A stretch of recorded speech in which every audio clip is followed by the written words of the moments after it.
It's my duty to please the booty. And Muzz got mad at me, the coach, and he goes, Jesus Christ, why don't you just work 2 nights? And I went, okay. Stop! Oh, switched it! Oh. Please never do that. Yep.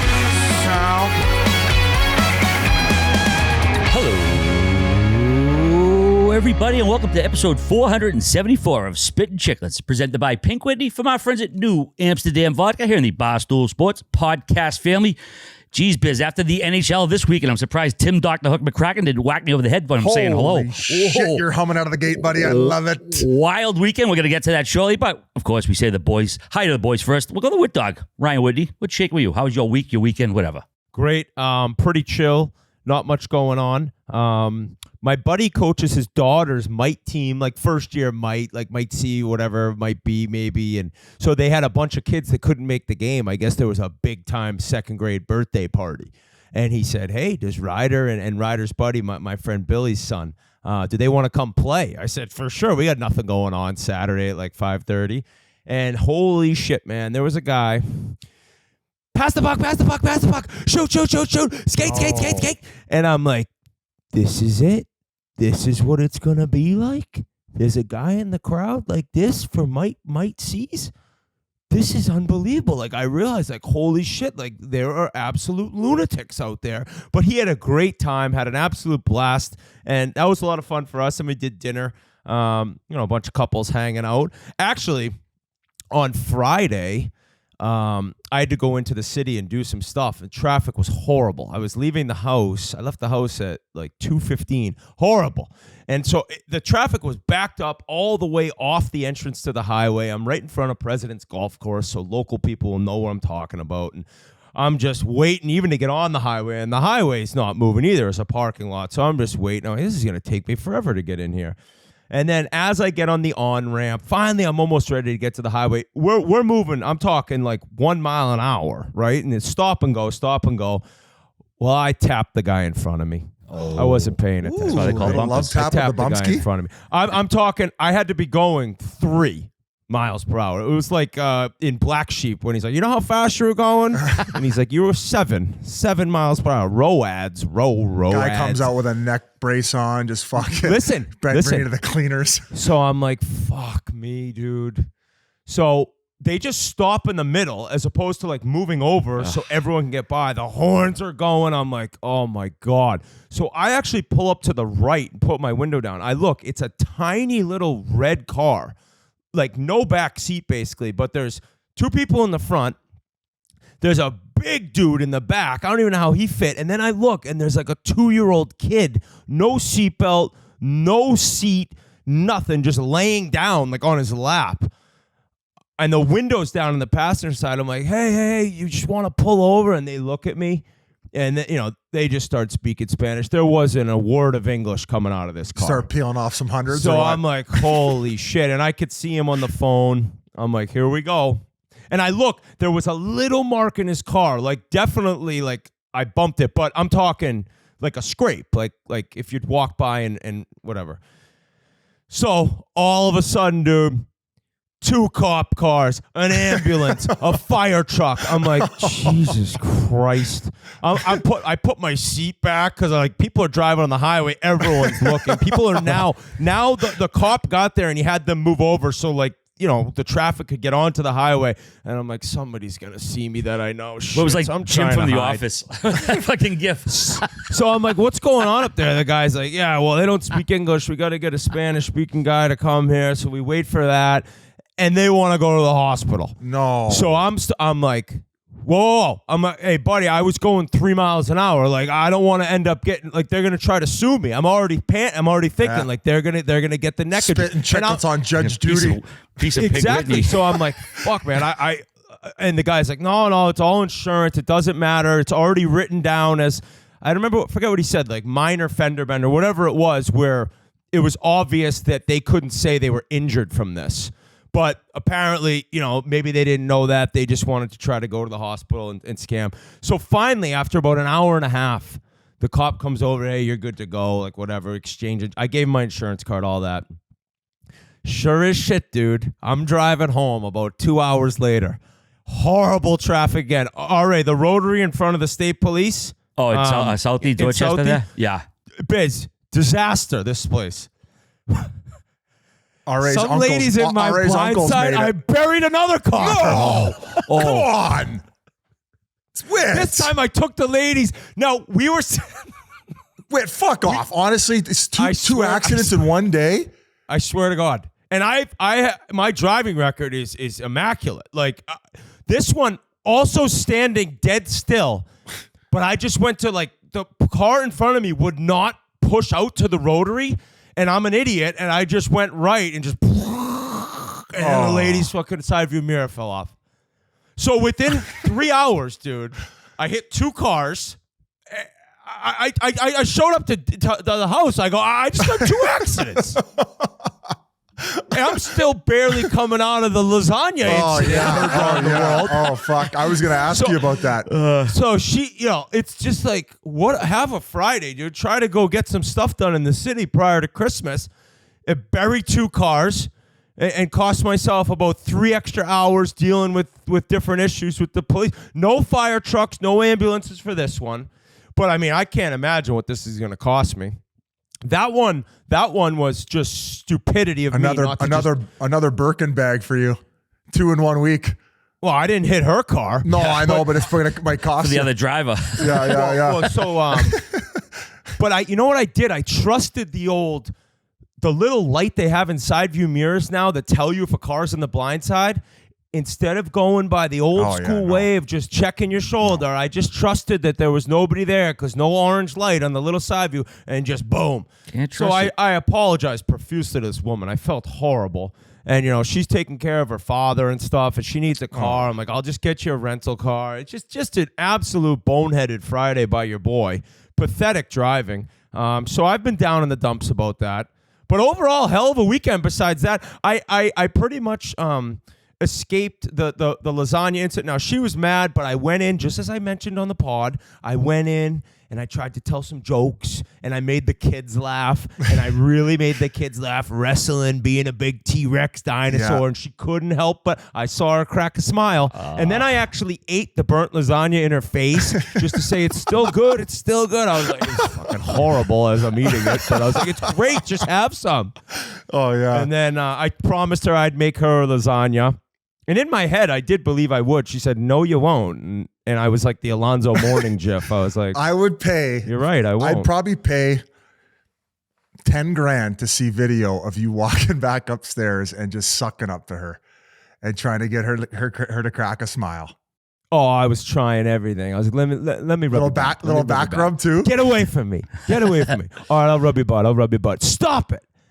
But you know what? You just continue on the attempted comedy routine until, your wife will end up breaking at some point. Full court press. I haven't got a meal cooked for me since. That's probably. All right. Have you ever upset the old lady to that degree? Like, has RA ever upset his old lady? Come on. I don't know, man. He's that's not off getting the an board, accident. Biz, yeah. He's probably a better driver than you too, Whit, now.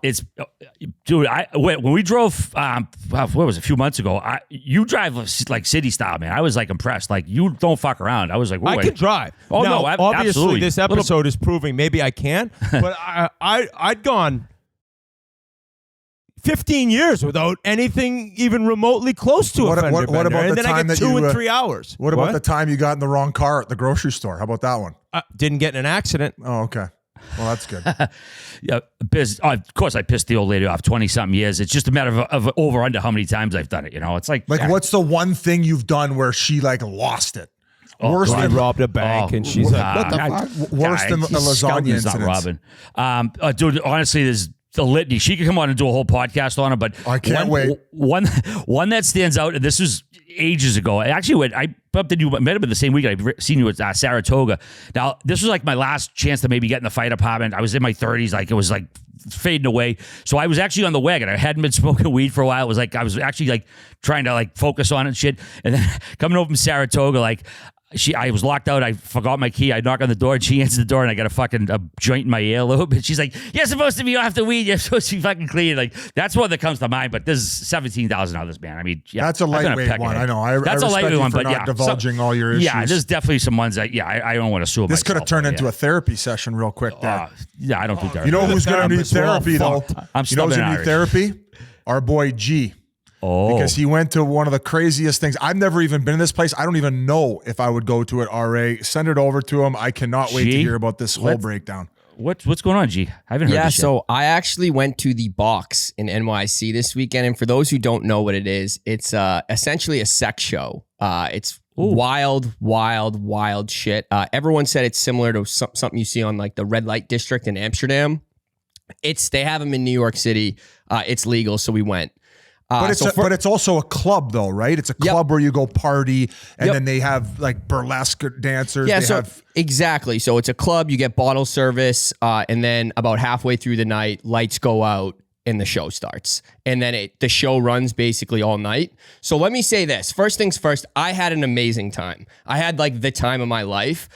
We were also the table in the very front. We had the front table in front of the show. So that like they told us, the girl told me right away, like they're gonna pick on you guys. So like at one point, my buddy's up on stage, he's in a dress, getting slapped in the face with dildos, and it's wild. So let me just run through some of the stuff that I saw, and I'll let you guys comment on it. I'd rather get in 2 car accidents in one day. Oh yeah. So first, the show opens. Let's hear a little more, and I'll give my opinion. The show opens with a person with giant tits and a giant cock on stage, and they take a drill. The person takes a drill out and puts the craziest drill bit you've ever seen on, bends over, shoves it up their ass, turns it on. No fucking way. Turns it on. A metal drill bit. A metal drill bit, Biz. It was one of those things where you're covering your eyes, but you're also like opening to see, like, I gotta see this. I gotta see what happens here.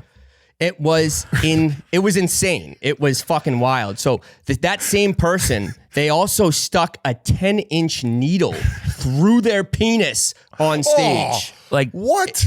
They sat there on stage, music's going, dun, needle through the penis, and they're like swinging it around. It was fucking crazy. A woman funneled milk into her vagina. She then proceeded to squirt the milk out of her vagina across the whole bar. You guys are getting super soaked by the 2%. Doused in the face with milk, just getting smoked in the face with pussy milk. It was fucking wild. She finally had a squirter. Look at Whit's face. So this is. I'm not kidding. I'd rather go to jail than be at this place. So we got bottle service. Finally hit a G spot. We get. This part we were hitting the G spot. So we get I get a bucket of beers, a ton of beers. There's 6 people listening to this podcast right now. I think everybody has shut it off. So the lady comes over. The lady comes over, stands on top of our table, and in particularly over one of my one buddy's head, starts sticking the beers in her vagina and opening them with her vagina. And let me say, some of these beers, boys, were not twist-offs. They weren't all twist-offs. I have no idea how she did this. It was the craziest, most impressive thing I've ever seen. Well, she had a Black & Decker drill bit up there still. It was a different lady. It was a different lady, man. It was insane. And that's a lot of soft tissue up in the vag, too. What is this place called? It's called The Box. It's not like doing How is this legal? At one point, people were just up on stage, just like having sex, and you're like, finally, some normalcy. We got some normalcy on stage, just watching some people. Dude, at one point, they had this guy on stage. He was wearing a big Ted mask, and he had the biggest cock you've ever seen in your life. And we had girls at our table, and they're like, no, that's a fake cock. They don't make cocks that big. That's a fake cock. And I'm like, yeah, it's fake. It was the realest cock you've ever seen in your life. It was almost touching the ground. God. It was a circus cock. The guy was up on stage the whole time, just in a Ted mask, just swinging his big dick, just because he had such a big dick. Now, are you paying for tickets for this? No, you're paying for bottle service. You're paying Even for more bottle expensive. service. What was the bill? What was the bill to watch people shove drill bits up their ass? All right, the Black & Decker. So you had me there. You got me. It was a lot. It was $7,500 at the end. Oh my God. And the worst part is biggest waste of money. The worst part is, boys, listen to this. We get in there and I'm like, all right, I think it was a $5,000 table minimum. Let's start off with a bottle of 1942. All the boys are in town. The boys are back in town. The boys are getting together. Let's get a bottle of 1942. 2 minutes into the bottle of 1942, we each take one shot. Someone knocks it off the table. Oh, it's probably that huge cock. It could have been. It could have reached us. Huge. So I actually heard about that place taking it on the road to Vegas. I don't know if they opened it in Vegas and then it got shut down, but buddy, it was like to the point where like a guy like shit in a fish bowl, took it out and started like jerking his cock off with the shit. I was not. Dude, we gotta like. Yeah.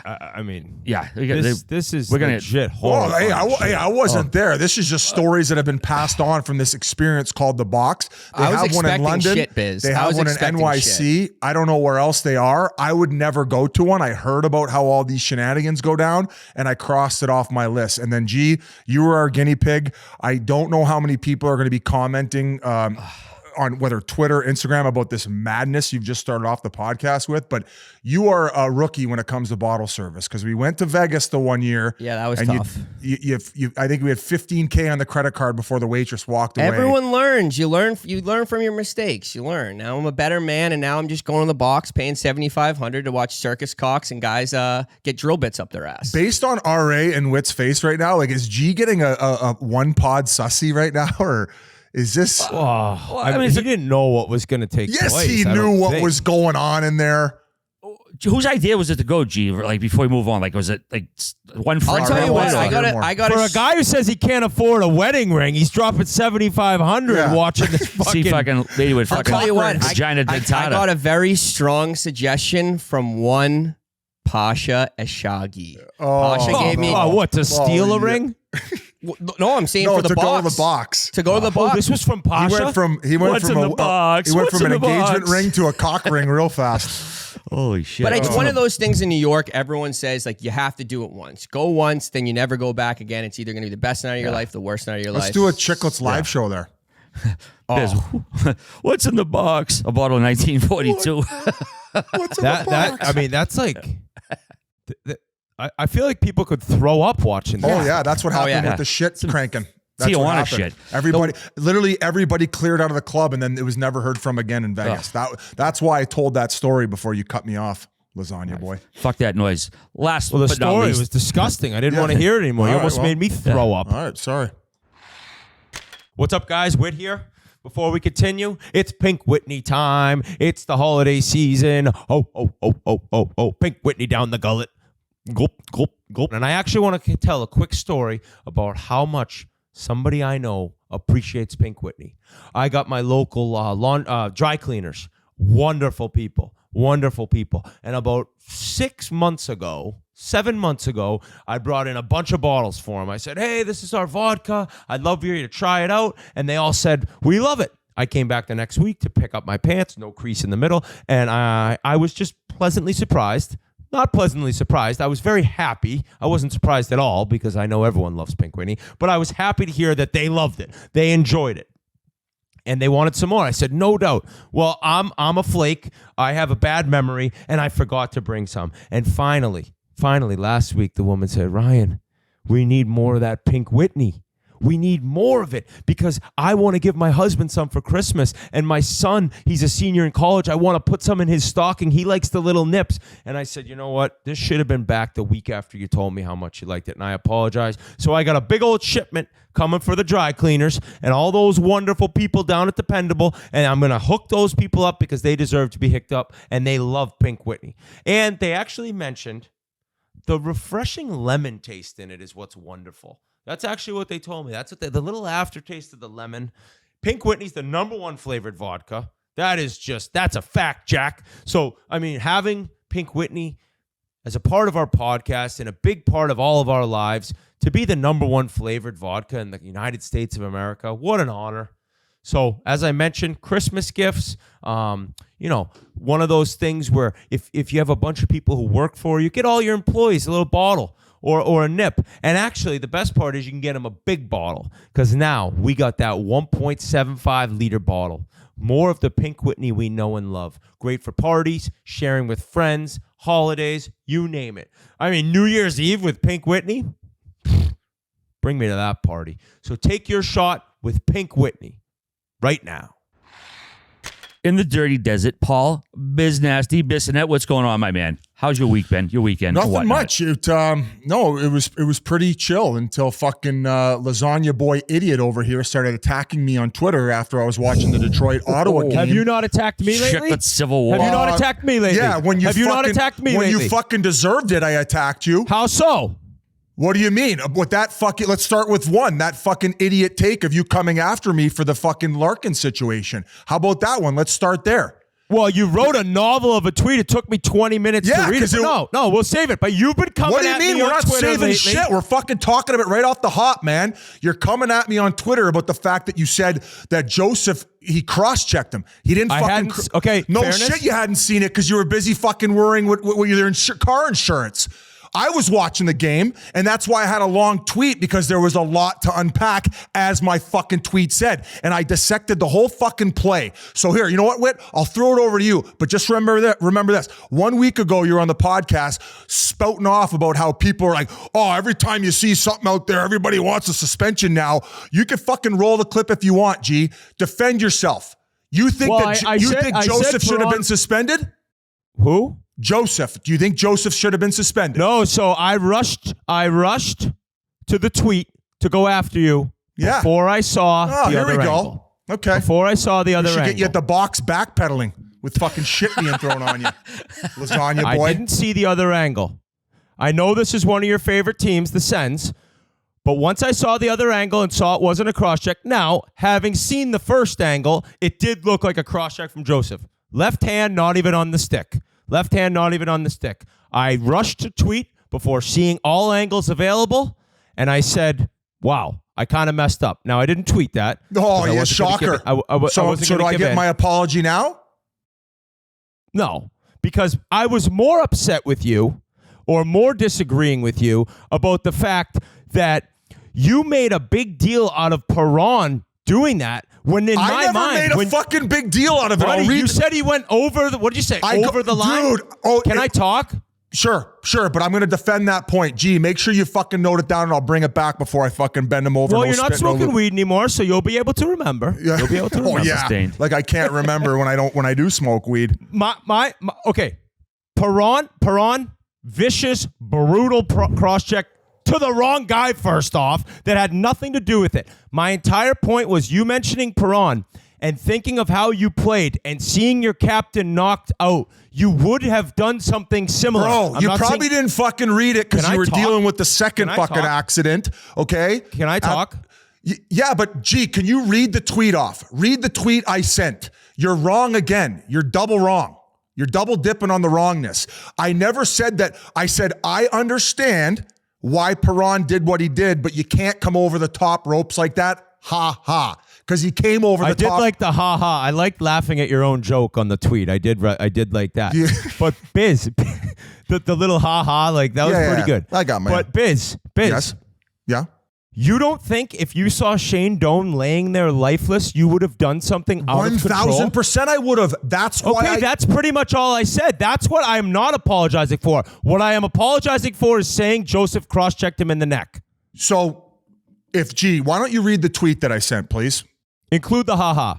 I can't read, so I'm going to send it over to G. You've tweeted a lot about this, so which tweet exactly? The first one, when I said lot to unpack here, okay? I could basically remember it, right? Whereas, yes, would I have responded to Larkin being down like that? I remember a situation where I think it was James Wisniewski when he was playing with the Anaheim Ducks. Heck, Whit, you might have even been in the goddamn game. And didn't Jans fight him? I think that Jans went after him. Everybody snapped. I wasn't on the ice, obviously. I ended up fighting Perro shortly thereafter. But if I turn around and my captain's laying there the way that Larkin was, I'm fucking throwing punches and then asking questions later. But I'm also not going to cross-check a guy in the head. I'm fucking tapping him on the shin pads. I'm shimmy shaking him. If he doesn't drop him, I say, fuck it. Then I'm dropping him and then I'm feeding him his lunch. Okay, G, you probably got the tweet now. Why don't you read it up very carefully for accident boy over here? Crash test dummy. A lot to unpack from that first period in Detroit. Holy. Red Wings down to 8 forwards. They're dropping like flies. Tough sequence for Larkin. I thought the refs got it right, though. Joseph was just battling, and Kelly didn't do that intentionally. I can understand Perron's wires crossing, but you can't come over the top ropes like that. Ha ha. Ottawa's making plays, and Lions still buzzing, man. Send the Russian gas down to the Red Wings forward side. This will be a tough 40. Because they went down right away. I mentioned right on Twitter, Perron, vicious, brutal. I don't even care about that. I can't talk. I don't care about fucking that. talk. I don't care about that. I can't fucking talk. You're arguing your own point right now. What are you Okay, talking here, about? You know what? I'm going to mute What are you talking about? I'm arguing my own point. I'm going to mute my mic. What does that Go ahead, even Whit. mean? Go What does ahead. it mean to I'm gonna argue your own point? I'm going to mute my mic here. Go ahead. Sorry. Perron's cross-check, boneheaded, I wrote, vicious, suspendable. The man's never been suspended. He lost his mind and the wires crossed. That is what I said. Was it the correct move? No, but I understand why he did it. That's what I'm trying to say. Thank you for letting me talk for the first time ever. You can mute your mic and do the rest of the speaking as you please. Thank you. Now we're being very cordial here. We're going to calm down. Let's do a little breathing, RA. Yeah. Oh, yeah. Like the golf course. Just don't ask for any cadence. Little Biz, box any breathing. retort here? Not that kind, G. A little box breathing for us. Yeah. So completely understand why Perron snapped. That's why I mentioned it in my original tweet that you criticized. Let's go back to the entire sequence here, okay? And Detroit Red Wings fans have been all over me, okay? Ones that have the fucking blind. They're animals. They're animals. They're worse than Rangers. There's worse than any fan bases. No. Buddy, you want to see my fucking DMs right now? I'm changing apartments. I'm fucking selling my house and I'm fucking moving to Jackson and I'm going to get any type of gun that you can imagine. That's how vicious these fucking Red Wings fans are. Now, I understand. Dylan Larkin has dealt with neck and head injuries in the past. I believe Jamie Benn got him. There was another situation. Then, because it was Matthew Joseph, and he's had history with him when Joseph was playing for the Tampa Bay Lightning, there was a sequence when, and I'm sure plenty of you who are listening to this right now have seen the play. Joseph gets him, and then Larkin gets up and then clocks him. So every Red Wings fan is automatically going to the fact that this was a premeditated attack because these two players have history. Can each of us on this podcast agree that's fucking lunacy? Is that lunacy? And I think yes. And I think people were like me, and they hadn't seen the reversed angle yet. Correct. Where he had one hand off the stick. Plenty of these fucking Detroit fans, now that days have passed, still have seen the other angles and are still calling for Matthew Joseph to be suspended. They don't even want him in the league anymore. That's how vicious they thought it was. Okay, so let's go back to Larkin. So he's face down, clearly concussed off of what I thought was the Kelly blow coming down to protect the house after Joseph had originally initiated contact. So horrible injury. You never want to see that happen to anybody in the game. And Larkin's been through a lot this year. He's been having an incredible season. He signed that big contract worth every penny. And to me, this is really his coming out party as a first line center in the National Hockey League, finally getting a 40-goal scorer to play with. So awful result. Some people are saying, Biz, that was a punch to the back of the head. Why would Joseph, if he's battling net front, go at his upper body? You're supposed to take the lower body. Whit, as we know, as hockey players, you're out of gas, you're trying to protect the house, and all of a sudden a guy has a chance to bury one. You're doing everything in your power in that split-second reaction. Not a premeditated thought, not, I'm going to clock this guy in the head right now, a reaction to get this guy out of a situation where he could score as soon as possible. It just so happens that the way that Larkin was positioned and Joseph being tired, he tries to push him in the upper body. Does he get high? Absolutely. He absolutely gets high and shoves him in the back of the head. And for all you Wings fans that have been seeing that, like saying that's been happening to Larkin, he gets shoved in the back of the head and you don't like it. I understand it. But to me, at least from what I saw on every angle and the replays, is his push isn't what concussed him. Do we all agree that we think that it was Kelly who was coming down? Once again, he wasn't going in there to fucking run him. He was going in there to help protect the house as any weak side or any winger would do as there's chaos in front of the net and an opportunity to score. Can we agree on that also? I think that the Kelly cross-check is what knocked him out, but you can't really prove it because all the stills I've seen right after the Joseph punch before he makes contact with Kelly, his eyes are shut, right? So like a lot of Wings fans are convinced that's what knocked him out. Like somehow maybe that right hand to the temple might have knocked him out because as you can see in the pictures, his eyes are shut as he's going down. It's more of a shove. It's more of a shove than a punch. Yeah. I mean, it Like didn't wind up. You don't punch like that. You shove. It wasn't like a punch in a fight. But all right, so shove.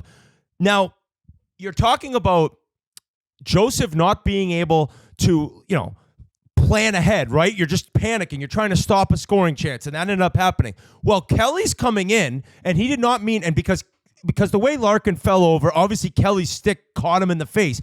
But why is he going in with his stick off the ice with two hands on his stick this high? Because you would think you'd be going in like this, reaching with one hand, stick on puck to try to, he didn't mean to do it because he basically fell into his stick, Larkin, but there was no reason to be holding your stick in the air the way he was. I understand, but he was coming down for sure to protect the house, and then all of a sudden Larkin from where he was originally had been spun around. Should he have been ready to cross-check? Absolutely not. Agree with you. Should be stick on the ice. But once again, there was no intent when he started coming down from his position to the house to fucking jam him in the face, and the only reason he ended up getting him anywhere near there was because Larkin's head had now gone from where it's supposed to be down to basically where a midsection is. Agreed. Right? So it's just this chaotic chain of events. It took forever for the refs to figure it out. And when they did and the penalty was called, I was like, man, like both guys probably deserved the roughing as they ended up getting. And then Perron ended up getting the 5-minute major in which he deserved for going after Zub or Zub or however the fuck you say it. So be mad at me all you want, Detroit fans, but I think that anybody who played at a high level completely understands what was happening there in front of the net. And it was a net front battle, not a premeditated, targeted event. Now, RA, as the non-hockey player on the podcast, like no offense, I'm not chirping you, but as a fan, like what was you were attendee at the Chiclets Cup? That's true. What was your original reaction? And do you think that they got it right? Yeah, I thought it was a net front battle. It was sort of like a 1-2 thing. I don't think Joseph was deliberately trying to hurt him. I mean, the guys were jostling like we see in front of the net all the time. I just think the combination of the two guys hitting him, that's how he ended up down and out like that. It was a tough scene. I texted you, Ben. It was ugly. They brought the stretcher out. Dylan didn't need it. He ended up getting up. But yeah, I don't think it was malicious. I don't know if it was suspension worthy, especially when we see what else happened later in the weekend that wasn't discipline worthy. It was just an ugly, unfortunate hockey play, and obviously we want Larkin out there. But yeah, I don't think it rose to the level of supplementary discipline. It's just, it's the NHL, man. Wires get crossed, guys get fucking punched and hit like that, and it sucks when guys get hurt. We don't want to see it, but that's the league, and that's what happens. It was overall a freak, horrible timed accident. But I got two things for you guys. The first, the reason we have this show and it's successful is because passionate hockey fans are lunatics. Okay? And these people live and die with their teams. They love the Red Wings amongst all these other fan bases who love their team. When you see something like this happen, and the first angle, Biz, yes or no, all I want from you, the first angle, the one I saw when I went at you, it looked vicious. Yes or no? It did look like a partial cross-check, but once again, I would have also still deemed it where he's clearly trying to knock this guy off the puck. Yes, did he get a little high? If he would have got him with the cross-check, I would have said, yeah, kick him out of the game and that'll be done. Okay, so I'll go with yes. That is an example of a fan base seeing what looked horrible before you saw the other angle, seeing their captain and best player laying on the ice lifeless, scary as hell, no matter what team you root for, and not being able to let it go, right? Like, that's why they're fans. Like, they don't really give a shit. There's not much thought and logic that goes into some fan bases or people that root for teams when their best players knocked out goals. And that's what I'm there to provide, is a little bit of a professional experience. I'm glad you said that. Second thing, every Wings fan listening to this right now, it is evidently clear you are inside the minuscule head of Paul Bissonnette right now. He is rattled and furious, and you've got him where you want him. So stay on him. Keep giving it to him. Oh, look at you fucking gargling their sack. Hey, all Red Wings fans. Hey, look. He's rattled, guys. Hey. Mr. Whitney, Whitney, the home wrecker, lasagna boy, left his old R-A-T-T-L-E-D. He's rattled. Yeah, I'm rattled. He's rattled. Okay, any person with a half of a brain would know I just bent this guy over in his argument, and then he went and put it in print on Twitter. Take another fucking L, lasagna that was boy. Before I saw the other angle, take my another mistake. L, lasagna boy. Okay, you fucking home wrecker. You went and ruined your fucking own fucking household by burning the fucking wife's beautiful lasagna. Then you go ruin the Edmonton Oilers relationship, and now they're way better off without you. How did I ruin the Oilers? And now you're fucking gargling Red Wing. I was ball a sacrificial lamb. Hey, I'm surprised you could talk as well as you can, fucking with all that fucking Red Wings ball bag down your throat right now. How rattled is Biz? I'm not fucking rattled. I'm right. I love being right. I'm not rattled.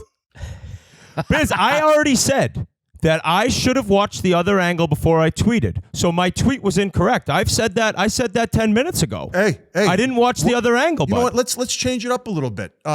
Who's your new team, Whit? Are you going back with the X? What's going on here? Are you going to be with the Red Wings? Considering you can't get their fucking dick out of your I'm not mouth? welcome back with the Oilers. You know That's what we been should made do? very clear. Gee, next week you should go back to the box because Whit and the Red Wings fans are going to be performing on stage. He's going to have the fucking drill bit right up his fucking hoop. The Detroit Red Wings Little Caesar drill bit.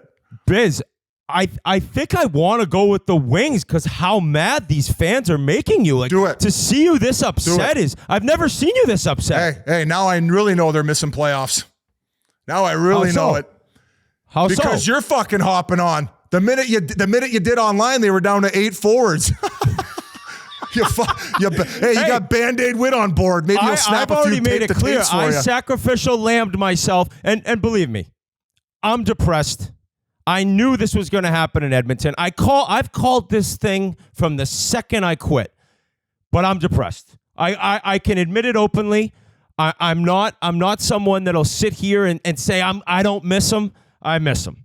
They're a hell of a team. Oh, I picked them to win the Stanley Cup, and I knew once I quit, they'd get rolling. I'm not going to sit here and say that I quit because I knew it would get them going. I quit because I was disgusted and I was over it. But now I do regret it. I do regret it. I'm going to sit here like a man and say it. It stinks. They're awesome, and I'm not a part of it anymore. But I haven't picked a new team yet. I just don't have it in me yet. It's like you got to get over the last one before hopping into the next one. Oh, hey, you know how good the Oilers look right now? You know how I said Toronto, I got the wife and kids there in Whitby in the suburb. Yeah, and you got 7 families. I got Ottawa crushing my cousin over there. I got the side piece in Vancouver. I got the ex-wife with the kids who I'm amicable with in Arizona. You know what the Oilers are? They're the fucking dildo show you get on the bachelor party when you get them over. The 2 girls coming. They're just going to town on each other. They are so fun to watch right now with McDavid doing what he's doing. That's what I'm all about right now. I might pick up the Edmonton Oilers on my bandwagon. Biz, not one person listening would be surprised. Okay. Well, Biz, they were in the news. Dildo show, the 2-way dildo show. All right, did you ever get one of those on a bachelor party when you bring them over? That's what pissed off the wife the most.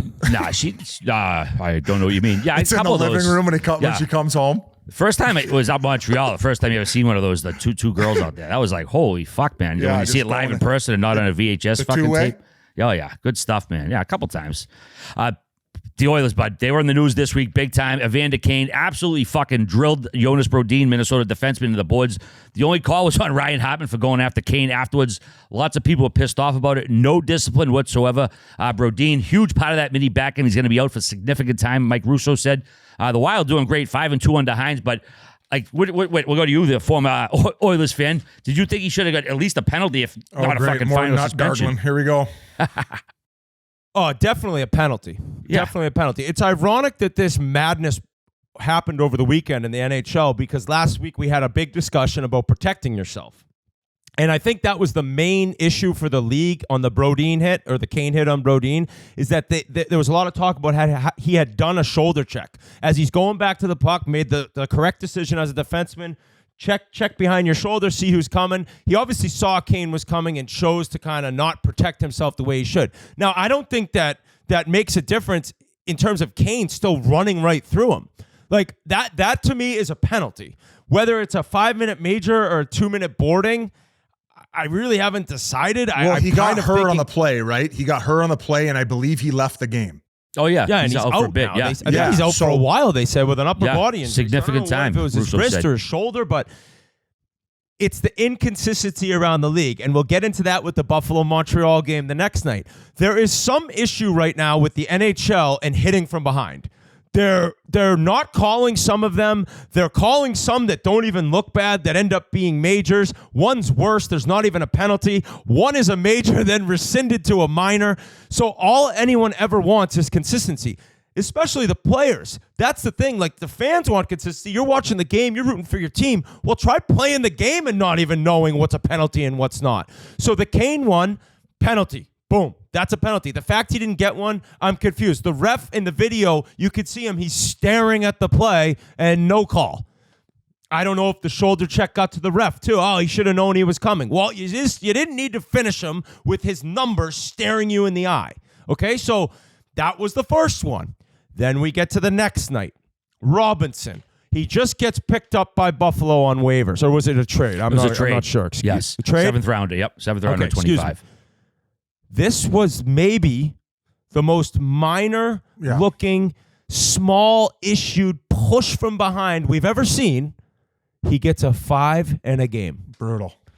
How the fuck are you going to be a fan or a player, and we'll get into Okposo, and look at the Kane on Brodin, and then the next night, check out Buffalo-Montreal, see those 2 hits, and see one be a major and the guy get kicked out. And as far as Robinson, like, he clearly slows down a little bit. Slows down, and he barely puts pushes him. He was barely dainty. taps him. It was so rinky-dink. And then, like you said, should we roll the Oposo comments? Yep. Yes. Disagree with Eric getting 5 and a major for that hit. I do. I just, like I was telling Trevor, I mean, we're having a conversation out there. I don't understand how Evander Kane gets nothing last night, and then there's a 5-minute penalty. Like, it doesn't make any sense. Like, it's the exact same play. There's an injury on the play.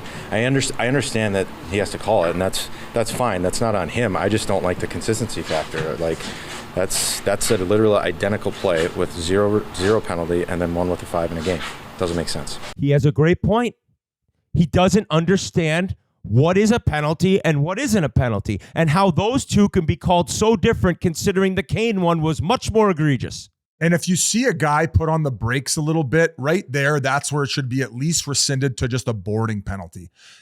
Where I felt that Kane, even though he saw that Brodin gave the shoulder check, he didn't really let up at all. So would I have been okay with that ended up a boarding? But considering Brodin got injured, I probably would have liked to have seen Kane get the gate for at least that game. And now that it ended up being an injury, maybe even longer. But we move on. So, Biz, the problem with that is that so Brodin leaves the ice and goes down the tunnel. Yes. But if you're going to go on injured major, like, what if he comes back out 2 minutes later? No, so that's why I say don't base it on whether he goes down the tunnel right away. But as far as a suspension, knowing that he's out now, if the appropriate call would have been made, he probably would have gotten some games. No? Well, yeah, I guess. But once you've not called the penalty, Correct. You can't suspend Well, him. yeah, then you I look think- even more foolish. Well, then the league kind of throws their refs underneath the bus. Now, probably the worst of all of them, I think we can agree, was the Cousins one. This one was a head scratcher to me. Some people are going to argue. What was the between the Hathaway and Luke Hughes one? I would compare that to this in a sense of it was a very similar play, but in the Hathaway one, what do you mean? I felt Hathaway, it was a clean hit. correct. If you let me finish, I think we've already similar play. Husband. correct where Hathaway went shoulder to shoulder because it was a race for an ice. That's why I'm saying that. Could you let me fucking talk? This wasn't a race for an ice with Goodbranson. It was a race for a puck below the goal line, for fuck's sakes. They're going right. Both of them happened right behind the net. They were literally identical plays other than if you take the icing out of it. So Hathaway goes shoulder to shoulder on Hughes, where clearly Cousins ends up getting him in the numbers. Whether you freeze frame it or not, he gets him more in the numbers. Some people are starting to say, well, Branson wasn't hurt that bad. He popped up right away. But Whit, as you know, when you get hit from behind like that and then you hit the wall, you're waiting a few seconds to say, first of all, the shock is setting in, and then you're trying to be like, once the shock is gone after like 1 or 2 seconds, you're trying to be like, okay, is anything hurting? No. And that's when he fucking popped up and then took matters into his own hand. The fact that they reviewed this thing and then didn't give him the gate was ridiculous for 2 reasons. 1, he should have gotten the gate, and 2, even if it was an in-betweener, you diffused the entire situation. Well, they rescind it, he stays in the game, and now the gong show continues. And the good thing about it, the game policed itself. It turned into a fucking shit show. Gudbranson took matters into his own hands, and melee ensues. So to me, the biggest problem there is diffusing the situation, and it didn't happen. Can you agree on that, Whit? And I'm sorry that they both weren't icing plays, but can we agree they were both behind the net? They weren't. Hughes was not behind the net. It was in the corner. G, can you be the voice of reason here? It's tough because it was kind of in the middle of in the corner and behind the net. Was it? They were both like in the middle. I felt like it was inside the trapezoid, so saying behind the net is extremely fair. And let's go even further to say anything below the goal line is behind the fucking net. Yeah. I think Biz is fair to say it was behind the net. I'm fucking 2-0 right now against you right now. Here we go. G agreeing with Biz again. What do you fucking know here, boys? Here we go. We're back to Chiclets Wonderland, guys. Here we go. Biz, in terms of not kicking him out, I agree. The league should look at that, or the ref should be like, and especially knowing Gudbranson, like, he is going to do something to him. And now what happens? Branson's got a hearing. I don't know what his suspension will be. We haven't heard the Perron suspension. It's 6:26 Eastern right now, and Detroit plays tonight. So I would assume that the Perron suspension will be out before the game. But my thing with the Cousins one, so Kane gets Brody in from behind. Robinson clearly lets up a little bit while still pushing Barron, whatever his name is, from behind in Montreal. Cousins launches his shoulder into Gudbranson's back. Like, he actually threw himself at him. And if you want to say it wasn't directly in the back, the entire check was covering the right 4 on Gudbranson's 44 jersey number. So it was like, it was from behind. Gudbranson's face went into the dasher, and you call it the 5. You call it the 5. And then you go look and you decide that's only a 2. That is the inconsistency that I think everyone's confused about. What are the refs being told to look at that video and say, oh, we got that wrong. It's actually just 2. I don't get it. And obviously, I haven't been in the NHL in fucking 12 years, whatever it is, but there is something going on right now with hits from behind where nobody has a clue what is a penalty and what is not. And ideally, you'd like to know what a major is, and we can't even figure that out. I think it's just the point in the season where everybody's like, oh my God, we got 50-something games left. Fuck this. And the wires cross, especially for teams knowing they're not going to make playoffs. Now, Whit, we can't play clips on NHL clips on our podcast, but I'm gonna roll this for you, okay? And this is a replay of the Hathaway Luke Hughes hit, and I want you to tell me if this is behind the net or not. And I want you to be honest for once. Biz, I don't need to watch it before I. Is that behind the net, buddy? He's laying down on the trapezoid line. Gudbranson got hit directly behind the goalie. If this is semantics, it's semantics. It wasn't in the exact same spot of the ice. What do you want me to say to you? I think that we're talking about the difference of maybe 2-3 feet here. Oh, okay. Well, you said it was in the exact same part of the ice, and it wasn't. And it wasn't a hit from behind. So I don't even know why it got brought up to begin with. I don't know how I don't know how your fucking time of the season. I don't know how your wife lives with you. That's what I want to say. And I know how you live alone. Oh, wow. Hey, back to the point about, we had it on the group chat, about the time of the season it is. So everyone's played, 28 games roughly? Yeah. Game 30 to game 60 is like, it's like, what I say, it's like Forrest and Bubba walking through the swamps of Vietnam where it's raining every day. And you're just slugging along, and you're making a ton of money, and I'm not comparing it to war heroes from Vietnam, but it's a grind, and you're traveling around, and you got no clue what's going on or what day it is, and you're like, please just tell me when it's March 1st. And you said it. The teams that are already looking like they're not going to make the playoffs, you're like, holy shit, we got 52 games left. So at some point throughout the season, guys get frustrated, guys snap. It just so happened to happen this weekend where people lost their mind completely. Besides Robinson, who had the worst penalty of them all and got kicked out of the game. Yeah, shitty call. And the thing is, every time I see one of these Whit business, I feel like it's just a matter of time before one of these ends in a fucking disaster, you know? You just cringe like when a guy goes head first, neck first in the boards. It's a miracle that an NHL player hasn't ended up in a wheelchair in the last 20 years when you see these type of hits. So it's flirting with disaster, man. RA, I completely agree. Like, listen, Cousins played for the Coyotes. He plays his balls off. He's a great teammate, but he's a fucking rat out there, right? To throw that is a greasy hit in my opinion. And if you're not going to have the jam to at least stick up and fight for yourself, like the turtle and stuff, hey, I know that Gabranson is out of his weight class. I think it's an overall gutless move, but listen, as much as if you're playing against Cousins, as much as you hate him, that's why you love having him in his locker room, because he's a piece of shit to play against. He's the guy who will say nasty stuff to you on the ice. He'll get personal. He doesn't give a fuck. He's perfect for that team in Florida. They're a pack of hyenas, and that's how they operate. So I'm shocked that he's not getting a game. Gabranson and Perron are the only one with hearings. Oof. Yeah. Oh. Yep.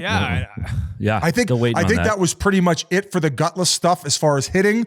There is one more. Gabranson and Cousins played together too, which I didn't realize. Just looking right now. All right, before we go any further, here's a few words from our friends at Game Time. You should not have to worry when you're buying tickets to your next big event. Game Time is the fast and easy way to buy tickets for all the sports, music, comedy, and theater events near you. Listen, Rolling Stones are coming next year. I am going to be all over Game Time. They got the best hookup, couple taps, couple seconds, boom, you get your tickets. It's the easiest thing you could use. Bruins playoffs, right around the corner. Boom, all over those two. Patriots, well, not this year, but maybe you want to go to a playoff game in another city for the football. We could do that. You get last-minute tickets, flash deals, zone deals. It's so easy to find and buy tickets for every kind of event in your area. Again, it could be a concert, it could be a show, music, whatever. It doesn't have to be sports, whatever you like. Game Time has the hookup. They are obsessed with finding ways to help you save money on your tickets. That's the best part, because Game Time has deals on tickets right up to the start of the event and even an hour after it starts. It's the place to find last-minute tickets. Find exclusive flash deals and sponsored deals on tickets for football, basketball, baseball, concerts, comedy, theater, all that stuff. Anything you buy a ticket for, boom, Game Time got you. And with zone deals, you pick the section and Game Time picks the seats for an average of 18% savings. Unreal. And the Game Time guarantee means you always get the best price. If you find tickets in the same section and row for less, boom, Game Time will credit you 110% of the difference. Not 100%, 110%. So take the guesswork out of buying tickets with Game Time. Download the Game Time app, create an account, use the code Chiclets for $20 off your first purchase. Terms apply. Again, create an account and redeem code Chiclets for $20 off. Download Game Time today. Last minute tickets, lowest price, guaranteed. Biz, Sunday night, we had more shenanigans, this time down in Southern California. Ryan Strome, he got tossed for knee and Kyle Connor, 5-minute major, game misconduct, 5 for fighting Mark Scheifele after. Scheifele come over, accosted him because he knocked up his fucking top goal scorer. Connor had to leave the game. He's getting an MRI on Monday. He's going to be out for a while. Strome put the guy on the shelf. No hearing, no fine, no hearing. I mean, I get PTSD with, from fucking Cam Neely. Anytime a guy sticks his leg out, I don't know how there's no fucking fine, a suspension, something there. I think there should be supplementary discipline when you put a fucking knee on knee, man. It's such a risky way you could just end a guy's career with that type of shit. So the league said something about Strome's leg was planted, and that's what they looked at, and that he didn't move it or something like that. Yeah. Mike McIntyre, the Winnipeg Free Press, the powers that be felt Strome had essentially planted his foot and didn't purposely make contact with Connor, saying it was reckless but not deliberate. So that's the 50-50 RA. If that guy has already established his ice and the other guy is maybe even trying to dodge him or not take the hit, it could be tricky, but yeah, like I said, if you're a Jets fan, you're gonna fucking lose your mind. If you're the other fan base, you don't want him getting suspended. All right, the gutless one that I was talking about was one we texted about right before we came on, was the fact that Austin Watson at the end of the game ends up teeing up a clap bomb at Jeremy Lauzon. Now, Whit, I don't know if I've ever been a part of a game where this has happened. I've seen it a few times in hockey's history, but just the ultimate gutless move. And Burnett, after the game, head coach of the Nashville Predators, was not happy. Yeah, G, roll it. What did you make of that? I did not like that at all. I thought that is no place in hockey. Because that's, no place whatsoever in hockey. I was shocked by that. 100 mile an hour right at someone when I guess you could always tell the league I was trying to score. It was 4-0 with 2 seconds left, dude. You're in your own end. So the only time I remember seeing it is when Niedermayer did it to Alfredson in the Cup Finals in Ottawa. And I remember it being a huge story there. And all of a sudden now you see what? Why did he do it? I don't know. He's pissed off about something. I'm going to YouTube it quick right now. What was that one accidental, or he was aiming for it? No, it was obvious. What? I don't even remember that. Yeah. What year was that? 08 Cup Finals already? You snuck into that one too, didn't you? That was the one. Well, we didn't know each other yet, but we were in separate locker rooms that night. Sorry. Spoiler alert. Oh, no. So it was Alfredson shot it at Niedermayer. Yeah, that was 07. Backwards. Ducks Ottawa 07. Yeah. Yep. And it wasn't even at the end of the game. It was the end of the second period. He looks up, sees how much time's left.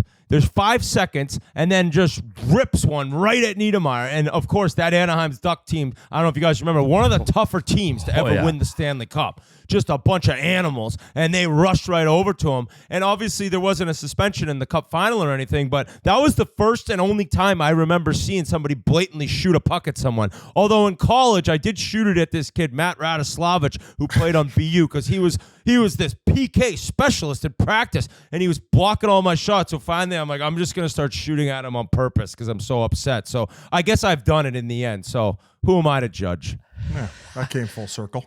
You ever see a guy like shoot it intentionally at the bench anytime during a game? Oh, but who do we have on where a guy took a clapper at the coach? That's been a thing. I mean, I'm sure we'll get tons of tweets about it now that we brought it up. But yeah, there's stories, especially in like the lower leagues, where guys are just taking clap bombs at the bench. I know we've had a guy on to talk at about the bench. Oh, guys no helmets on. Like that's fucked up. My trainer in college got a puck off the head. It could have killed him, almost killed him. Yeah. So it's like firing a puck at the bench on purpose is beyond insane. Yeah, leave that shit for slap shot. So that was all the greasiness. Yeah. I don't think that this year we've really had a conversation about like dirty hits and all. It feels like everything's just bottlenecked in this last week. And I think a few people mentioned that online, where people are like, the officiating's been horrible all year. Where it's like, I don't know, I haven't been paying attention that closely. Well, we could talk about some real hockey now. Patrick Kane, 2 games with the Red Wings. They lost them both. He got the 1 goal in the blowout loss to the Senators the other day. Whit, I know you said you didn't notice him too much in the first game, but I thought we really noticed him a lot in the second game. He had 19:53 of ice time, 27 shifts, game high 7 shots on goal, -2, 2 block shots, a takeaway, 2 giveaways, 403 power play, time on ice. And I like I said, the lone goal. The previous game, 16:33 of ice. He played with a few different lines, mostly with DeBrincat and Veleno. But what was your take on Kane after 2 games thus far with the Red Wings? I thought the first game was kind of to be expected. How we talked about how you got to give him 2 weeks. Second game, kind of flying off the bat. Tons of chances. Got that hop in his step. That was a game where I see enough where I'm like, fuck, he could really make an impact. Now, obviously, he got that goal, beautiful shot to make. I think that tied it up. But he was obviously going to play more minutes after they lost Larkin and they had to deal with injuries and there was so much going on. And now, here's the thing for Wings fans. They're going to need him to get going sooner than they hoped, because now you got no Larkin, you got no Confer, you're going to have no Perron for at least 5 games based on the in-person hearing. So it's kind of like right into the fire for him when they hoped they'd have everyone healthy and they could ease him in. But he had to play over 19 minutes in your second game. That's a lot. That's a lot to be out there. But his skills and his hands and creativity looked great. Tons of chances. I think it was a very promising sign 2 games in. Even though he's -3 or 4 or whatever, he still has that game that we all hope to see. And just based on that second game, I kind of saw enough to know he'll make an impact this year. For me, as far as the wing, I agree with you, Whit. In game 2, it gave me a lot of hope as far as where his game could get to and how much he can help their lineup with everything they have going on right now. If there's one guy I got to pinpoint who needs to pick it up, who could help him during this stretch, it's Husso. Like as far as what he's capable of and the way that the season's gone, despite the team playing well, he's really struggled. So if he's able to, in this stretch, put a Band-Aid on what's going on, I think that could really help this team. Because if they get past this tough stretch, I do see them making playoffs despite having you as an anchor. I don't necessarily think that. Well, when Husso went over there, I kind of expected a ton, right? Like with what we saw before, I thought he would flourish being the number one and catching fire. And just like this entire league, just when you think a goalie's figured it out, all of a sudden they take a nosedive down and you're wondering what was going on. Look at the Hurricanes goaltending, dude. Like, we talked about that.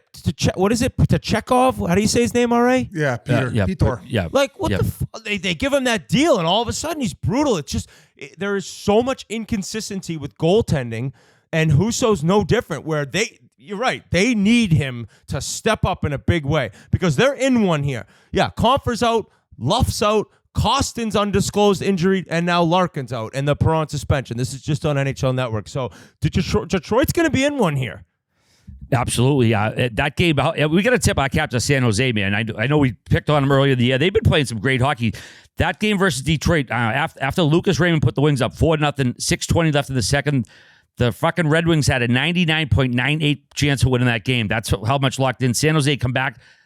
They tied it at 4. Detroit went up 5-4. San Jose tied at 1 in OT, man. They've been playing some real good hockey. We got to give them a little fucking I owe a big rub there. apology because at the beginning of the year, I was harder on them than anyone, saying they were one of the worst teams in history. And I actually give them a tough little shot in the Sandbagger that'll be dropping this week with JR and Teemu. Everyone check that thing out. And now I feel bad. And now I look a little foolish because they've found a bunch of pride in that room. They also had guys injured where they've gotten some guys and they're playing better. And it was bound to change a little bit, but they've showed way more than I thought because I didn't think they could score. That was the biggest problem. I think they're still giving up goals, but I was like, they can't even get any goals. And all of a sudden their offense is firing. They've turned into Mr. Ice's his favorite team for the overs. They're hitting overs every game now. RAG, any Chiclets fan who's listening, put your hands together. Round of applause for Whit admitting he's wrong for once. Let's do this. I constantly admit when I'm wrong, if you're in your car, keep your hands on this. Hey, if you're in the car, keep your hands on the steering wheel. We don't need to end up like Whit last weekend. Just a little round of applause. Great job, Whit. First time for everything, buddy. Biz is so rattled right now. Oh guys. yeah. We gotta get some weed. I've never been so right to start a podcast. I am my confidence. Well, you were due to be right about something for once. Not the fucking Islanders. I think we'll get to them later. Fuck. Whit just mentioned it. I think one thing that we can all agree on is the Sandbaggers coming out Thursday, 6 p.m. Eastern. It is incredible. The hockey stories from JR and Teemu, one of the best ever. It was an incredible course. The Del Mar Country Club. JR brought us there. It's his home course. I think there's only 200 members, maybe 250. And we got to hang out with these two legends. And you just touched on it. The stories that were coming out of both these guys' mouths. I mean, Teemu might be the most chill guy ever. Why are you smiling like that? Just that the Teemu Bruce Boudreau story that everyone will get to hear is an all-timer. It's like, as he was telling it, I didn't know where it was going, and it's that good. It's a must-listen, must-watch story. So basically, I'm smiling thinking back to that one amongst the many others. Thursday, 6 p.m. Thursday, 6 p.m. Just from playing with Teemu, it's hard to meet a more laid-back guy. And was he like that when he played? Yes.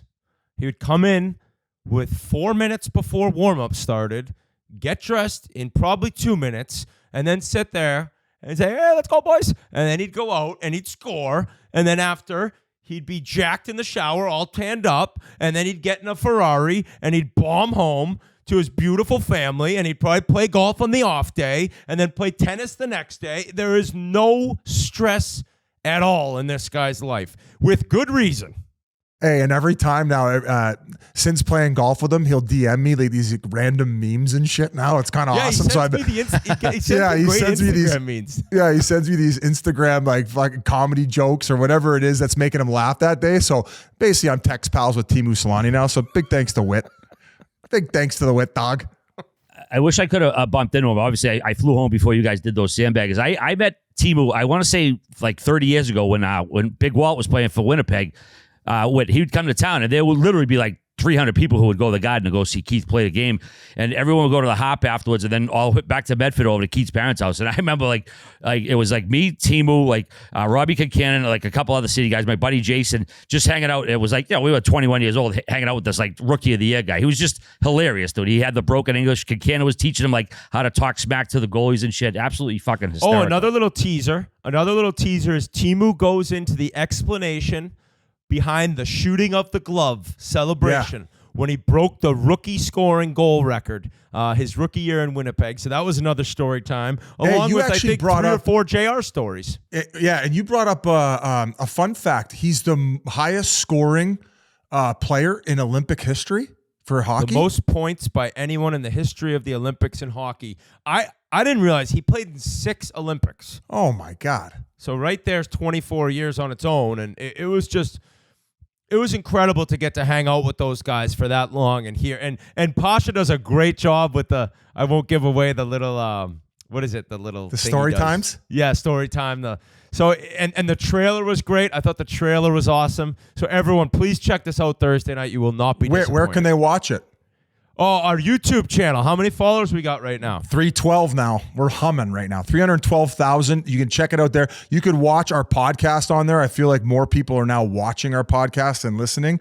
And subscribe to our YouTube channel. Plenty of other stuff going on. Chiclets TV. Chiclets University next week. Chiclets University. Boston College, but Boston College next week. We've been talking about the year of the hog. Okay, G. Fucking Boston. Are you mocking me? Are you mocking me? No, he said Boston College went. Boston College went. Oh, you're mocking G, my buddy. My buddy G. We've been talking about the year of the hog, year of the hog, year of the hog. We just kind of glanced over Detroit. You got mentioned in the Patty Kane intro video, G.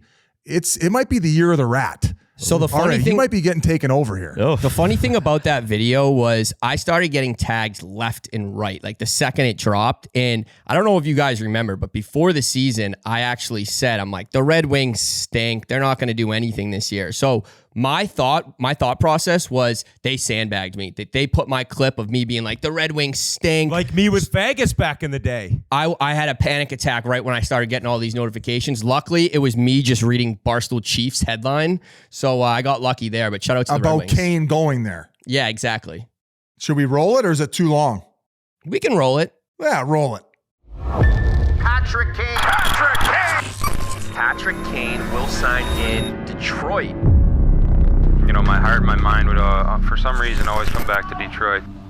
You know, they call it Hockey Town for a reason. I think the jersey's beautiful, too. So there you go, RA. Watch your back, man. Might not be the year of the hog anymore. It might be the year of the rat. He is almost over anyways. You got 20 days left, RA. And something then like that. Don't fuck it up. Coming at us. They're right. Actually, what I was just talking about Teemu, and I mentioned my buddy Jason. I think you met him at Hazy's wedding, didn't you? Because he texted me a couple of days later. I seen him. Yes, my buddy Jason. Yeah, one of my best pals from home. He said you guys were hanging out for a little bit. I meant to, awesome dude. Yeah, he's fucking. Well, I don't want to throw him under the bus with his great job he has, but I meant to say that a while back. Anyways, moving right along. Why would you be throwing him under the bus if it's a great? He's already drug dealer. Wrong terminology. I don't want to put his his job and shit out there. That's all. I'm not throwing him the bus with the wrong term. He's rolling trust me. Trust me. He works at the box and he's RA's drug dealer. Most assuredly not that. Trust me on that. No, 100% not that. But no, RA taught about the drill bit. Why can't you talk about his job if it's a great job? I guess just protect him. Yeah, it's a great job. Yeah, my buddy Jason, actually, I probably put the picture out. Me and Kevin Hayes were in his wedding, but I was like 25 and Kevin was like 4. He was at what do you call it? Can we each get a guess as to what the fuck this guy does for work? Yeah, he's the headmaster of Boston Latin School. It's like the most prestigious school in Boston. Like legit. He's like one of my oldest best friends. And he was a teacher for a long time. He ran the departments. He worked his way up. And yeah, Boston Latin, it's legit the most prestigious school in the Boston public school system. I mean, he's the equivalent of the principal. They call it the headmaster because it's like a foo-foo school. But awesome guy, one of my oldest best friends. And yeah, him and the Whit Dog had a few sarsaparillas at Hazy's wedding. And like I just said, me and Hazy were in his wedding fucking 1999 because the night of his wedding, Brett Hull scored the goal to fucking win the Stanley Cup. All right, go get your high school yearbook. Let's just go through the whole fucking thing. I don't have one, buddy. I don't have one. Tragedy. Fucking tragedy. Okay. All right, Biz, you know who another big star this week was in the NHL? Microphones. A lot of microphones. Oh, my. Some of these interviews. I mean, do you want to start with the Vasilevsky one? Oh, my God, yeah. I mean, Vasi, he come back. Tough first game or second game there. He's been outstanding since then. He's given his little scrum interview, and somebody fucking dropped an air biscuit, and everyone just started howling because farts are always funny. Geez, let's roll it. What's gone through your mind in the last 48 hours from the end of the game on Saturday to the start of this one? Yeah, I mean, obviously it wasn't great feeling last game, but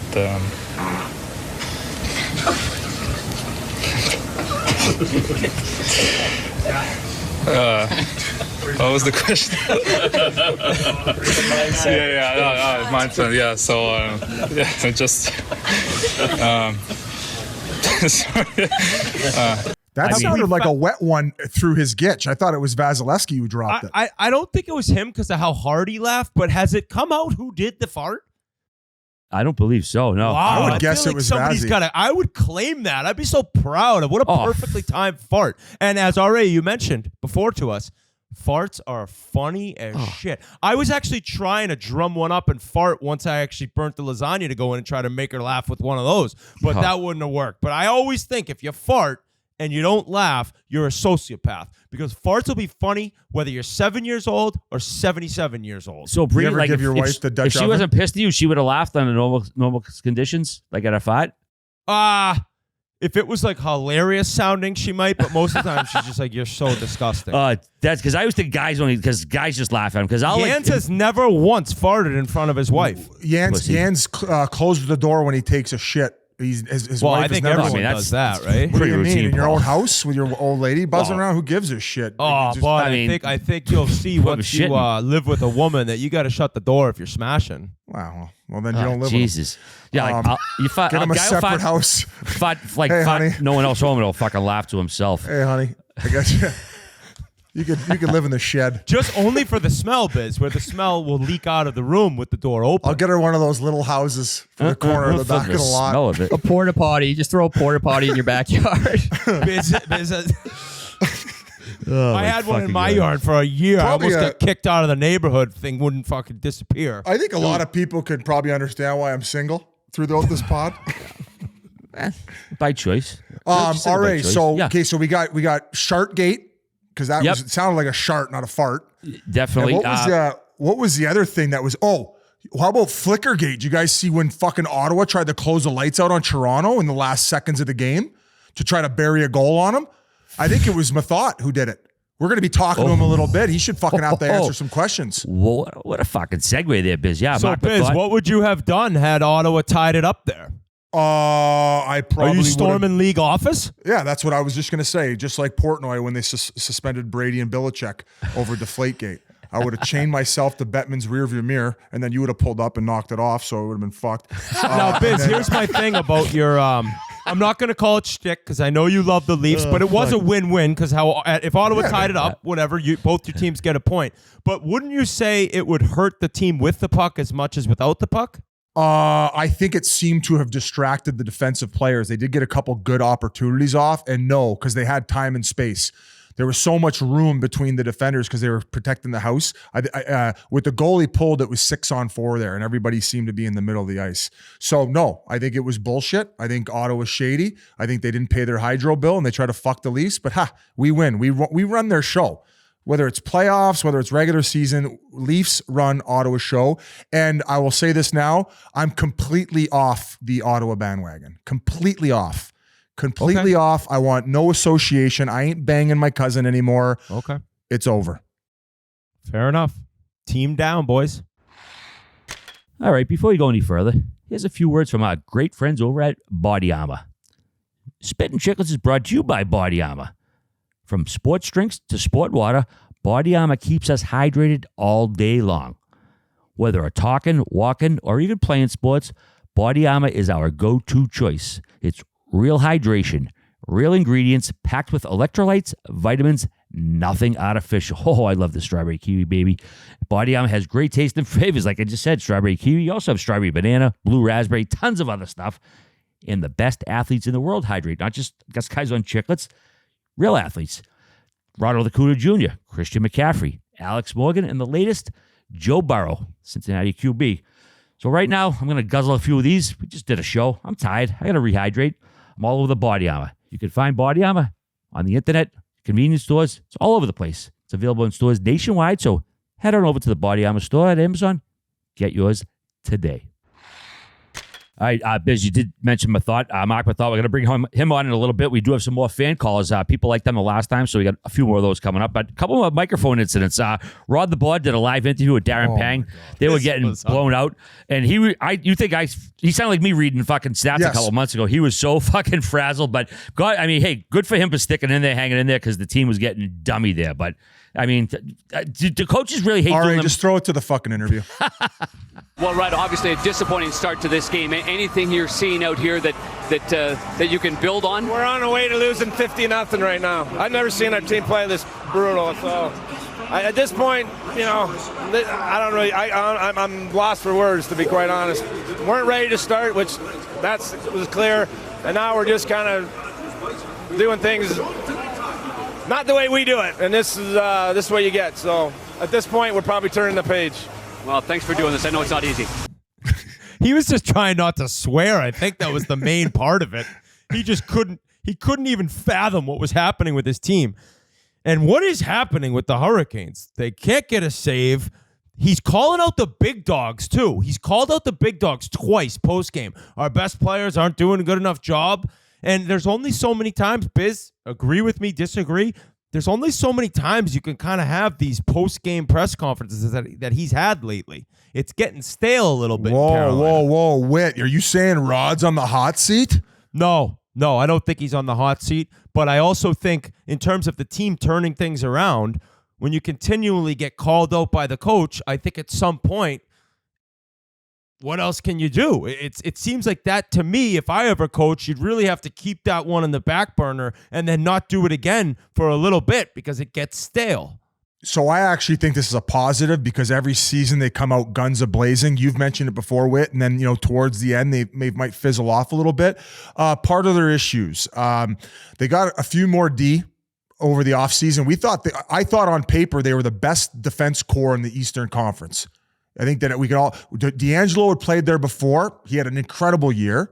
You pick up Orlov. I mean, the season that he had last year, especially when he got sent over to Boston, he fucking looked incredible. So you think that they're going to be awesome. Now, when you're not playing that great and you don't seem to have pep in your step, the man-on-man in your own end can leave you so exposed. And I think that that's been part of the problem. So right now there's a missing chain in how when they're playing their best, they're closing on guys. They're not getting a sniff in the D zone. They're giving up like a league's fewest high danger scoring chances. Well, right now they're giving up a lot. They're not getting the saves when they need it. And a few of their big dogs up front, and I'm not going to single out Svechnikov because he's coming off that ACL injury, but he hasn't been the power forward that we've seen in the past. He's still got a lot of game left. But if I'm the Carolina Hurricanes fan base, I'm actually excited that there's plenty of room for improvement in all areas. And normally it's them storming out of the gate, taking the division lead, and then fizzling off, whether in the second round or Eastern Conference Finals, where they can't seem to win a game over the past, 20 years since they won the Stanley Cup. So if I'm a Carolina Hurricanes fans, pump the brakes. Unbelievable interview by Rod the Bod. Sounded like RA trying to fucking do math. Incredible stuff by Darren Pang. Give the guy an Emmy. I tweeted out, I wouldn't have done that interview with riot gear on. That's how fucking pissed off. After he's like, sorry, thank you. I know you didn't want to do that. You didn't do it without riot gear on when we were in Florida. Yeah. I'm surprised Brind'Amour would do that. Good for him. That is true. I love that. Yeah, I think it's probably respectful. Tell me where you're going to get access in an interview like that in any major sport where it's that candid. I think that despite his team struggling and what they were going through in that game, fucking big ups to Rod Brind'Amour, even though Witt's got him on the hot seat. Oof. No. Okay. The Senators bringing back an old school guy, Jacques Martin. They brought him back, the guy who's coached more Senators game than anyone. He's going to serve as an advisor, a senior advisor to the coaching staff. I was kind of wondering, man, does this feel like would coaches be undermined with maybe by this? Like you're bringing this legend for the franchise. He should be happy he's got a job. That's what I was going to say. He's got no option. Realistically, DJ Smith's probably lucky to still be coaching the team right now. Mm-hmm. So you have no room or no spot to complain no matter who they bring in to help because you're just like, thankfully, I'm still the head coach. All right. I want to talk because we talk a little bit with Methot. We talk more about his career. We don't really dive into Ottawa as much as I would have liked, but he had an incredible career. So Jacques Martin is known as one of the best structure coaches to ever coach, right? He's been around forever. He's seen the game evolve. He's won everywhere. A very successful hockey mind that you want involved, where I agree with you on the DJ Smith stuff, and I said it myself. He should be grateful he's still got a job, but that's not taken away from the fact that he's unbelievable to his players. His players love him. They love him. They love him. You know, you see every time Giroux or Brady Tkachuk, whenever they're talking to the media, when the fans are starting to get on them, they're saying, shut the fuck up. Get off them. This is a team thing.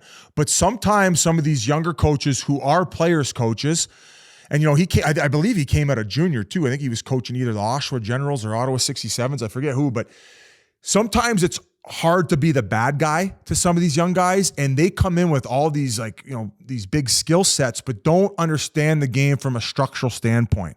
When they don't have the puck on their stick, what are they doing? How are they checking the other team in order to get that puck back? So I think that Jacques Martin is going to get in there. He's going to see where their problems are if he hasn't already watched and told them. And he's going to have them playing better team defense, better situational awareness, and they're going to be puck hounds now in order to go get it. And then we all know that they know what to do with it when they have it. So I think a great move, another set of eyeballs, and I think the respect he brings, he'll get the ears of the players. And in the short period of time that he's going to be there till the end of the season, in which I think that DJ Smith at least has till the end of the year based on everything we've heard from management, because they don't want this constant turnover and instability. He can bring back to management saying, this is where I don't think that DJ Smith is getting through to the players. This is where I think he's getting through to the players. And here are the problems that I see with the personnel that you guys have and who I would move on from. So that's all I got to say about that. Great move. And the book is still out on what the fuck is going to happen with these Ottawa Senators. If you told the fans that December 11th they'd be in last place in their division before the year, they would have lost their mind, and they're sitting in last place in the Atlantic. It's the exact same thing as the last 5 years, and we still have not seen Brady Tkachuk play a fucking NHL playoff game. So it's just a disappointing time for Ottawa Senators fans, no matter who you bring in. And they can point to injuries or whoever they've had out of the lineup, but every fucking team that's playing right now has had that. Every single team goes through it. Dubas was talking about that with Pittsburgh. Same thing. I mean, goaltending's probably been the biggest bugaboo over the last several years. I mean, if they had a top flight goalie, they would have probably been in the playoffs the last couple of years. But anyways, hey, one thing about Jacques Martin, that dude hasn't aged at all in 30 years. He still looks fantastic. 71 years old. He looks the same as when he was fucking 45. But Marc Methot, great senator, great interview, terrific analyst up in Canada. So we're going to send it over to him right now. This interview is brought to you by Chevy. I've been talking to you guys about Chevy for a while now. What a truck. The Chevy EV. Granelli needs one. I need one, although they probably don't want to give me one now after my driving record this past weekend. But Chevy has convenient ways to research and shop electrical vehicles online. And when researching, utilize Chevy My Way. Chevy My Way is a game changer. I've been learning all about this. There's vehicle specialists and hosts who give you a virtual tour and help answer all of your questions. When you're ready, you're able to buy online by reviewing available EV inventory or build your own at participating dealers. You can do as much or as little of the buying process online with help from a participating dealer.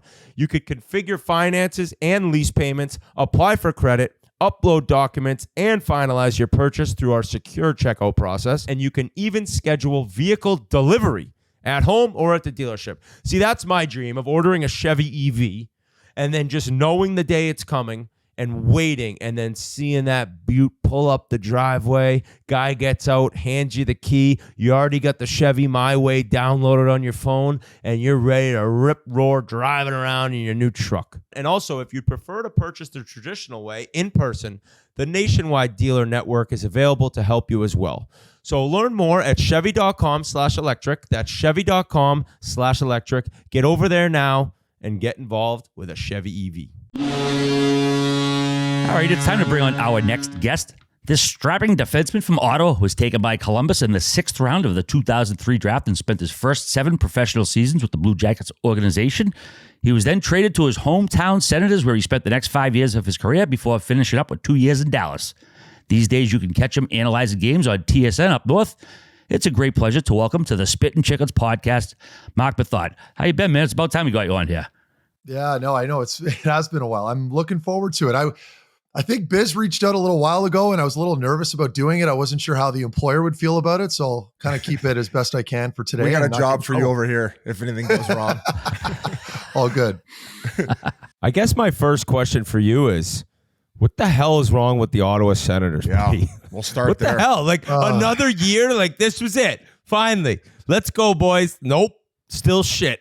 Yeah, I don't know. Like there's always been, it's frustrating because obviously you guys know I do all the analyst work here. And we had a big game last night. We had the full panel in. O'Neill was in with Pounder and Duthie, and we were covering the Sens Toronto game. And they came out flying. This is what Ottawa does, or at least it feels this way. They come out flying. They'll put together a good first period, and then they'll lay an egg in the second period. So it's a bit of clock management or defensive management. I don't know what's going on. I think a couple years back, it's been a bit of a defensive issue where I think personnel was probably a bit of a problem, some goaltending issues. But I don't know anymore. Like they have such a great core. They've locked in so many good players now. Like their top 6 is pretty good. They've got some pretty good defensemen now. Jake Sanderson's a stud. Shabbat, Chychrun. I don't know what's going on. Not good. I feel like they're in the same place as Buffalo. Like you mentioned, they have all these studs that are locked in, maybe goaltending a bit of an issue. Now, I seem to feel like a lot of the focus and attention has been on DJ Smith. Now, do you think sometimes it's hard to instill structure with these young guys who are so high flying and skilled? Brady's come out and defended him and love him. Like, do you think at a certain point it's time to move on, or do you think that he can get through to these guys? Well, the problem is he's a player's coach and the guys love him. So I would argue that, there's times when when a coach loses the room, and you can make a legitimate argument there that it's like, okay, it's time to fucking move on. Like no one's listening to him. Everyone's checked out. This gets more complicated because the guys like him. Like they want to play for him. And fans here harp about the structure and all this stuff all the time. And it's like, what does that even really mean? I mean, you guys know when we played, like as a defenseman or a forward, you kind of know generally where you're supposed to be on the ice, right? Like you go when you're retrieving a puck as a D-man, you've got options. You go to your partner, you go up the wall, maybe you hit the low center. But I don't know that structure is always the issue. I think it's just guys maybe showing a little immaturity at times. And then, the odd goal that goes through, a soft one here and there. So I think at some point you have to cut the cord and make a change and make a splash, because it does kind of mess with the guys' heads a little bit when it's just the same old back and forth every night. Might need a new voice. I just don't like advocating for firing coaches. I just, because there's a family element. Like I see their kids at the rink. My son skates with his kids sometimes. I never see DJ, but his wife's there a lot, and they're really good people. So I understand that being a good person doesn't necessarily always make you the right coach at any given point. But like, I'm not in the business to call for jobs, because I understand the human element being on the other side too. And there's also that like fine line between being a player's coach, yet like being able to yell at them and keep them accountable. I think we talked about it last podcast, where last year Keefe at the start of the year in Toronto, he like yelled, or I guess chirped some of the guys' play, and then ended up like apologizing for it, where it's like, hey, you, at a certain point, you got to crack the whip and be like, hey, here, you got to fucking play defensive. You got to buy into this system. And if you make mistakes, you're going to be held accountable, not from this, like maybe this coddle culture as we talk about. Now, one of the other moves they made was bringing in Jacques Martin. Now, is it going to be kind of like a good cop, bad cop kind of thing? Like, how is that dynamic going to work? Yeah. They brought in the Count. He's this guy, like, like as a tactician. I'm a huge fan of his. Like I interviewed him on my old podcast a couple years ago. And I mean, he's the same guy all the time, like not overly emotional, not too high, not too low. But I mean, the guy's a wizard when it comes to playing defense and understanding where players need to be. So, I mean, to me, you bring in a guy like him, that buys time for your coach for sure. Cause now he can get in DJ Smith's ear and maybe giving him some pointers here and there will help out. So I think it's a really good move.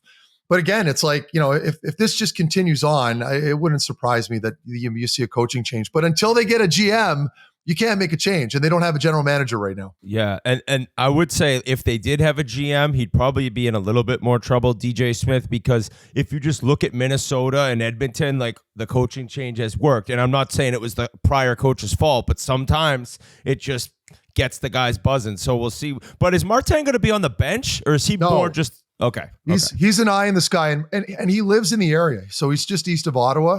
And so he's been actually coming to games quite a bit. Like before they officially hired him, he's been around the rink a lot. So he's already got a really good pulse on the team. He'll be upstairs and obviously going back and forth. It's kind of a soft role where he might talk to players sometimes. Yeah. Some tidbits for the coaching staff. That's kind of what it's looking like. When you were playing and finishing up, did you kind of know that you wanted to get involved in media? Was this kind of your idea, or was it retire and just figure it out from there? Guys, so I don't know how you guys, well, I know Biz, you were always really busy and you were like one of the first Twitter guys too in the NHL, but so you always had your kind of eye on the media thing. For me, like I like that first, I don't know about you guys, that first year was really, really hard. Like it was coincided with like our two young kids. And I went from like being incredibly busy and being told where to be, where to go, to like a stay-at-home dad. And I'm not complaining. I don't want people to go, a fucking millionaire complaining about. You need a purpose. But like it's really hard retiring in your mid-30s. And I was pushed out because of a knee injury, so that made it that much harder. Yeah. But no, I kind of waited around a little bit. I thought maybe I'd get a phone call from someone, like maybe the Sens, to help out there. But things were still a bit of a tire fire in the organization at the time, between ownership and everything else that was going on. So eventually started doing a podcast and kind of got into that. But the hardest thing for me being on this side was being critical of players. I don't know about you guys, but like just being critical and maybe not putting a player down, but like analyzing a guy and saying that was a shit play, or this wasn't good, or I'm not a fan of this guy. I had a hard time with that because a lot of these guys that I'm analyzing were players I was just playing with, the year before, the year prior to that. So, and they hear it. That's the thing. 100%. Like my thing with that is, well, one, I can't wait till I don't know anyone in the league anymore. Same. Because then you don't feel as bad. But you always will feel bad having played. And it's like one of those things when you're playing and you hear somebody ripping on you, you're like, I'm trying my hardest. Like it's a lot harder than I think you make it sound. But also, you're not necessarily doing your job if you're not sometimes like, hey, listen, like this guy, it's just not working right now. So it is a tough balance. Where I feel like hockey, it's probably the toughest. Some other sports, guys really don't give a shit. But hockey players, I think with how close hockey the players are moves tight. Hockey guys are tight, right? Like, and I'm not just saying, like, I know it's a generalization, but hockey players are just a little bit different, right? Like groups are super tight. They all travel together. Like I remember getting on the bus and hearing about some of the NBA teams, how they're very cliquey. You've got your starters, then you've got your bench guys, and they don't really mingle all the time. They kind of go their separate ways. Whereas hockey, I mean, it's not like that at all. So like you said, it's tough to get now on this side and start criticizing guys. It's very uncharacteristic. You said a bit of a tire fire when you were around the Senators. Like, what do you mean by that? Well, just with all the moves, right? Like when they started trading players away, like with Eric Karlsson, with Mark Stone. So, there was a lot of heat on the general manager, a lot of heat on ownership because fans just assume, they weren't spending the money and they just wanted to unload. Like after that 2017 run we had, they just blew everything up. They blew everything up. We were one goal. We were an OT in the conference final in 2017 against Pittsburgh. We lose in game 7 in double OT. We had a pretty good team. I know people can argue that, okay, well, we were very lucky. We got some good breaks to get where we did, but I'm still a pretty good fucking hockey team. And to just go around, so the expansion draft happens. I get pulled out of Ottawa because, Dion had his no wave clause at FNUF, and Cody Ceci was another D-man at the time. He was very young. He was a 23-year-old, so they protected him. And then for the third protection, it was obviously Eric Karlsson.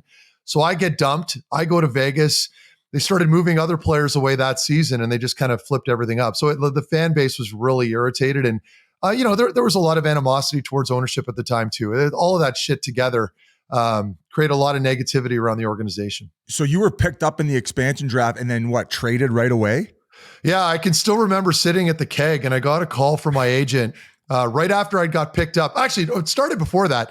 McCrimmon called me and told me that they'd scooped me up in the draft, but it was such a cold conversation. He was just kind of like, hey, it's so-and-so. And we picked you up. We just wanted to know, there was no welcome to the organization. It was, what's you pretty firm on your 10 team, no trade? It was something like that, like right off the bat. He was like, I didn't want to take you, but we have you now. Yeah. And I was like, and right away, I'm like, oh, fuck. Like, here we go. And the worst part is, I was kind of pumped to go there. Here I'm thinking like a new organization, no state tax, a warm place, because I was just playing in Ottawa under the microscope in Canada. So it was a nice change of pace for me. But then I was really lucky. Jim Nill, scooped me up, from Dallas, obviously. And I remember getting a call from my agent prior to knowing I was going to Dallas. And it was my agent, and he was just basically asking me, would you be comfortable going to Dallas? I'm like, why are you asking me this? Just say yes. For sure I would be. And I ended up going there. And unfortunately, I was hurt for most of my time there. It was just shit luck. But things worked out. The fans feel like this sort of an organizational reboot. Obviously, they're disappointed for the last decade or so, but obviously there's a total new ownership. They got Steos, and they feel like, this is kind of new slate. We can maybe finally get things going here, or are they just kind of same old bullshit? No. It's good here now. With Andlauer coming in, what a stud. Like, I remember seeing him at the golf tournament. He was staying on a hole. Like, instead of just joining a foursome and just playing the round, he waited on a hole on a par 3. He was hitting balls with every group that came through.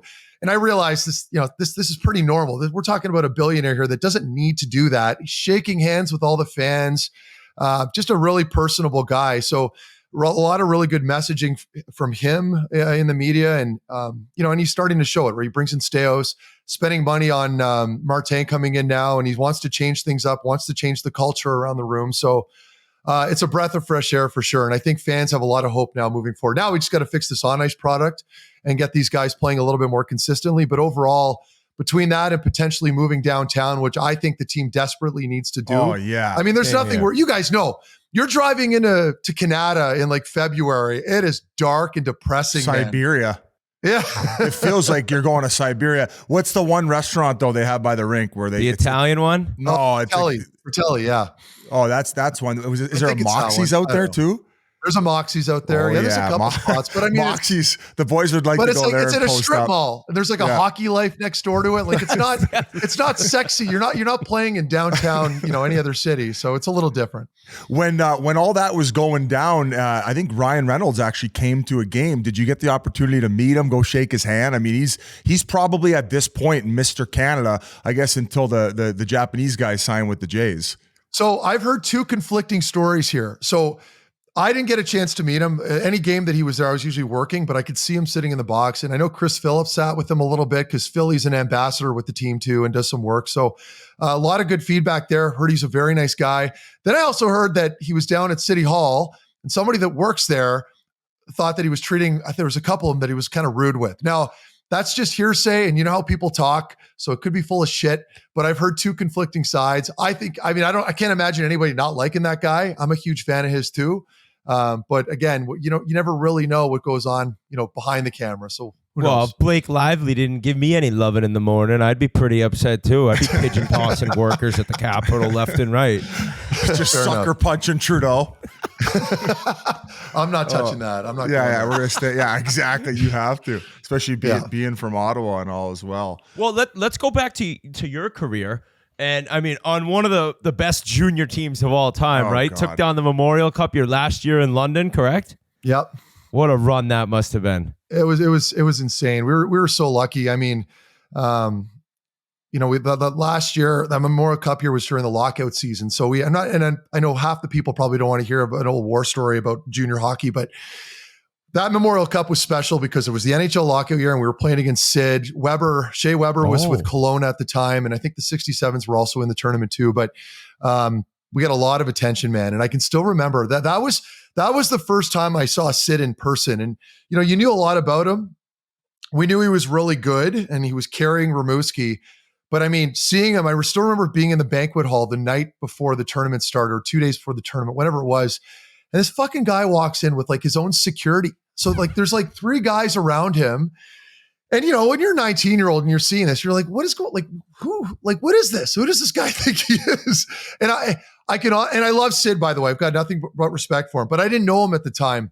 So we're all sitting there at our table having dinner, and this guy walks in with security guards. And, you know, at that age, you're thinking like, okay, this is a little extreme. That alone, like that put a bad taste in my mouth. Right then and there, I hated him. Like that alone made me angry. And then we play in that first game. It was an electric game, a lot of fun. Overtime, we end up winning that game. We end up winning the tournament. But, you know, that for me was a wake-up call. And then now that I've seen the way Bedard and his entourage happens, like I covered Connor Bedard last year in Regina. I was doing color for one of those games, and I had a chance to talk to him. And I'm like, what's it like, you know, off the ice? What are your habits like? And we talked about that a little bit. And then I asked him about the crowd control and what people are like around him. And he would tell me that there are like crowds of people waiting for him. Like they'll roll in a Medicine Hat on the bus at like 2 a.m. And there's like a crowd of adults, like old dudes waiting for the kid for autographs. So I can understand now why at the time Sid had some guards around him, because there are mouth breathers everywhere, and they'll get right up in your personal space and they won't leave you alone because they don't get it. Yeah, they are mutants, a bunch of them. And that final game, you beat them 4-0. Sid, no points. Were you a big part of keeping him off the score sheet that game? We were, yeah, but it wasn't just me. I mean, we had like Brandon Prust at the time was a good shutdown guy. He played up front. He was a really good centerman, and mean Dan prick Girard, out there too. I know Biz probably had plenty of run-ins there, and then you know, Dan Girardi was my D partner at the time too. So we had a really strong team, and we had some players like under the radar guys. Like Dan Fritchie at the time came in to us after playing a full year in the NHL with Columbus. He comes down with us too. We had Rick Nash on our emergency list. He potentially could have played for us that year as well.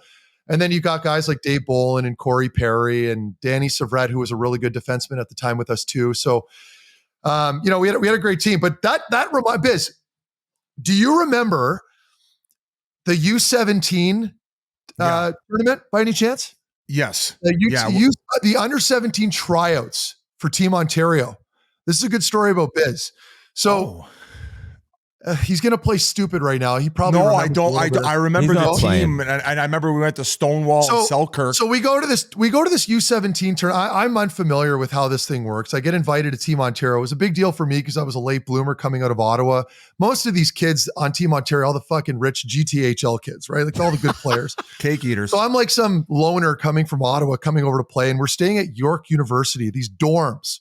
We're staying in these dorms, and it's, you know, like so every team, there's like 4 teams, like team red, black, whatever it was, blue. So we're divided into 4 teams. Biz is on one team. I'm on another with a bunch of players. And we're all on our own separate floors, but there's no locks on the doors. So, you know, we're all kind of coming and going at different times. And I guess on the first or second day, our whole floor gets ransacked. So like our rooms are flipped upside down. Guys are fucking with each other, right? So my bed's upside down, room's inside out, everybody else is too. So the next day, me and a bunch of our own teammates, we go do it to the other team. We do the same thing. We're grabbing mattresses, we're throwing them in the bathrooms, we're throwing them down the hallways, down the fire exits. So the next day after that, Biz, I don't know if you remember this. I remember the dorms now. We were playing past the ace for quarters. So we get called in. There's like a huge investigation from all the higher ups that are evaluating us.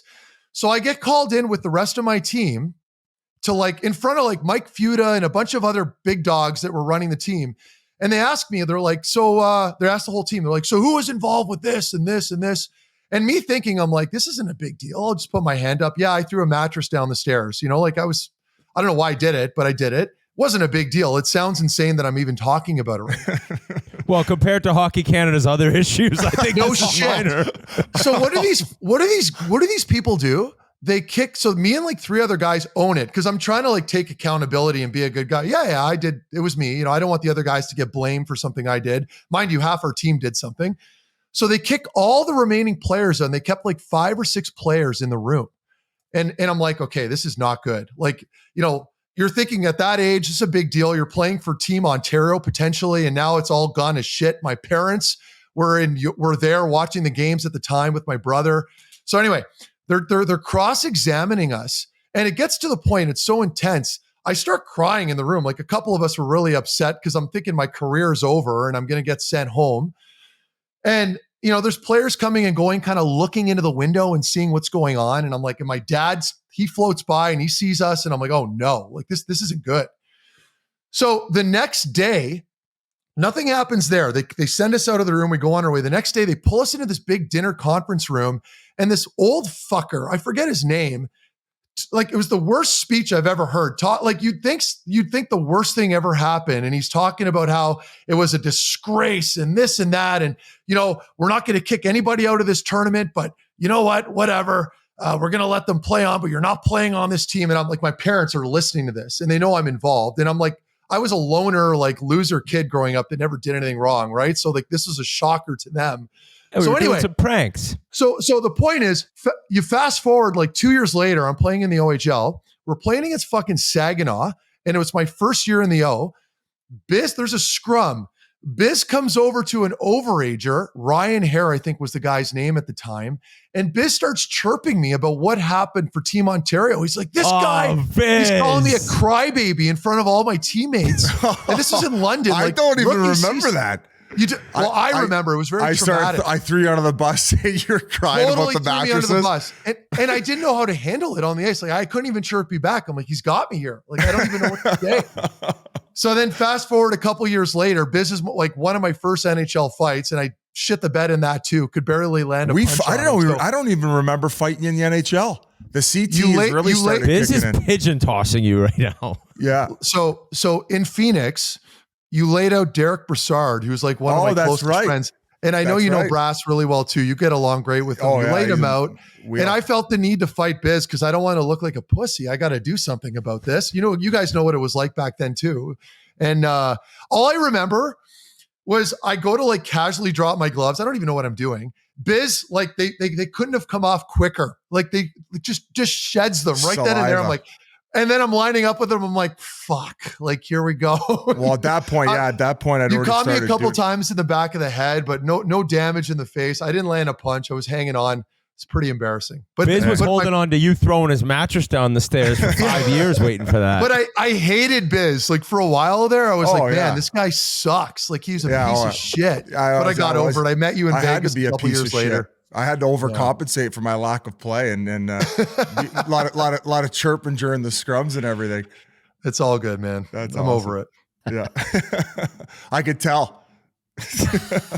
Hey, another thing that you used to do apparently is you were a big tarps off guy at the parties and stuff. You would always have your shirt off in the room. Who told you that? I mean, I think a few of the boys were mentioning. I got a little bit of dirt here. I actually got a text. Also, there was one thing you mentioned earlier too. I want to ask you about. I think you said, who'd you say? Chris Phillips. You used to hang around with. But my buddy said that you have some unreal Chris Neal stories from your time in Ottawa, and that's a guy that we don't really usually hear about. And we were talking about scrapping, so that's kind of what sparked it in my head. Yeah. No. Well, Nealer's the kind of guy, like, and I love him, by the way. He's a beauty. Nice guy, like lives and breathes, bleeds red Ottawa Senators. He's one of those guys, and with Nealer, you can't prank him. Like, you could never do anything to him, because if you did, it comes back at you 100-fold. Like, I can remember some of the rookies like he'd deal with. We had a guy, I think it was Patrick Weirkoch at the time, a defenseman out of college, and he's playing with us, and he did something stupid to Nealer. I forget what it was. Fucked with one of his hats or something. And Nealer goes to the grocery store, buys a piece of salmon, like a shitty salmon fillet, gets to the rink, tucks it under his rear mat, like in the back of his truck, under the mat somewhere, and doesn't say anything to him. Like, it just leaves it there. And so, like, days go by, and Patrick Weirkoch's like, what's going on? My car stinks. What are we going to do here?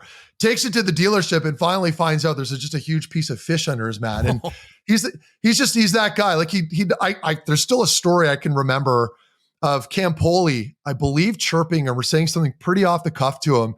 And Nealer just chased him right into the bathroom, right in the face, like popped him right in the face, drops him there. What's another Cigarette one? machine. So you would say that he took himself very seriously. Not oftentimes. But it was that was more serious. But like, I'd be Beekman on the plane, and I'd get off the plane, and I'm a little late getting to my truck in the middle of winter, and there's a peanut butter and jelly sandwich smeared all over my windshield. Like that's the kind of guy he was. But it was funny, and guys loved him. I don't hate him for that stuff. We still talk better at giving it than taking it. Then yeah, exactly. Yeah, he's a good dude though. After you get drafted, what did the Senators tell you as far as like your progress? How many years you might be in the league? Like, did you have a real belief like as a 6th round pick you're going to be in the NHL? When I came into the league? No, like even before that, 6th round, a little bit of a later pick. Yeah. So, you guys know, this is perfect because Biz and Whit can relate to this a little bit, I'm sure. But when I came in, for me at least, the challenge for me was always, I was a bigger player and I was not fighting. Like, I was physical, loved hitting guys, loved laying guys out. And I'd fight if I had to, but I could never just square off with a guy for no reason. Like I'd have to be pissed off or angry. And that's generally the only time I would ever drop them. So when I got to Columbus, that was always a hurdle for me. Coming into the league, having to try to play tough. I respected my opponents sometimes a little too much. You get a little starstruck looking at some of the players across the ice. Those were always my problems as a player coming in. And it wasn't until like my 3rd or 4th year pro that I kind of figured it out. I'm like, hey, like these guys, there's no difference between all of us. Like I'm just as good a skater as some of these players. I can play just like these guys. And I think that mental stuff is usually, the big kind of detriment for a lot of young guys that are trying to break into the NHL. It's like, okay, the guy you're playing against right now on the other side, you don't need to respect him that much. Like just picture this, he's taking your lunch money right now. You can either make a career out of this and show him no respect and play him hard, or you can sit back and let him do his thing and maybe you don't have a job tomorrow. So it took me a while to figure that out, but I eventually did. And then, a couple years in Columbus, I kind of started getting the hang of it. And then even more so when I got to Ottawa. And the best thing that ever happened to me was getting paired up with Eric Karlsson. I mean, for me, getting the opportunity to play with him I really found my role. I was always a top 4 guy in Columbus, but I never really had the right partner to play with. I was always interchanging with different players. But when I got to Ottawa, getting to play with a Norris Trophy guy like him, it was the best thing ever. Was skating always one of your strengths? Like that was your thing growing up, or would you become better at that at like when you turned pro or in junior? I tell kids this, I tell parents this all the time now. And my dad maybe took it a little far as all the power skating goes. But like that was my bread and butter. It was my skating. I mean, if you could move, I could, for my size at least. I'm not saying, I wasn't McDavid out there, obviously, but I was moving well for my size and as a defenseman. And so at the very least, I could always catch up to players, and players would never go around me. And that was something that I always took a lot of pride in. But it started at such a young age, like you have to get those fundamentals down right away. And I was so comfortable skating backwards. And that largely is why I was able to catch guys off guard with all those hip checks too, right? Like that was something that, you give a player an opportunity where he thinks he's got you beat. And with your edge work, just being able to swing my hip out the way I would allow me to catch guys off. Even with like a missed poke check, I'd go to poke a guy, maybe he kind of gets the puck around that, and then I could follow it up with my hip. And if people see a lot of those highlights that I have, a lot of it, I do the initial poke check, miss that, then the player thinks he has me, and then that's when I would swing out. So skating for sure, like I would say to any parent, like make sure your kid can wheel. Like that's your ticket right there. And now more than anything, now it's like then when we played, you could, there was the players. You get away with it.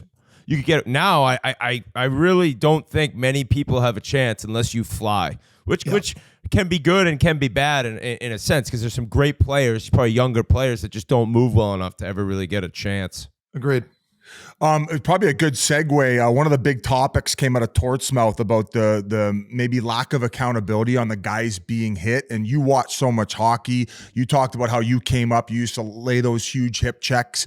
How do you view maybe these younger players coming in, and how do you view the development standpoint from the contact? Should it be implemented sooner?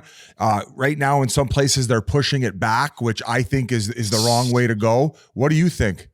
I think you nailed it. I think you posted something over the last 2 weeks, Biz, where you mentioned, it was a mistake to extend it to like an older age group, right? Because people are always, that's the problem with sports, and maybe with hockey to a degree right now, is whenever we want to change something, there's always like an overreach correction, right? Like it's like, okay, so we're worried about concussions and kids or whatever. So let's push it back. Okay, so now you're going to let like hormonal teenagers that where like physically there's such a large gap between them, right? Like I didn't hit puberty until later, where some guys, I'm showering and I'm not calling myself a bird watcher, but like you're looking around and I'm like, these guys are men and I'm still a kid in here. Like what's going on? And so my point is, it's like some of these guys now, like that's the age group that where you're starting to hit, and now you're going to see bigger injuries. So I think more importantly though, when you're starting at a younger age, you can also teach kids how to absorb hits and like how to take the hit. And I think that's a really critical part of the contact in hockey. And so now, like, it's funny you say this. I was sitting with O-Dog during the game last night, and I remember we were looking at each other and guys are swinging away now. And I'm not just talking like a Mitch Marner or a Tim Stützle. Like everybody, like there's no hitting. It's brutal. and like prime opportunities where you can lay a guy out. And I'm not advocating for fighting or for guys to act like goons on the ice. I want to be clear, but like I feel like that's starting to coincide. I don't know how you guys feel about this, but I feel like largely that's also creating a lack of passion or rivalry that you're seeing. Like when you've got those fuck yous after the whistles and scrums or big hits with more scrums, it creates like more passion and it galvanizes your groups. And then all of a sudden the fans get into it and there's like there's more energy, you know what I mean? And now I was watching that game last night, 2 divisional rivalries that are in the same province, and there was barely any contact. And I'm like, what the game's changing. And I understand that I'm always very careful because I don't want to sound like some old dinosaur that's like complaining about the new generation. I don't like doing that. But I told this story on TSN yesterday. The biggest tell for me was my last year in Dallas. I can still remember at times like boxing guys out at net front or trying to, and the officials are they're yelling at me. They're like, Meth, hands down, don't touch them. Like you couldn't do it anymore. And it happened. It felt like it happened overnight because just 2 years prior, I'm battling with guys in Pittsburgh in the playoffs and you're getting away with everything. Can't do that anymore. So I don't like, I guess to finish my point, I know I'm ranting now. No. I don't like where the game is trending. I think it's incredibly skilled and fast. I worry about that physicality aspect because now it feels like every other night, it doesn't really matter who you're playing. Like as a fan now, when I'm going to the games, it's like, it doesn't matter if they're playing the Red Wings or Buffalo or Toronto. It's all the same. It just feels more robotic now, and I don't like it. Especially for the bottom 6, in my opinion. I just want to see them more emotionally invested. Like if there's like sometimes you'll have periods where like, Jesus Christ, man, the fact that people paid to get in the rink to watch that. Like if you're a bottom 6 guy, go run a guy, fucking make some noise on the glass and have a scrum after the whistle. And like you talked about, it's more about that fan engagement. All of a sudden they're out of their seat. So I view like a couple big hits just as good as a goal. From a live entertainment people, you guys hear, like you hear the crowd, right? Like whether you have 2 guys squaring off or you've got a huge hit, fans are on their feet. I mean, there's a reason for that. And I understand that they're trying to make the game safe and you want to eliminate the headshots and all that stuff, but it's the turning away and like, skating away from contact and not finishing a check on the forecheck and stuff like that. I'm seeing it decrease big time. Anyway, that would be my only concern right now. Flybys and the swings you're talking about, yes, they're so obvious to me now that I have to think it's coaches saying, hey, don't even waste energy on that hit. He's moved the puck, backtrack harder, because they're so obvious now where a guy could easily just run a guy as he releases the puck and they don't, where I'm like, that can't be not told. Like that has to be being told to him, like, don't finish hits there. But that's how you wear teams down. That's how you wear them down, though. Like your bumps and like you guys remember what it's like playing against certain teams. Like we would play. I'm trying to think of like tough teams that I played against, like Toronto at the time when they had guys like Colton Orrs is a one-off. There's many more, but like you'd play against the odd physical team and you'd be hurting after a game and you'd feel it the next night. You know what I mean? And I don't know. I know the game's really quick now, but I just feel like that's taken out and it's an effective strategy. Like it's not hard to finish a check if you're a role player. People will love you for it. And for whatever reason, you're not seeing it the same anymore. So anyway, look that's at where Chris we're at. Neal. But I had a great time when I was up at Sportsnet working with Doug McLean, and I know he was your first NHL GM, right? Do you have any funny stories with him? I mean, I'm guessing you're not dealing with the GM that much, but I don't know if you enjoyed your time listening to his stories, if you ever got I mean, he chirped me for my signing bonus as a like when I first saw my contract, one of the first things that told me was like, oh, you're harder to sign than Rick Nash. I was like, and I'm like 17, 18 at the time. But no, Doug was flashy. He'd come in with the nice suits and, he liked to dress up and, he's an important guy and all that, but I don't want to chirp him because I did get along with him pretty well. But I guess he's a loud guy and he had a loud personality and, very animated around the room, wasn't shy to come in and, tear a strip off of the group if we were playing like shit. Oh, he would? He'd come in there and I mean, that's just the way he was. And, I could still remember the last thing I remember him saying, and this was like, this really bugged me. This was during my first year in Ottawa. I can still remember him chirping me on a Sportsnet panel saying that I wasn't a top pairing defenseman or something like that. So that stood out too. But I love you, Doug. I'm not chirping you. I think but he I was remember better about everything. you taking him to the cleaners on the signing bonus. And you mentioned that. Well, it wasn't even because that was the first year. That was the first year they changed it. So I signed for $250. And I can remember after my first game against Rimouski in the Memorial Cup, I scored 2 goals. I had the overtime winner. And I came in the room and I think it was Savret beside me, like wrote like $800,000 like on a little piece of paper, like it left it in my stall. So it was so disappointing that summer when I signed. First thing they said, see you later, rookie. And then my first check was like 25. And this is, by the way, I realized we're getting the money talk, and I know people are going to cringe when we talk about this in today's world. Don't worry, so they listen to me talk about it. Yeah. But I can remember getting that first check, and I think the first installment was like $25K. And I think I cleared like 12 something of that 25. I remember calling my agent right away and saying, like, it was Larry Kelly at the time. I remember, Larry, what's going on here? Like, where's the rest of my money? I had this idea that I was going to buy like an Escalade or something. I ended up buying a used Trailblazer in Syracuse. Okay, so I was actually just going to ask you about going back to Syracuse because, I wouldn't say you were like a killer in junior. You always played physical, great skater, but you developed that nastiness over time. How much did going to play in Syracuse with those mutants down there like Konopka? You guys had Morasti on here, right? Buddy, the mutants you guys had in Syracuse when you were there, I would imagine that put a few stripes on you. The one year we had Sugden.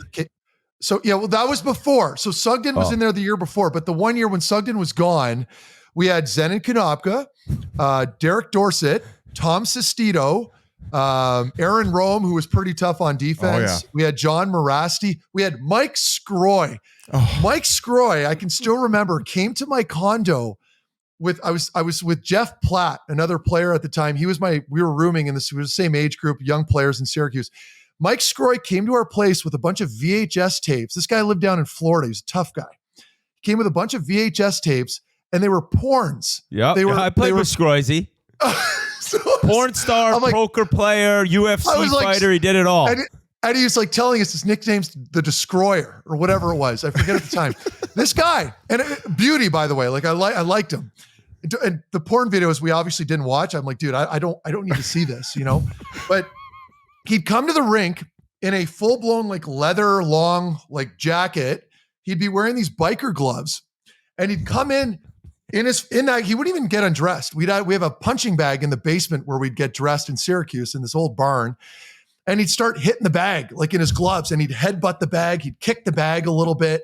And this was like my first year in the American League, and I'm like, what the fuck? What have I gotten into here? Like, this isn't hockey. What are we doing? And that pretty well set the tone. I'm like, this is just what it's like, I thought. And playing around, it was a circus. And this is the jungle, baby. We had guys like fans running around with like an indigenous headdress, with like pelts over their shoulders, running around the building with like the Hanson brothers, and have Zenon Konopka spraying the fans during warm up with water bottles. Like the whole thing was insane. And I didn't fight much, but I'd have to occasionally because of that stuff. So that kind of gave me an introductory moment there into the American League and into pro hockey. That's awesome. How'd you like playing for Hitch? Hitch was the man. He's probably my favorite coach. I can still remember. Kind of a hockey genius. We had him on the show, and he'll talk about it for hours. He's got so many ideas, thoughts. Well, our first introduction to him was training camp in St. Louis, and just seeing how he was able to break down video and articulate where you should be on like a forecheck, for instance, where for a guy who never played the game, I mean, he was just like Whit said, he was a hockey genius. No, he was great. And what I loved about Hitch was that you could he would challenge you and you could challenge him. Like, I'm sure you guys have heard the stories. Like I can remember even there was a game in Arizona or in Phoenix, and we had Malhotra on our team. Manny Malhotra was playing, and Hitch was all over him one game. And Manny was a good player with us. Obviously, this is just one example, but I'd be sitting there again as a rookie. I wasn't even a rookie. I think it was a call up, and Manny would just give it calling him a fat, F-bomb and going back and forth on the bench. And then he'd go out there, have a great shift, and then he'd come back and Hitch would be like, good, Manny, and clapping his hands and getting in his ear. And it's that's the kind of guy he was. And I mean, I respected the shit out of that. I thought that was fantastic. And, we've all heard the old war stories of Hitch and some of the stuff that happened maybe in Dallas or whatever. But all that aside, I mean, I liked it. He challenged guys. And more importantly, he treated everybody the same. It didn't matter if you were a 13-year vet or a 3-year guy. It didn't matter. He'd sit you if you were playing dog shit, or he'd play you a ton if you were a young guy. He didn't discriminate. And that's what I think a lot of guys respected about him. And that's why he coached for so long. One guy I got to ask you about, Sergey Fedorov. You got to play with Sergey Fedorov in Columbus. Talk about a weird landing spot for Sergey Fedorov, but I mean, just what he'd accomplished. What was his demeanor? He was different, and I loved, but in a good way. But I always felt like he related more to the young guys. He was such a kid at heart, right? So, I'd be going to Chris Russell and Jared Bowles' place. We'd all us young guys would be playing Wars or Call of Duty at the time, I should say. And Sergey would come over and he'd start translating the Russians that he could, he'd hear the Russian language on the game when we'd be playing, and he'd be talking to us and telling us what they're saying. And then he'd be telling us about, Ferraris and how great investment, what you need to do. And he'd break it down for us on how you would buy a Ferrari. And I had no money at the time, right? And pregame meals, he wouldn't touch the pasta. He'd have a little bowl of lettuce with plain chicken, and he'd talk about the carbs and how you don't need that. And I'm like, Sergey, man, I got to go out tonight and hit some guys and run around and block shots. I'm going to eat some pasta, I think, that was just how he was. And I think really interesting dude. A lot of the Russians usually are.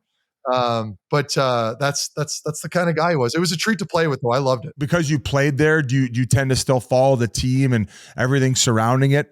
What a tough go there.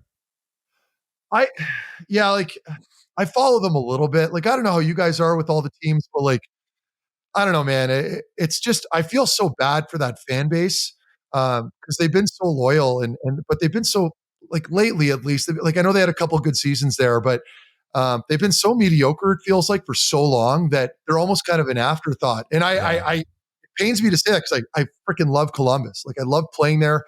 They've got a great setup. You got the practice rink attached. It's, good city to live in, raise a family, whatever. And they draw good crowds. They get great crowds, and it's a fun barn to play in. It's a fun barn to play in. Yeah, you guys saw them in the playoffs. Those fans are on their feet the whole time. So, they're due. They're due for some winning teams. But some of the moves that they made over the last couple seasons, it just makes you kind of wonder, some head scratchers. So, I mean, right now you've got, I don't know what they're going to look like in a couple years. Hopefully they figure it out. But again, I guess just to repeat it, I just feel bad for the fan base because they deserve better. They need that D-man, Juracek. I'm probably saying it wrong. The high pick. Yeah, Juracek. They need him to be a stud, because if you get the Fantilli, who's kind of coming on here, and then you get the defensive stud, that's you need a number one center and a number one D. Until you need that a number happens, one guy at every position. Yeah. You need a number one guy at every position. Until you do, you really have no chance. You can make the playoffs. You can do this, do that. You'll never become a Stanley Cup winner. So yeah, I do like that team, though. I think we've been over this. The last team to win it who didn't really have that was probably the Carolina Hurricanes, right? Where it was more of just a well-oiled machine from top to bottom with no standouts. But Ward stood on his head, so it was okay, well, you know, yeah, fair enough. Yeah, I guess I'm a fucking idiot. I don't think they had an ace on the back end. Was basically no, they point. didn't. They didn't. Yeah, they didn't really have that. Kai Commodore was their ace. But yeah, I want to go back to Karlsson, playing with him. I mean, as far as skill for a defenseman, was it something that you'd never seen before? What was it? The things that he would show you or do in practice, were you just mesmerized day in and day out? Yeah. Well, I mean, it was his confidence, right? Like he's a natural athlete for sure. But I don't think I've ever met a more confident guy, like just so sure in himself all the time. Like he knew what he wanted to do, passionate. Like, we'd get into yelling matches on the bench sometimes just because I wasn't feeding him the puck enough. And that's literally all I did, so he just couldn't get it enough. Same on the power play, him and Mark Stone or whoever else, they'd be going back and forth a little bit, but he had the ability. Like the difference between Eric and a lot of other guys is he never took anything personally. Like you'd get in a fuck you with him on the bench. And then, a minute later, you're buddies again and you're just getting to it. Like all he cared about was winning games. He wanted the puck and he wanted to win hockey games. And I'm sure he still approaches the game that way. But between that and having a chew in his mouth the whole time, like this guy's got Siberia or whatever else he's using all game, the whole time. And I have no idea how he does it, but that's just part of his shtick. And he's been doing it for as long as I can remember. What's Siberia mean? The dip. That's the snus, the Swedish stuff. It's like a special kind. Yeah, I know nothing about stuff. this shit. I don't even know if he's chewing that stuff. This is so healthy. Don't bring up dip. Get the fuck. I do kale pouches. I'm not telling anybody to do it. I'm just telling you that's just Eric's that old school Swede that does. And a lot of the Swedes do. And but no, like I mean, I heard he swallows too. Yeah. Oh, he swallows he's not spitting anything. So, but yeah, it's he was a treat to play with for sure. And I mean, I think again, like just his athletic ability, like he didn't have to train very much. Everything just came so naturally for him. He plays tennis in the summer and stuff. He told me that's what he once. does, man. That's what he does. And would he tell you like, just give me the puck whenever you get it? Was it one of those? My first camp. So the first camp we played together, that was like right after the lockout ended. So it was a very short training camp in like 2011 or 2012 or whatever it was. And I would get the puck. Like there was a sequence once where the play was in the offensive zone and the puck just kept coming up to me on the wall, like on the point.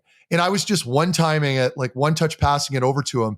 And in that sequence, it had to have happened like 3 or 4 times, like consecutively. And then like on the 3rd or 4th time, buries it. And then it happens again. And he just has a knack for finding the net. And so that then and there, I knew, I'm like, okay, this kid's very special. I just got to give him the puck. And even in the D zone, like, guys know when you're getting a retrieval and you're going to get the puck and you're under pressure and maybe the low center would get taken away.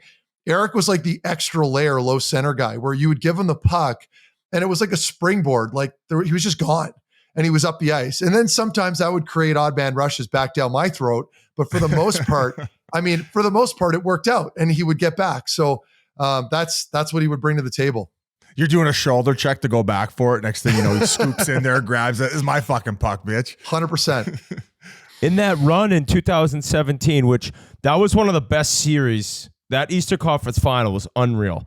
That was pretty close to when we started the show already. I think it was maybe the playoff before, but I remember being so invested, right? The Penguins and Crosby trying to get another cup. But you mentioned your team. People say you got some lucky bounces along the way. Like, what do you think would be considered luck in terms of your guys' run that year?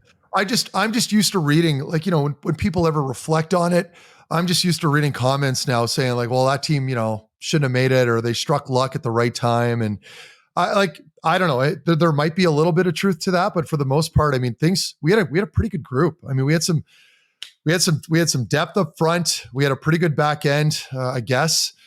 Craig Anderson was fantastic for us, which, as you guys know, like goaltending is the secret sauce in the playoffs, right? Like between that and being able to lock things down. But then we'd have guys just step their game up at the right time. Like Mark Stone was excellent, Kyle Turris, Eric and you remember the connection in Boston, that series with Eric Karlsson's saucer pass to Mike Hoffman, where he does that nice little move and buries it. Like we peaked at the right time. I don't like to think it was luck, but we for sure just, I think things just kind of worked out at the right time for us. And that's why we had so much success. It wasn't during that playoff in the conference finals when you got your finger chopped off by Sid, was it? Was just a couple months prior. So they had to like fuse these two fingers together, like the glove, and add like a metal sheet inside the padding. But like what people don't know, like that was still like my finger was still broken. So like every pass I would make, because you guys know what those composite sticks, like the vibration running up that shaft into my hand was the worst, like every time. And so like I'm getting shot up, I'm taking Toradol, I'm just trying to ease the pain enough to be able to make a breakout pass. But that like the first series, especially like the one against Boston, like, so we went Boston, New York, Pittsburgh. First series against Boston, I could barely make a pass. I was just paddling it up the wall as much as I could. And then I think the wake-up call for me was in the second round against New York, where there was a bit of a scrum, and I remember dropping my gloves and grabbing Nick Holden by like the collar. He didn't want to fight, and I didn't really want to fight either, but I was trying to act tough at the time. And I remember grabbing him and my hand just getting caught up in his arm and like just bleeding everywhere at the time, man. The pain was so extreme. I don't know if you guys have ever screwed up your fingers, but the nerve endings in there, man, it is so incredibly painful. I had to sleep with my hand on my chest for, I want to say, like a month and a half, because it would just throb if I let it drop down. I tell people I'd probably rather get my nose broken again than get a hangnail. Yeah. Like that's just how I process pain. Like I just hated anything in my hands, or just like a nagging little thing, or like stubbing your toe. Yeah. I remember seeing the clip of you, because you're skating off the ice and you took your glove off to take a look.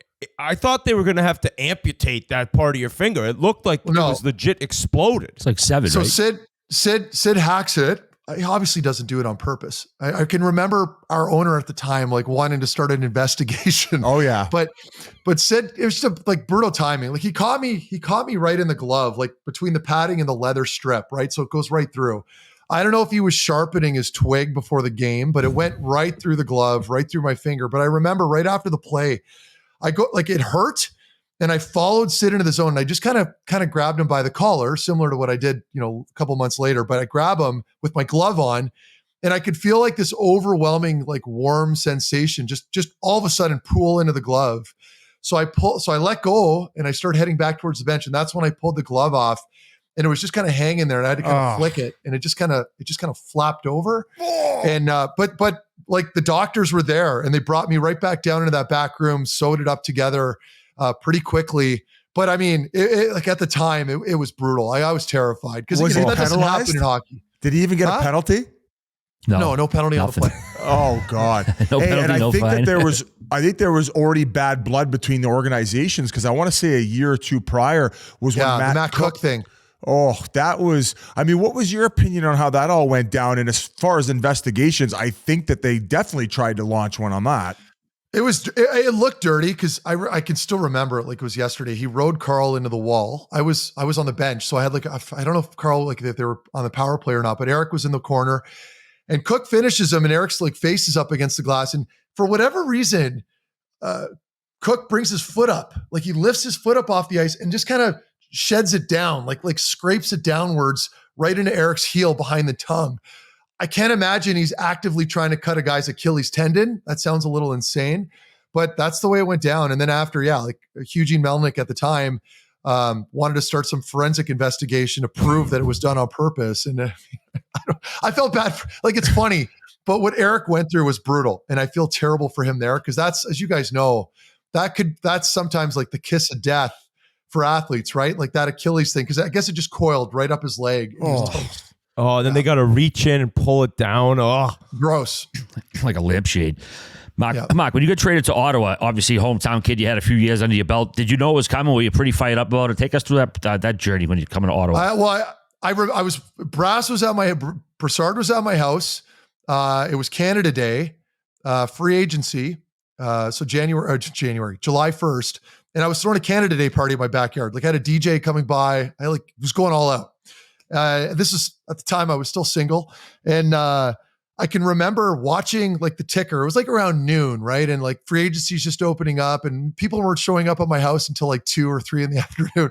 So we're watching, and I can remember a beat reporter in Columbus right after they drafted. Who was the kid's name that year? A defenseman, Murray. Ryan Murray. Ryan Murray. I think he was a nice kid. I played with him at the Worlds. He's a great kid. But anyway. So he gets selected, and then I remember the beat reporter writing, and it popped up on the feed. I guess TSN or someone posted it, where it's Methot is now expendable, and I'm like, okay, I don't know how, but I guess I am. You're like, he's 18. So, and I'm in the top 4 in Columbus. I thought I was a good player at the time, but anyway.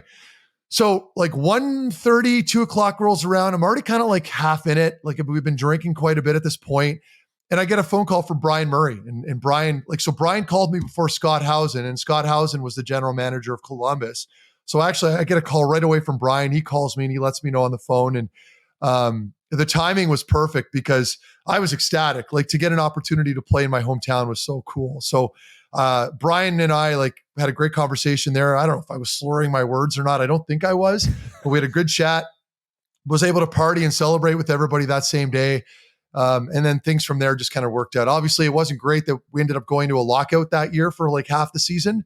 But finally, when the season started up, I got the chance to play for the team, and real special. I can't stress enough how important it is. Like, to get to play in your home city is one of the best things you can experience as a pro athlete. Were you surprised by the amount of money that you got? Because I want to say you signed a pretty good deal. Wasn't it like 5 times 5?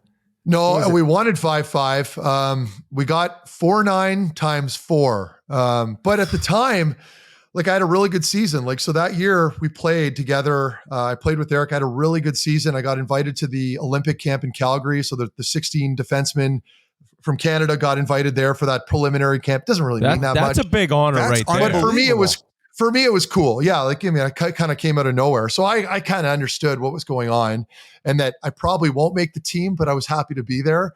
But no, I mean, it was, so after that season, that gave me a lot more bargaining power. And would I have liked the extra year? Yes. But we settled at 4 years. And again, that's just how things kind of work out in my favor, right? I ended up going to Ottawa, get to play with one of the best defensemen, if not the best defenseman in the world. It helped my game out, and we complemented each other so well. So very thankful for that, and being able to play with Eric. I think you did you play in a world championship as well? I was reading that. I played in 3 of them. Okay, played in 3 of them. Yeah. And then you pretty decent. You had a riff going with Alex Burrows, and you guys pretty much hated each other on the ice, and then you guys ended up being roommates. But it wasn't just him. It was him and Kevin Bieksa. So him and Juice, because I played in Columbus at the time when Columbus was in the West, which, by the way, was absolutely terrible. Like, playing in the Eastern time zone against Western teams. Like, we were coming home every night. I know that's a side story, but we'd come home at like 2, 3 in the morning. Worst thing ever. Us in Detroit at the time. But anyway, that's another story. But I would play against Vancouver all the time. And this is when I was getting into my game, and I'd be matched up against the Sedins all the time. So, like, there's plenty of videos of me folding both of them from behind on countless occasions. And then Burrows never necessarily challenged me, but it was more Juice. But I'm like, I was never angry because I'm just finishing checks and I'm not pissed off. And as I explained earlier, I can't just square off with a guy for nothing. So Juice always wanted to fight with me. I never called him out. Call me whatever for that. I don't care. But the same thing with Burrows. We'd go back and forth all the time. So my first world championships with those two, they happened to get invited as well. And I can still remember walking into the dressing room. We're all kind of looking at each other, just kind of going like, are you fucking who's going to break me? the ice? And then what's worse is that my first nice watch that I bought, it was like a Tissot or something at the time. I didn't, I was a modest player of the purchase game. to start. Yeah, I got it for free somewhere.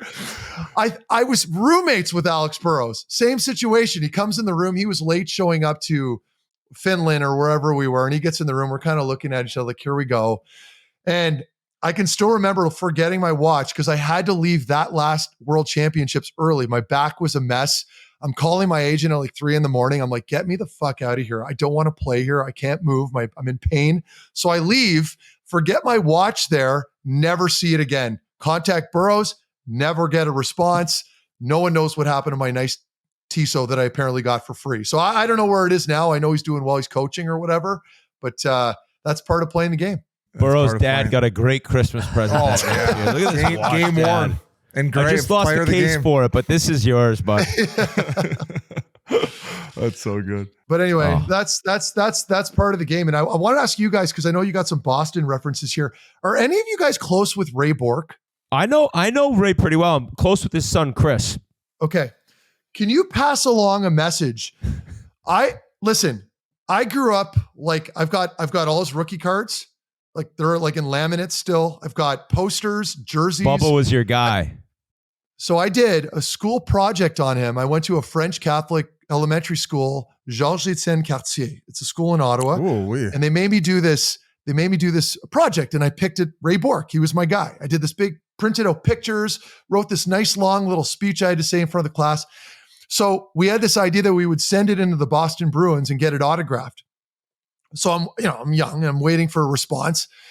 Never got a response back from the team or him. Not that I expected it. I guess now that I've played, I get it. They get a lot of fan mail. I reached out to him a couple years ago on Twitter. I think I called him out on one of his posts. I just like politely asked for an autograph. Still nothing. Is he a nice guy? Yeah, he's a great guy.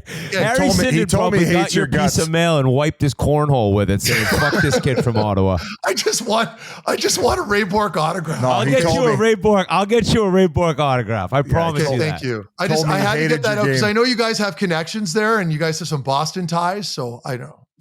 That's all I got. So when you mentioned that the career came to an end with the knee, was it something where you just knew you couldn't go on? Did you get surgery? And then I know you mentioned you hoped you got a call, but when it's an injury that ends it, it's so much harder than going out on your own, huh? Yeah. Yeah. Well, I mean, and it was hard because I can still remember we were in the squat rack after a game in Dallas. And everything's fine with your knee up to this point? Yeah, everything's. I know, no issues all summer. We had that long 2017 run, felt great in the playoffs. Didn't get to train a ton that summer because of the longer year, but I go to Dallas, get through camp, and then like right away, like the first couple games in, we're doing a post-game workout, and I'm in the squat rack, and I'm doing like split squats, and my left leg starts popping, just making these pop sounds every time I go down. So I remember Brad Jealous. I'm like, Jelly, come over here. Like, what is this? And he goes, whoa. He's like, just stop. I'm like, okay. So I back away, get it looked at, bit of a burning sensation. But they're like, just come back tomorrow morning. Let us know how you're doing. I'm like, okay. But I can remember that night we go to Moxie's in Dallas with my financial advisor, a couple other of my teammates. And we're sitting on these high-rise seats and my legs kind of hanging, like it's not planted on the ground. Like some of the worst pain in my knee I've ever experienced. It's just like this burning sensation, like someone's got a lighter to it. So time goes by, we start playing around with it. I'm missing the odd game here and there because I'm in so much discomfort. So I finally get imagery done and there's a whole bunch of cartilage just gone, like right in the groove of the femur. There's no cartilage there anymore. So they connect me with this guy in Dr. Brian Cole. He's the head doctor for the Chicago Bulls. He's their knee guy, but he's also the team doctor kind of thing. He's got a huge clinic. So I go see him, kind of gives me this prognosis that, listen, like we've done this surgery before. It's the same surgery that Landeskog had recently. Oh, no shit. So he's like, and I think Landeskog had it done there too. So he's like, I'm just giving you fair warning. Like this, it's 50-50. He's like, I'm going to have to go in there. I'm going to have to shave a bunch of like loose cartilage out. It looked like a snow globe in the knee capsule. Like all the cartilage just sprinkled everywhere in like this white fluid. So they take it out, they measure me up and they size you up to like, because you need a donor. So essentially you're waiting for a dead body to show up and a guy roughly your size, and they extract that cartilage and they implant it in your knee. So I had to spend a week in Chicago after that surgery when we finally decided to get it done, and they get the implant done. But like I'm on my own in Chicago, right? So like I can't walk, my knee's inflamed. I'm sitting in this hotel room ordering deep dish pizzas for like 5 days, 7 days, because you're not allowed to fly anywhere after surgery like that. So finally I get back and they have me in this like CPM machine, like for 6-7 hours a day where your knee's constantly just bending back and forth with ice. Anyway, long story short, it never got better to the point that I could play no matter what I did. Like, and the biggest tell for me was the following season in training camp. I'm taking Toradol in training camp. And that's when I knew I'm like, okay, this is done. I'm like, what am I doing here? And I've got a newborn baby. Like I want to be able to play with them. So I end up calling it quits after that season, and it sucked because the biggest regret I have, Jim Nill, like just to announce this out loud, Jim Nill might be one of the classiest general managers you'll ever meet, like in Dallas. When I got there, he took my wife and I around, showed us the Cowboys Stadium. Like this is the middle of the summer, like no one's there. And like took us around, took us into his office. His wife would babysit our baby occasionally when we'd go for dinner, like together, just to get us a night out. Like that's the type of people they are. So huge shout out to Jim Nill, unbelievable guy. No surprise why he's still there. But anyway, as you mentioned, Whit, like that's the hard part of retirement when you're injured and forced out. I went through a little bit of depression there in that first year. It was hard on the marriage, very difficult. Because like you're just pissed off all the time and angry. Yeah. Like you're watching your old teammates playing, and here you are sitting at home. And as you guys know, when you retire, no one gives a shit anymore. It's like you're done. Cares. You don't hear from anybody. You're toast. And so all that even together, good buddies, like they're good friends, and if you saw them, you'd have a time. But they're playing like they're busy. they don't They're have busy. time. They don't think about it. Exactly. Yeah. So that's how it went down. And obviously you're still big on your health. I mean, you're jacked, you take care of yourself. How was it like post-career after the knee injury? Like, can you run now? Can you do everything that you once did? I can stride a little bit. The best thing I can do, like I train like crazy only because I'm a little bit of a lunatic. Like I grew up watching Arnold, Sly movies, like you name it. And I feel like oddly that influenced me a lot, but because I started training pretty young and I've always really enjoyed it. So I can't turn that off.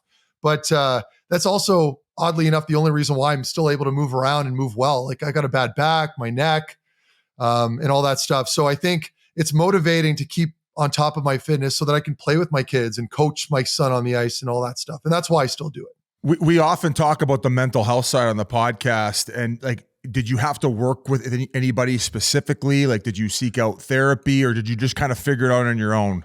I don't do well with that stuff. I never have. Like, you know, when I got to Ottawa, we had a team psychologist, like a sports person. And sometimes just to try it out, I'd go and chat with them and it just felt like a pity party. And believe me, I'm not telling people not to. You should always seek out help.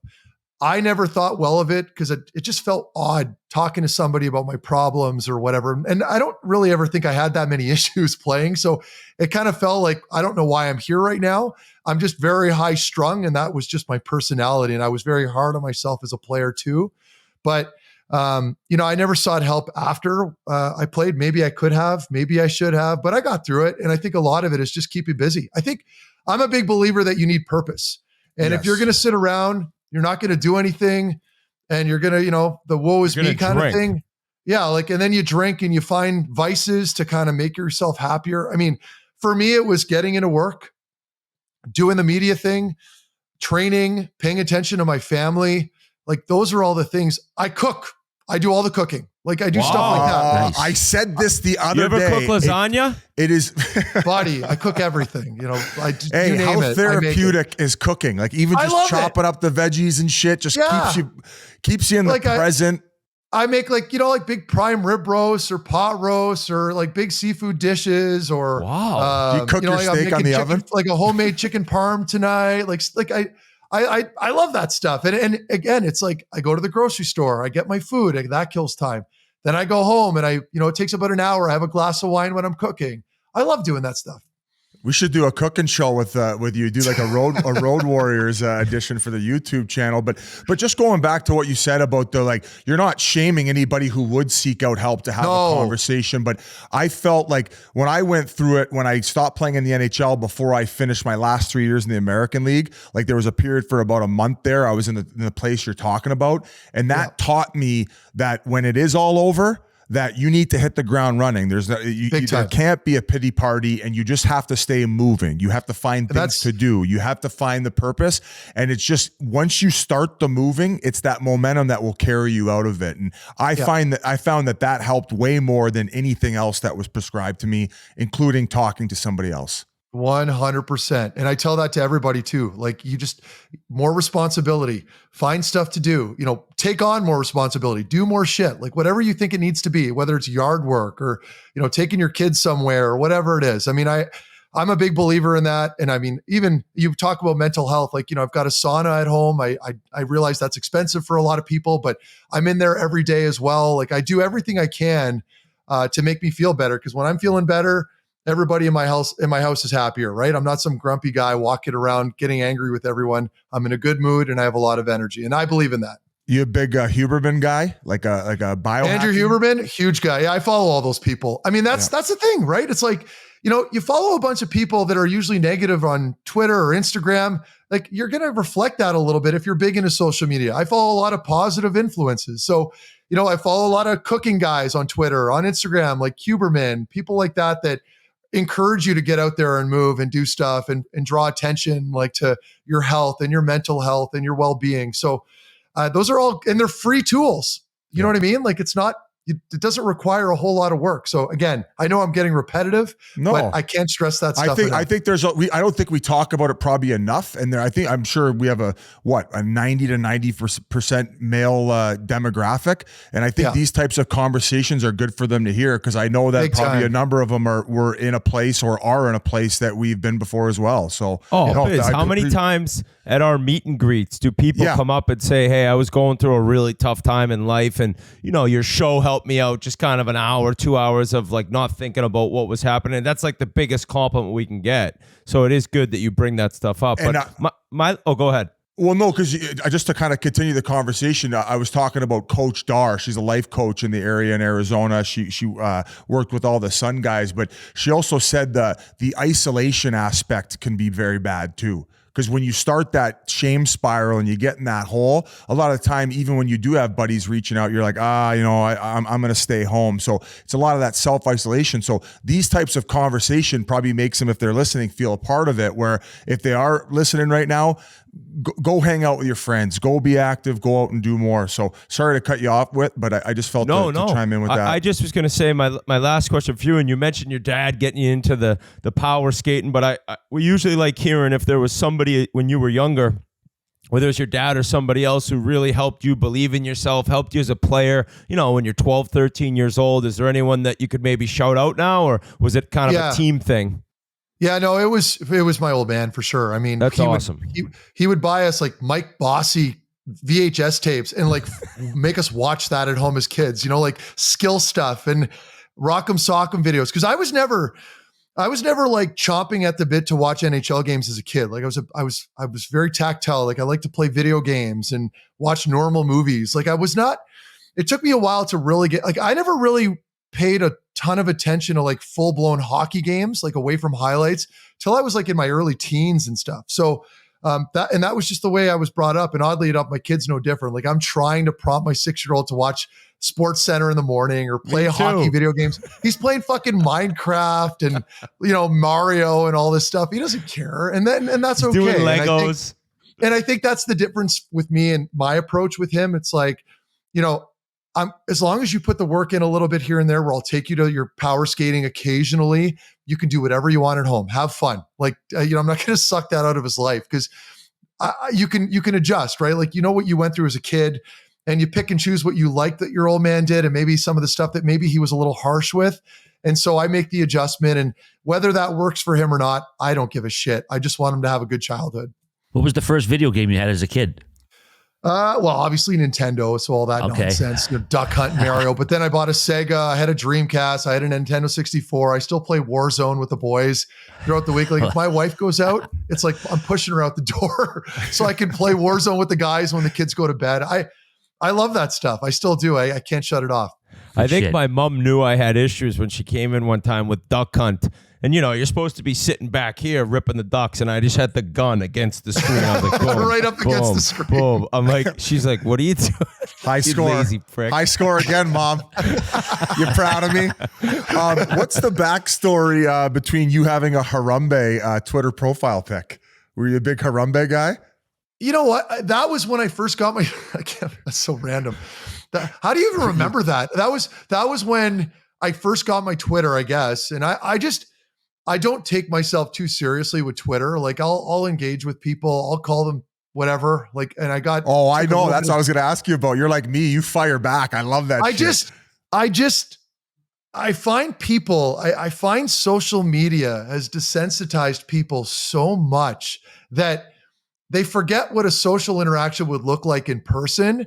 And so, and I get it, like, an anonymous account, maybe just don't respond to them, because like, what you're doing by responding, you're just drawing more in. Go at them. But I've got a balance now where, I'll call the odd one out if I know I can dunk on them to a degree, because I know that a lot of followers find it entertaining. So there's a little bit of that going on.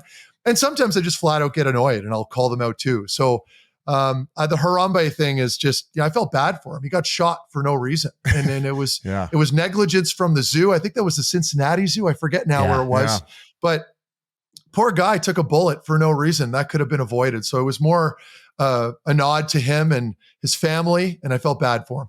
We also have more in common. I mean, especially with going after the Twitter idiots early days. You went after the Winnipeg Fairmont.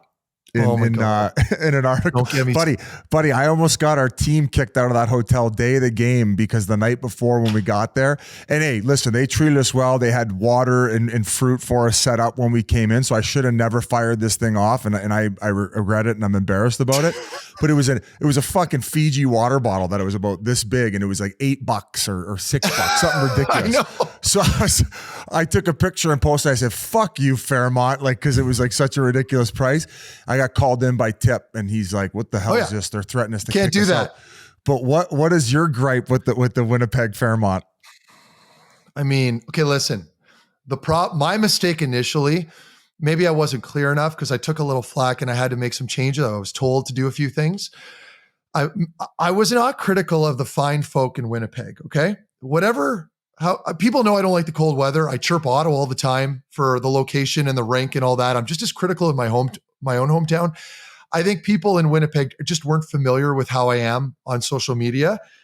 So you guys, like, you have to give me a little slack here. Like, is that Fairmont not the worst hotel in the NHL? It's a tough hotel, and especially for a Fairmont.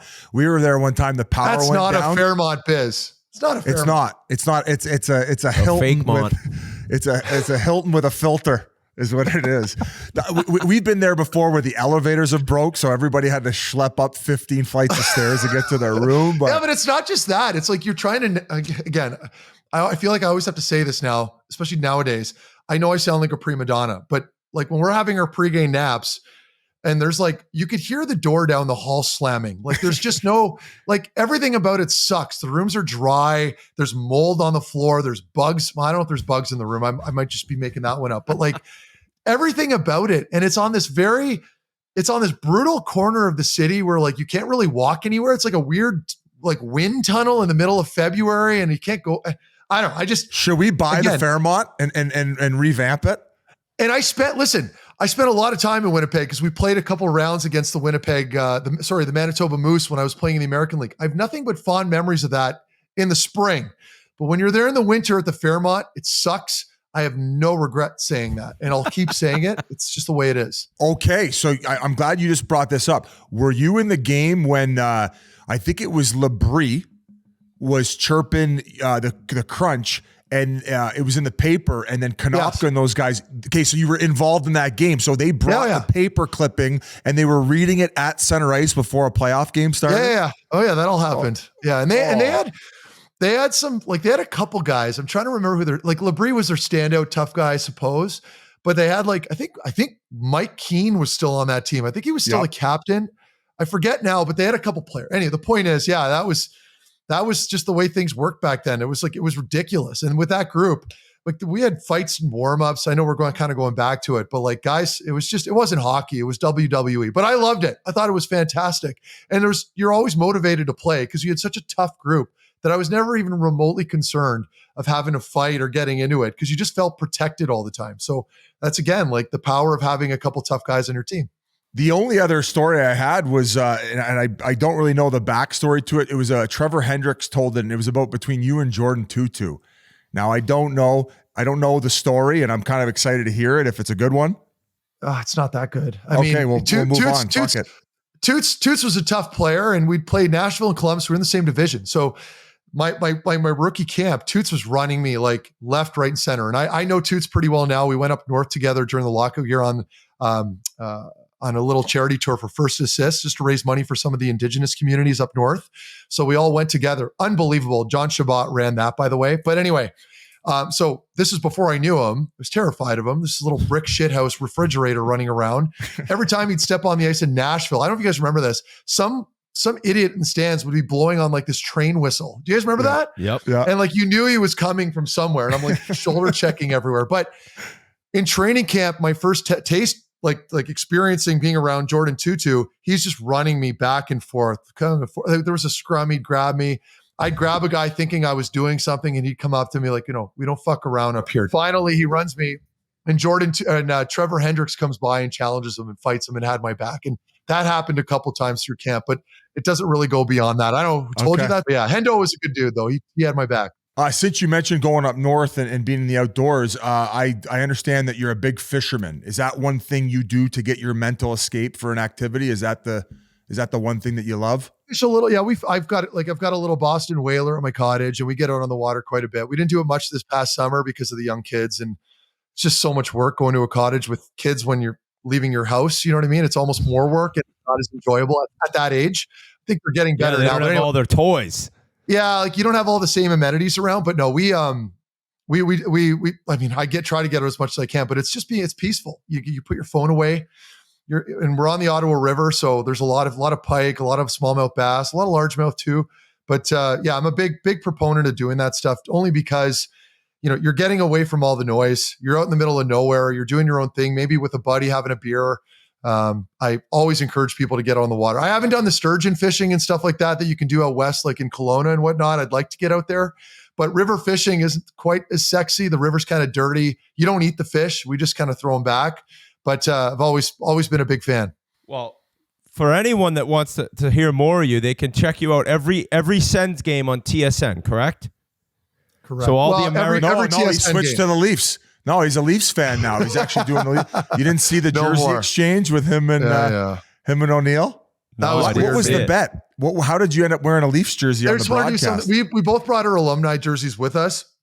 And we would just say that, so if Ottawa was leading after or Toronto leading after the first period, you'd have to wear I'd have to wear O-Dog's jersey or vice versa. And so Ottawa was leading after one. O had to wear mine for that one. And then Toronto took the lead, obviously, in the second period, and I had to wear his. Weird feeling, man. That wasn't being dramatic or theatrical. It was odd wearing a Leafs jersey because you grow up here in Ottawa to hate them, right? If you're a Sens fan, that's blasphemy. Like, you don't put on that blue jersey. So we had some fun with it, and we were both good sports about it. Well, you've been crushing it, man. So we appreciate you coming on and an amazing career, dude. Congrats on everything, and I'm glad to hear you're doing so well and doing some things that you enjoy now. So thank you for joining the show. Boys. Thanks for having me, boys. Appreciate that was great. R.I.P. Harambe. No, didn't see that my coming up today. My kid keeps poking in the door. It's just me and him right now. So I'll see you guys later. See you, bro. Before we continue, it's the Whit, and I'm here to talk to you about Peter Millar. Everyone knows I love golf, and I really love playing golf in Peter Millar. And this was before we even were lucky enough to have Peter Millar come on and sponsor our podcast. I would rock their shirts. I would rock their pants. I would love the Q-Zips, whether it's spring or fall or maybe even a chilly summer morning. You got the Q-Zip. You can keep it on all around. Easy to swing with it. But today I'm here to talk to you about their fabrics. Their signature performance fabrics keep us looking and playing great on the course throughout the year. And while we rely on performance polos and shorts to keep us cool during the summer, cool weather rounds call for a different approach. That's why we want to tell you about Peter Millar's all-course line of outerwear.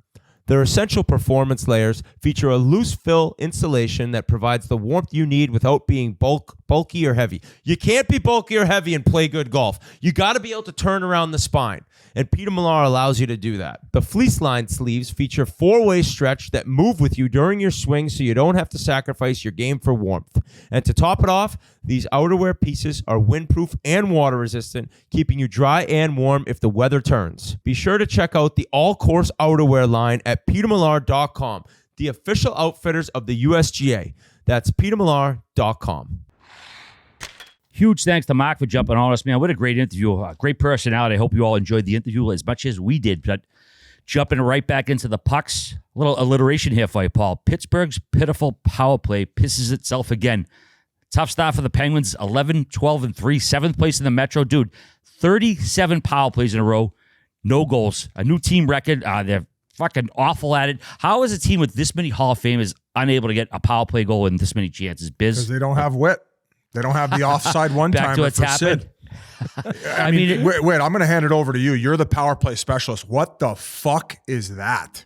I actually think it's insane that they haven't just had one go in off a skate or someone's ass, something. Because a streak like this with these type players, it's not even believable. Like, we look at the Flyers and what they've done this year, huge surprise in the NHL.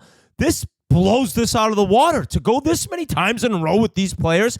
But I look immediately, no net front presence. And it was Zero. pretty ironic that they did the Patrick Hornquist night in Florida, playing the Penguins, where he won the Cups and was such a big part of the power play, standing in front of the net. Thomas Holmstrom, another Swede that could just take a beating, tipping pucks, screening, causing ruckuses, and all of a sudden, the Penguins are scoring because of him being in front and taking defensemen and tying them up, and they don't have anyone in front. They don't have Rust right now, which kills, but you look at what's there, and I read an article today in The Athletic. Josh Yeo, I hope I'm saying that correctly, and he's talking to Eric Karlsson, and Karlsson basically says, there's just not much confidence within the group right now. And we've talked a million times about so many different players and confidence, and when it goes quick, and it's hard to get back. And you're just gripping the puck. And the crazy thing about the Penguins is 5-on-5, they've been really good, and their goaltending's been solid. Jari's played great. So you look at this team, and if you said you were going to get that, you'd be like, all right, well, the power play will be fine. We got Karlsson coming in. Now, they've tried with Karlsson running it. They've tried with Letang running it. They've tried with both of them on it, and nothing's working. And it makes no sense to me besides the lack of net front presence. You have Malkin and Sid, who've been able to do it for years. Yeah, they both want to be the guy, but they've worked together. Letang's been up top. Gensel's just a great scorer. Where is the net front presence? Where are the screens? And where are the shots? They're not even shooting the puck. When you're lacking confidence and you can't score on the power play, any PP coach will tell you, guys, tonight, just shoot it. Get it off the bat. 5-on-5 mentality. Yeah, 5-on-5 mentality. Win battles. Go get the puck back and shoot it on net. But if you don't have anyone in front and you refuse to shoot it to begin with, you're dead in the water. So I feel bad for Todd Reardon because he's running the PP. And in this article, it mentions that the Penguins have a organizational rule where assistant coaches aren't allowed to talk to the media, and he's probably loving that rule right now because poor Mike Sullivan's just trotting out there every game, and he's like, I don't know, but it's not really necessarily on him. It's on the players, and it's on the PP coach, and they have nothing going. You watch it, it's stagnant. It's hold on to it, move it, hold on to it, move it. Start snapping it around. Boom, boom, boom. One-touch passes, get a shot. Go battle, 2-on-1, get the puck back, get it up top, shoot it again. But when you're standing around and you're letting the play and the PK guys just get in motion and stand there, it's there's just no accountability within this group to get pucks to the net and just cause a shit goal to be scored. I know I mentioned at the beginning, it's so unlucky that they haven't had some shitty garbage goal go in, but you kind of got to make that happen by going there. And more than anything, any PP player or coach will tell you, there's a loose puck, 2 or 3 guys get in there and outnumber them, and any PP, you want to create little 2-on-1s, and they have none of that. So it's shocking to see these players, these Hall of Famers, and they can't get a power play goal. But it's every power play you get and they don't score, you're gripping the stick even tighter and tighter. So I would actually say, Sid, get it to Karlsson, one-timer. I don't care if it's blocked. Sid, Karlsson, give it to Gino, one-timer. Sign Austin Watson. Just have him fucking blast it. Yeah, trade for Austin Watson and have him just start ripping it at guys on purpose. Whit, I think the word you're looking for, and Hank used it on the broadcast, there's no sense of urgency. And that's the biggest thing is when you're coming in on the zone entries, they can't even put 2 plays together right now. The confidence has been completely shot. The best power plays in the league, I would say if you want to watch a good power play, well, obviously Edmonton, but Colorado, they see what they're being given and they take it. If it's being closed, they adjust. They have guys switching positions. They adjust on the fly. And one thing's a lot of teams have been doing because some of these power plays are so stagnant. They're lining up in the diamond formation where if you don't have a low play, if you don't have a good goal line play, like you said, with net front presence, you're kind of hooped. You become a one-trick pony. And right now, with the lack of confidence and the lack of puck movement and the lack of sense of urgency, the Pittsburgh power play looks like dog shit to the point where I could be running it right now. I heard they signed Larry Murphy to a fucking PTO. Did you hear that the rumblings? No, but they did sign Jesse Puljujarvi to a free agent trial. Yeah, that's who. Never mind. It wasn't Larry. It was Puljujarvi. Sorry. I got him mixed up. The last power play was November 11th. They're playing tonight, Tuesday, so that means the Pens will have gone a full month without a power play goal, which is obscene. 9.5 in the season. And our buddy Jazz had chimed in the other night. The Pens had gone 0-34 on the power play. Their worst drought in franchise history is going 0-35 from December 23rd, 08 to January 6th, 09. And then Whit got pigeon tossed to Anaheim. Darian got fired, and the Pens won the cup. So I guess it's not me missing that could change it up. So you were there for an 0-35 stretch. I wasn't on the first power play for many of those. No, Whit had his guy pointing the finger. I had again. my guy. You guys know it wasn't on me.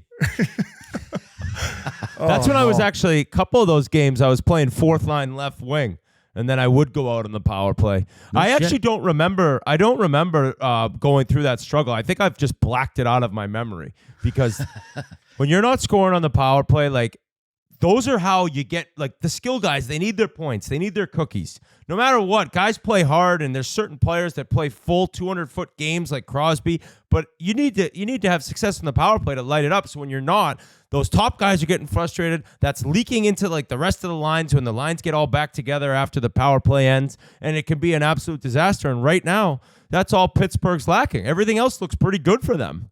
Did you use the word urgency when you were talking? I have no idea. Oh, okay. Yeah. I didn't think you said it. That's why I just want to remind you. I definitely heard word. it. The LA Kings, wow, on fire, Biz. We've been talking about it for a little while. They set a new NHL record. They had 11 straight road wins to start a season. They beat Buffalo back in 2007. They had the record. Let's see. The first team to extend an overall home or road winning streak of 9 or more games by staging a 3-goal third-period comeback. No one's ever done that before. Come back from 3 goals down. They did that to the Columbus Blue Jackets. They lost to the Islanders 3-2 in overtime. Then they lost to the Jonathan Quick to it. We're going to go talk about Quick for a second, dude. The Rangers last night. Who thought he was going to play this good right now, Whit? I mean, was he 7-1? He's only lost, I think, 1 game, and that was in a shootout or overtime. Yep. He was chucking the blocker last night, too, I watched. I was wondering, you think that at? I think it was Quentin Byfield, and that was, we were talking about LA quickly. I know we're hopping around. Yeah. Quickie's been incredible. It's been a great story. I mean, Rangers fans love him. Obviously, when he threw the blocker, they were all fucking beaten off, just like the guys at the box. And just it's an awesome story. Like, would you consider that for that? What's the trophy they give out to like a best comeback player? Masterton. Yeah. I mean, with the injuries that he had and maybe how much he played last year, could he be considered for it? If he keeps going at the rate that he's going, I mean, he's got to be one of the 3 guys that gets nominated for it. It's just been with the hip injuries he's had, he's playing out of this world. It's incredible. I mean, after last season, he didn't play much in the playoffs for Vegas. I think everyone thought he was retired in the 3rd cup. Nice going to the sunset, and he's been playing out of his goddamn mind right now. Awesome story, good stuff. Those are what the legends do, though. Just when you count them out, they have a giant fuck you mentality. Everyone who's counted me out, like all of us, and everyone who said I was done, you can suck it because he's just showed up for his favorite team growing up and been lights out. It's pretty cool to see. And with the injury history to Shesterkin, it's pretty important too. I mean, he's obviously battled things throughout each season. So now you're so confident in the fact that Quick's there and can step right in. He's been the better goalie too. Go ahead, Biz. Just going back to LA, I mean, we've kind of stroked him off quite a bit. Just we talk about the team that Rob Blake's built, bringing in these young players, developing them, and not rushing them. Mm-hmm. Quentin Byfield, watching him game in, game out now, I forget who sent a tweet out the other day. It's like shades of Malkin with that size and the way that he can move. Is he Malkin status yet? No.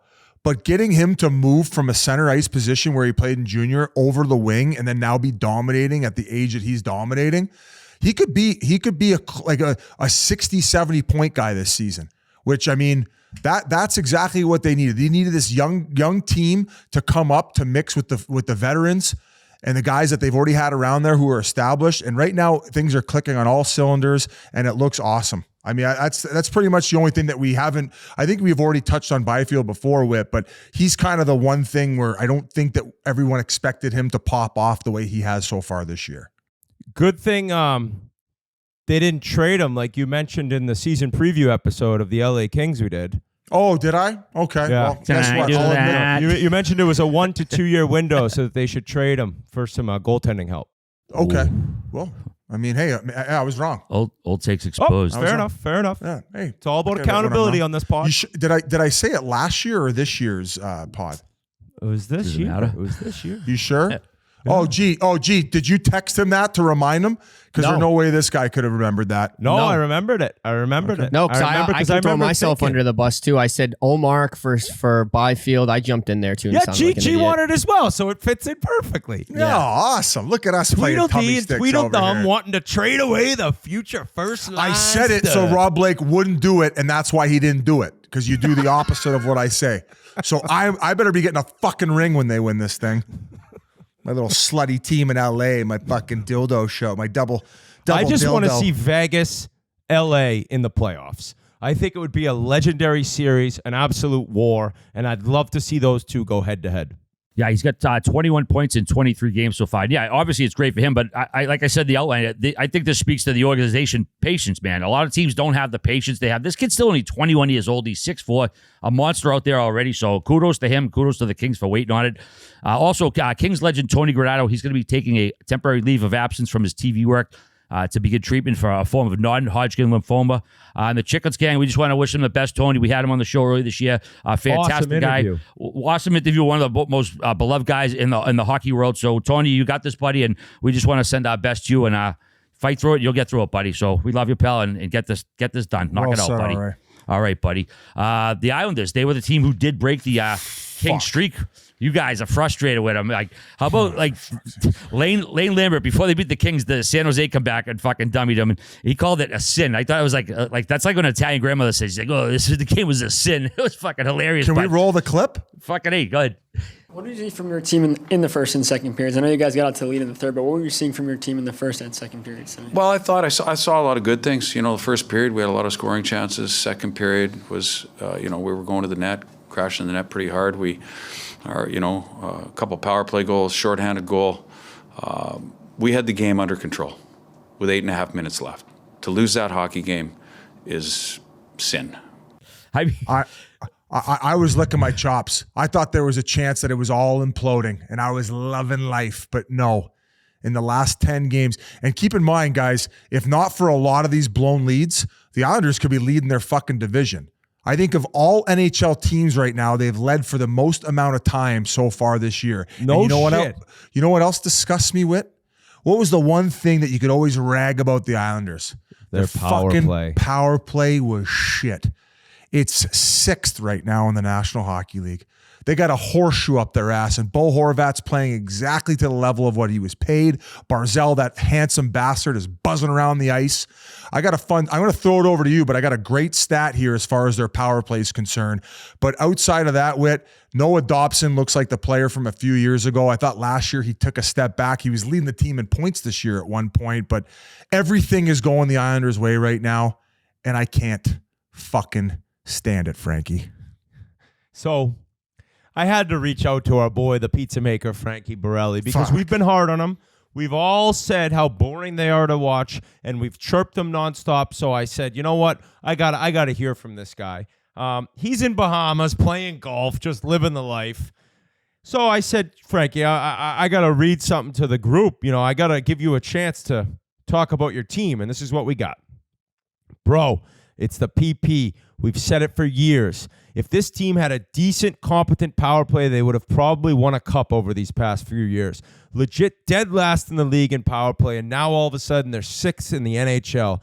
Horvat, Barzy, and Dobson are snapping the puck around. Their chemistry's off the charts. The other day, they told me that Barzy, Brock, and Palmieri drew up a power play in the locker room a second before they went out onto the ice. And during the first PP, it just worked exactly the way they drew it up. Barzy to Brock, Brock to Palmieri, higher up in front of the crease for the one-timer. This is what they've been missing. It's the most bizarre season because they went on the big slide, but they were leading almost every single game they played. It's hard to say they weren't playing well when they've been traveling the least amount of time in the NHL, when they've been trailing the least amount of time in the NHL per game, I think. It's like they're averaging only around 10 minutes a game trailing. All stuff Biz said. They're giving up a ton of shots, so Sorokin has been getting peppered, but they're grinding, dude. Pelech and Pulak out, but 7-1-2 in their last 10. Mike Riley's been a great pickup. They got him off waivers from the Florida Panthers after the Panthers signed him in the offseason. buddies with all the guys being a Minnesota dude, and he's close with Brock and Anders Lee, so he's been a huge addition. If they can get the D healthy and continue to close out games, they will be a force. I'm telling you, they've been playing good hockey every single game this year. People just seeing their record now, but it's not a reflection of how they've played for 58 minutes of most of these games. So, Biz, you pretty much said all that, but that's a Well, yeah, diehard because I talked to Islanders. Frankie. What? Is now a bad time to mention I talked to Frankie? You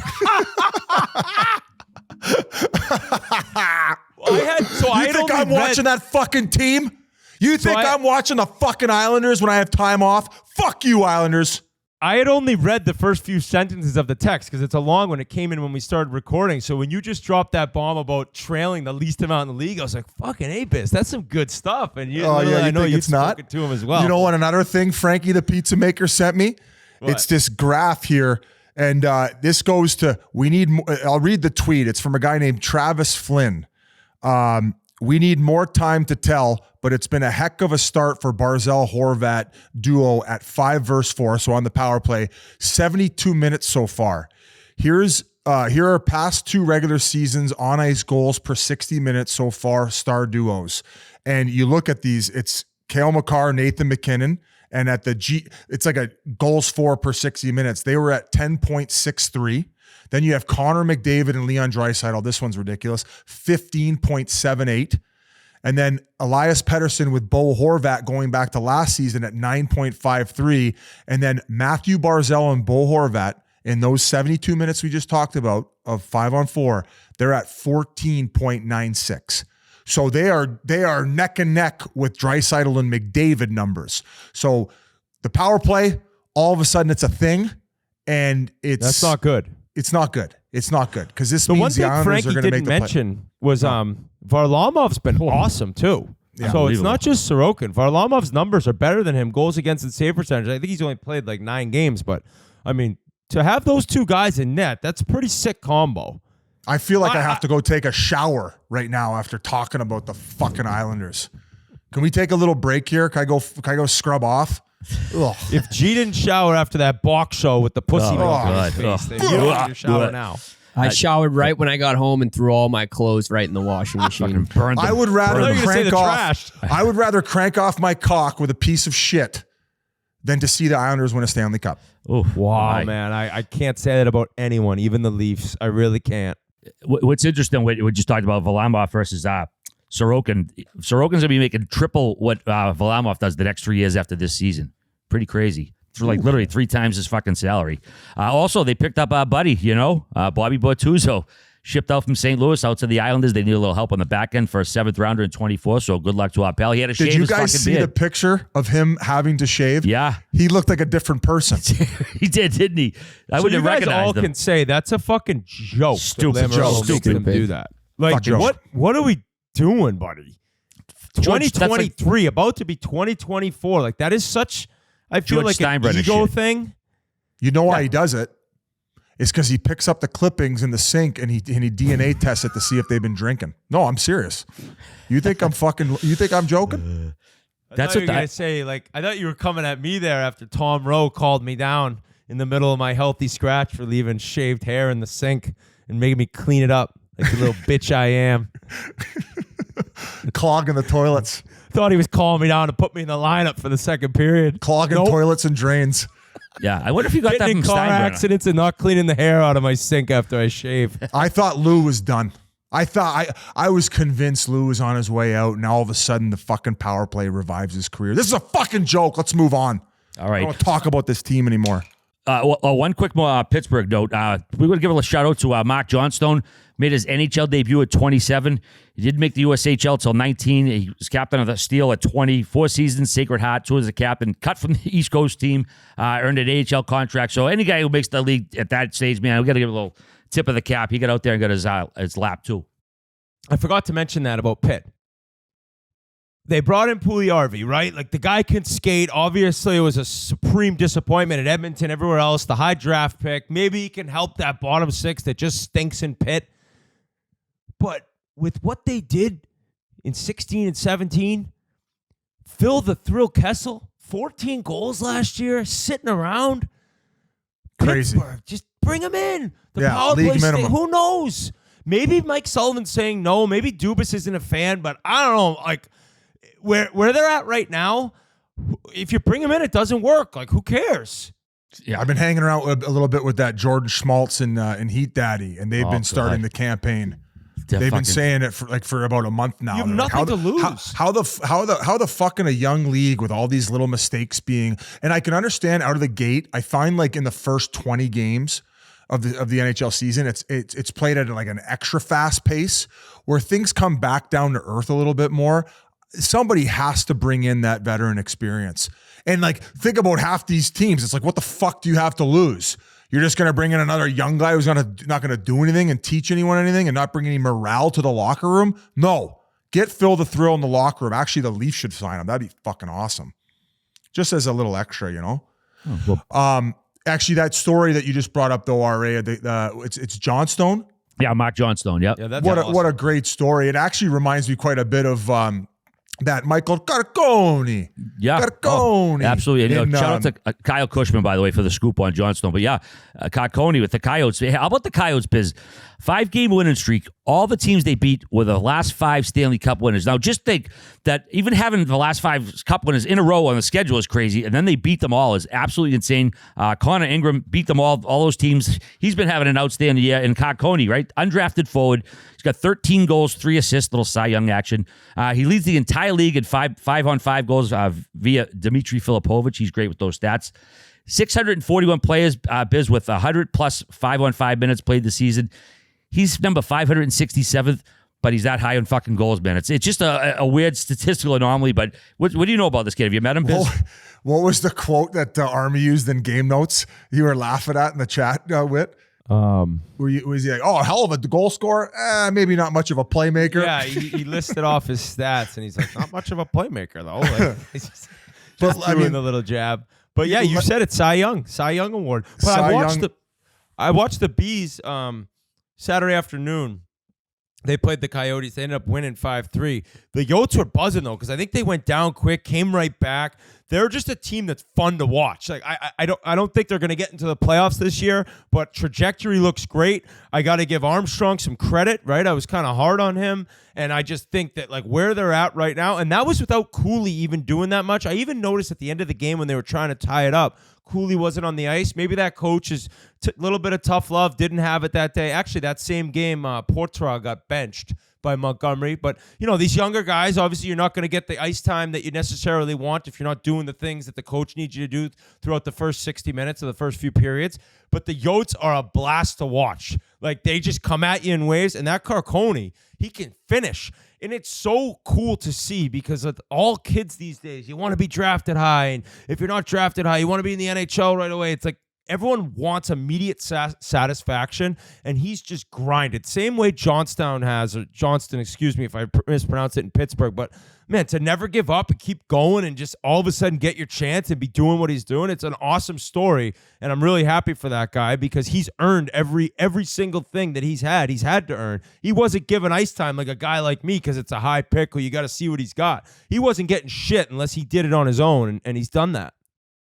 Well, wait, like you said, you were like hard on Bill Armstrong. I think you just more so meant is like you think it would have been in their best interest to maybe be a little bit shittier for a longer period of time to collect some high-end draft picks, right? Is that kind of what your thinking was, as opposed to going out and signing Zucker, maybe going out and bringing Bugstad? And there's a few other guys that they brought in as like older guys where you're like, well, do you want to finish 5-10 points outside of a playoff spot and get a shittier draft pick during these years? But at the end of the day, man, this team has looked awesome. And I guess we'll start with Ingram. Like, he has just been kicking left and right. And normally it's Vejmelka who's like the number one guy.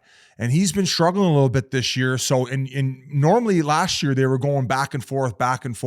If not, maybe Vejmelka was getting a little bit more of the cage. But with this hot streak that Ingram's been on, they've just been riding him, excuse me. And up front, man, like, they don't really have like a lot of standout league stars. I think probably the most well-known name we could say is Clayton Keller, and where he's evolved his game, where like he's fucking like he's looking like fucking Patty Kane, a guy who he idolized growing up, the way that he's able to, create out there. He's developed his shot a little bit more. And I think it also stems from the chemistry that he's gained with Nick Schmaltz. Like those guys snapping around out there. I don't know if you guys watched the last game they were playing. Like I think it was actually against Washington, the one that I was watching, where they were doing the high cycles and drop passes. So they're just extremely creative, not only on their zone entries, but inside the zone, where they create a lot of deception and create a lot of great scoring opportunities as a result. And talking about creativity, I fucking love watching that Michelli play. He's a little water bug out there, like a little Messi, just kind of hopping around, a little backhand sauce here, backhand sauce there. Another guy that comes to mind, and everybody's had their moments to shine for this team. Lawson Krause finished with 9 goals in the month of November, one of the highest goal scorers all month. So he went on this hot streak to elevate them offensively. So it's just great to see overall. And another guy who you saw firsthand when he got moved over to the Oilers, that Bjugstad, and with all these moves that Bill Armstrong has made in order to make this team a little bit better, a little bit deeper, in order to have some older veterans around to rub off on these younger guys. Listen, if they're on the outside looking in come deadline, he's going to do exactly what he did last year at the deadline, and he's going to move guys like Goss to spare, those types of players in order to gain assets as far as the draft's concerned. And we all know that how Bill Armstrong's been able to draft in the past, especially with St. Louis. And I think he's done a heck of a job so far with the Coyotes and what he's brought in, and Cooley being an example. And you said it, Whit, younger guy, not going to be the best every night. He's going to go through his growing pains. The one night they played against the Kings, he got sat the whole third period. So, hey, nothing to bat an eye against there. And there's really, I don't think anyone else to mention. I mean, the D squad's done a heck of a job. And of course they love playing for Tourney. So overall, the Desert Dogs I think they're in a wild card as we speak. Yep. It would be a great story and an amplification in a very, I don't want to say hostile, but a very vulnerable time where they're trying to gain this land, like solidify an arena deal and keep this team in the desert. So this winning streak and the fan interaction and everything that's been going on in the desert couldn't have came at a better time for the Dogs. Biz, what do you think about that? The land, like, do you think it's a good location? You think it can work where is there? that? So goes back to the year of the rat. There was one guy before the season who loved what the Coyotes were doing, and it was you. So a little Did you pick up and get in playoffs? I did, yeah, I think. I don't know if he had him in playoffs, but he kept saying, Biz, I love what they're doing. I love what they're doing. And I was like, no, I want them to suck so we get a first overall draft pick, because Celebrini would be selling out that fucking barn. They might even give us the fucking land for free if we get Celebrini. Going back to the land situation, rumor has it, it's in North Scottsdale. We ended up interviewing Buchagras. It's not going to come out till next week or maybe the week after, but he brought up a great point. In certain cities, the transit is better. So you can have teams, if it's downtown, it's easy to get to, you have the foot traffic. It's a commuter type town here where you're driving around, everything's spread out. So you need to have the rink in an accessible location where there's a lot of driving traffic and a lot of area for it to get into. And North Scottsdale by Desert Ridge would be a perfect location. There's tons of hotels around. There's tons of action going on in Desert Ridge. North Scottsdale as a whole has grown tremendously. It's not that far from Cave Creek area where more of the population has grown, and they've built, buddy, this city has doubled in size from when I played for the Coyotes. Is that where TPC is? TPC is in North Scottsdale. Yeah. That's basically where all the action is. You would have to get on the highway and drive probably 5 minutes to where location would be. Not bad. So as far as a perfect location for everything that's available as options, that would be it. And I think it would thrive in that area. They need to secure the land. They need to get the building permits or whatever they need to get cleared for. And I think that this team would thrive in the desert, especially the way that things are going right now. So that's all I have to say on it. But I've got my hopes up in the past. We've heard these types of rumblings before. I think that they should have got the land secured in Tempe. I thought that the voters got it wrong. It would have been no taxpayers paying for it. Fuck, taxpayers are still going to pay for the cleanup in which they have to do to that land. Let's get it working in North Scottsdale and keep this team here. One of the biggest TV markets in the country. You will get the support if it's in the right location. I've said my piece. What's funny, though, is the entire league, players included, don't want them to make the playoffs because of the lack of money you'll be making from their home games. with the few amount of seats they have. So players looking at HRR and the league looking at creating all this playoff money, it's like that is not what you want, a 5,000 seat arena for playoff games. But in terms of watching the games, I think it'd be a great story. Yeah, they better stick the lid on this one, or they're going to be the Houston Aeros in a couple more years. They can't keep getting this much rope. And just going back to Ingram again, Biz. Great extension. Bill Armstrong gave him 3 years, $1.95 million a year. He's playing out of his mind right now. 11-5 with a .920 save percentage, 2 shutouts, 2 goals against. So tremendous move. He was drafted by Tampa Bay back in 2016 and played a few games at Nashville, and boom, he's become the starter here. So great stuff. I love those type of stories, man. Both those goalies now locked in under $5 million. Absolutely. Between Vejmelka and Ingram combined. I think I want to say, look it up. Vejmelka's making 2.5 for on a 3-year deal. If I had to guess, I'm the numbers guy now. Rain Man over here. Yeah. Vejmelka, let's see. He's 2.725.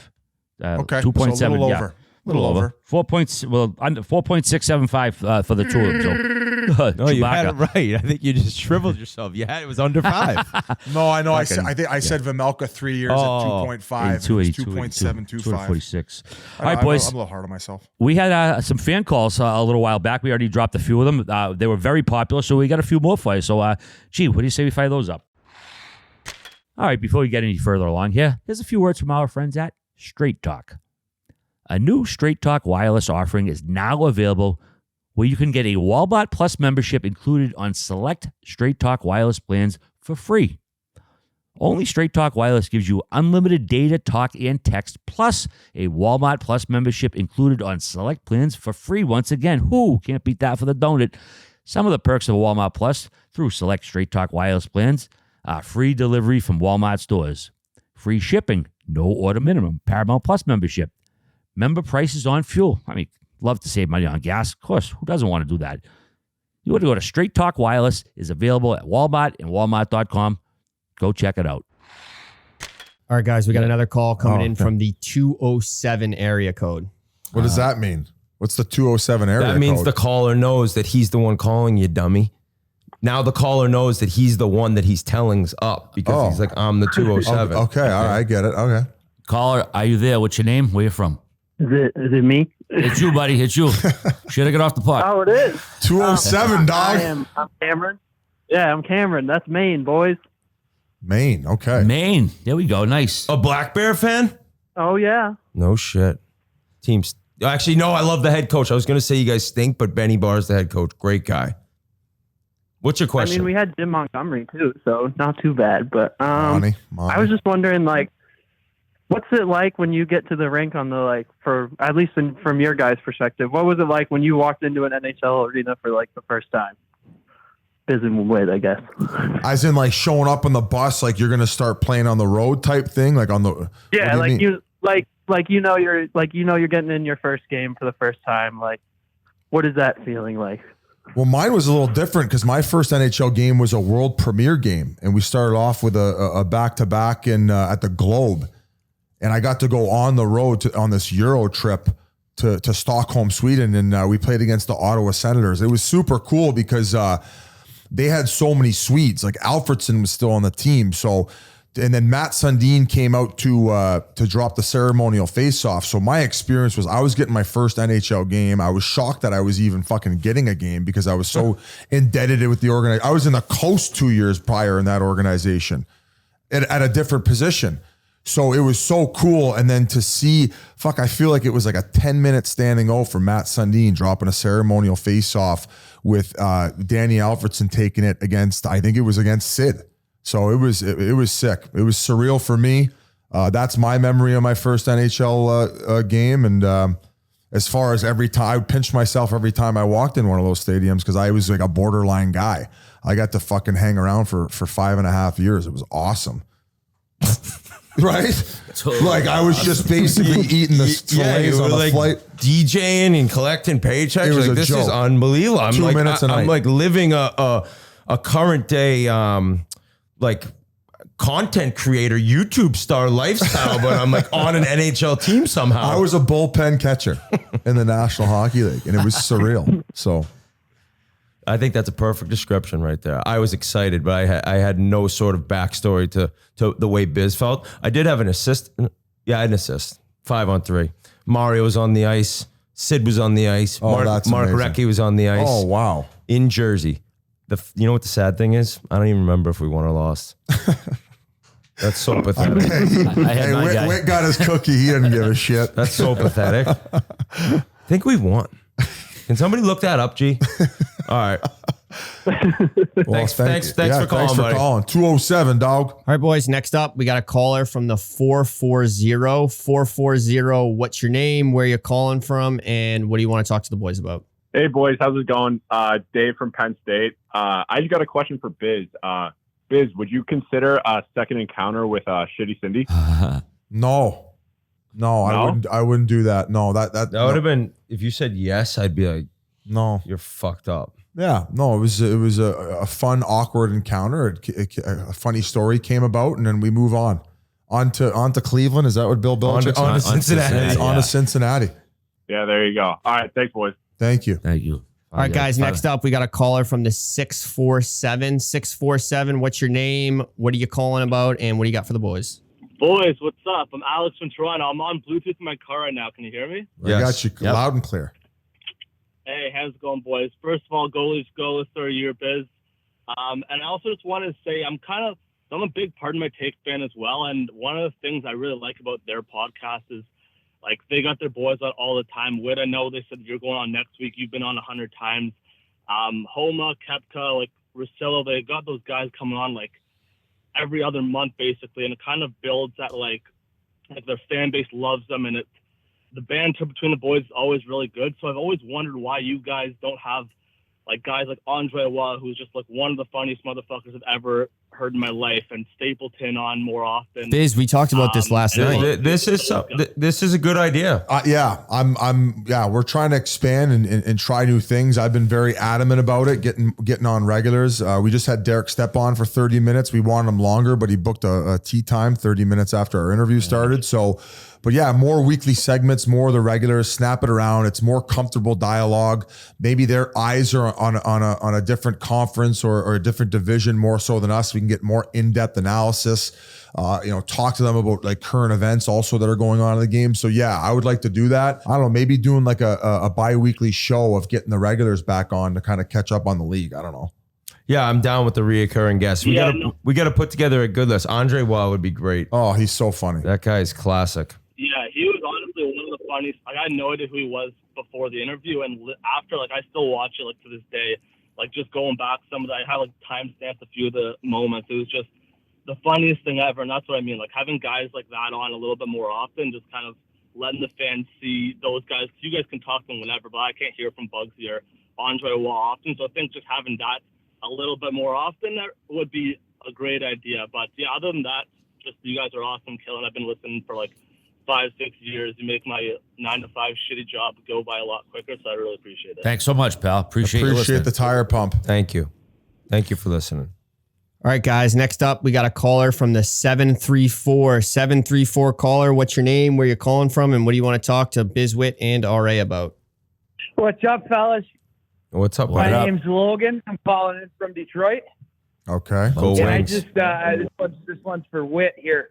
Oh yeah. Whit, I need you to get back on the hill of the Zegras and Drysdale for Darlene. Zegan and Drysdale for Darlene. You're down with that one. You were one of the few. Absolutely. Hey, I took so much heat. I took so much heat right away. I kind of backtracked, which I've been known to do. And then I thought again, I'm like, listen, give me 2 years. Give me 2 years. Because if Darlene obviously does what he did last year and then repeats it and it's like, oh, Norris Trophy up before again, then I lost. And I'm openly kind of admitting that that's probably the case. But if not, I'll be able to draw back on that Drysdale looks pretty good. He had a couple nice assists the first 2 games. Zegras hasn't done anything yet, but if he gets to the 70-point season mark in the next 2 years, I'm down with bringing that back into play. But if Darlene rips it up, you'll never hear me say a word. Yeah, it's a lock. I'll die on that hill. All right. I'm down with that. That's a fan right there, folks. And last one here. I think you guys need to start doing a Sandbagger golf tournament. How would that work out? We probably would never do one with fans. No offense. It would be more about getting, but we do want to do something More teams. We get like 16 NHL guys, 8 teams, and then we do a round robin and record everything, semifinals, finals, get everyone together. So that would be kind of cool. Because then people are going to be like, well, you got to throw a tournament here. Where would we throw the tournament? The golf Sandbagger golf tournament. Tidewater in Myrtle Beach. That's a fucking random answer. I ain't going to fucking Myrtle Beach. Hey, who hangs out in Myrtle Beach? Old, like senior citizens. I'd rather go to 8 Mile than Myrtle Beach. We'll do Spittin Chiclets Cup there with a broken hip division. Yeah, I hear you. All right, buddy. Thank you so much. You're a legend. Myrtle Beach. All right, guys. Next up, we got a caller from the 720. Caller from the 720. What's your name? Where you're calling from? And what do you got for Biz, Whit, and RA? Fellas, can you hear me? We can hear you. Oh, yeah. This is John from Denver. Biz, you and I have had a lot of battles over Twitter, so I'm sure you're trembling right now. Did I block Here's you? The question. Did I block you? You did not. You did not. Bitch. Lucky for you. Didn't come hard enough, buddy. Keeps you on your toes. So, all right, boys. So who do we think is going to really win this 2026 Winter Olympics between Canada and U.S.? I mean, the lineups are so similar, but I feel like it's a coin flip. Yeah, you just answered your own question. I think the same thing. I mean, the talent in the U.S. is it's on the rise. I would say with the weapons they have, they're just as lethal as Canada. I would say though the leading with the ace of spades, like having McKinnon, McDavid, Makar. I mean, that's a pretty Canada, I would say overall is more top heavy, but after that, it evens out. And it's a fucking 1 game final. Like it's 1 game. I'm hoping that the US doesn't win because then we're gonna have to watch a fucking Disney movie about it for till eternity. When is this gonna happen? That's the thing. Like, can we get one of these? Oh, best on best. Yes. Give me a best on best tournament. Fucking World Cup in 2016, like 7 years ago. We got all these studs that weren't even playing then. Yeah. Like, why the hell does the NHL just does not know how to market? It's so No, they're really good at making apps, though. Have you seen their Twitter, too? It's a joke. I think the only thing holding back my harsh criticism is they had to battle through the COVID experience and it being in maybe not the most desirable place during that time. Like it was in China, right? You're right. I wonder without COVID if there would have been one at least planned by now. I just want one planned. I just need to see one. Oh, for sure. For sure. You know, it needs to happen because I think it'd be just a hell of a game to see. But no, hey, next time you boys are in Denver. What were we arguing about on Twitter? Oh, it was so I'm that guy that can't skate worth for shit. This was back like 3 years ago, Biz. And I sent you a fucking hilarious story that I wanted you to read on the pod. Go through your DMs and well, why don't you just say it yourself now?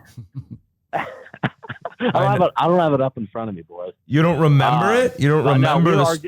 What was the story? Like you're the one. It came from your head, didn't it? So I went to so DU. You know how they're a powerhouse hockey wise. Yeah. So yeah, I can't skate worth for shit, but I go to a DU hockey just a party like in one of the dorms, and one of the girls thinks I'm on the team, and you know I play into it, and you know I tell her, yeah. What position were you, goalie? Of course you. Oh, I was the center. Well, you know, first line center. Yeah. Lie. On your men's league team, little does she know.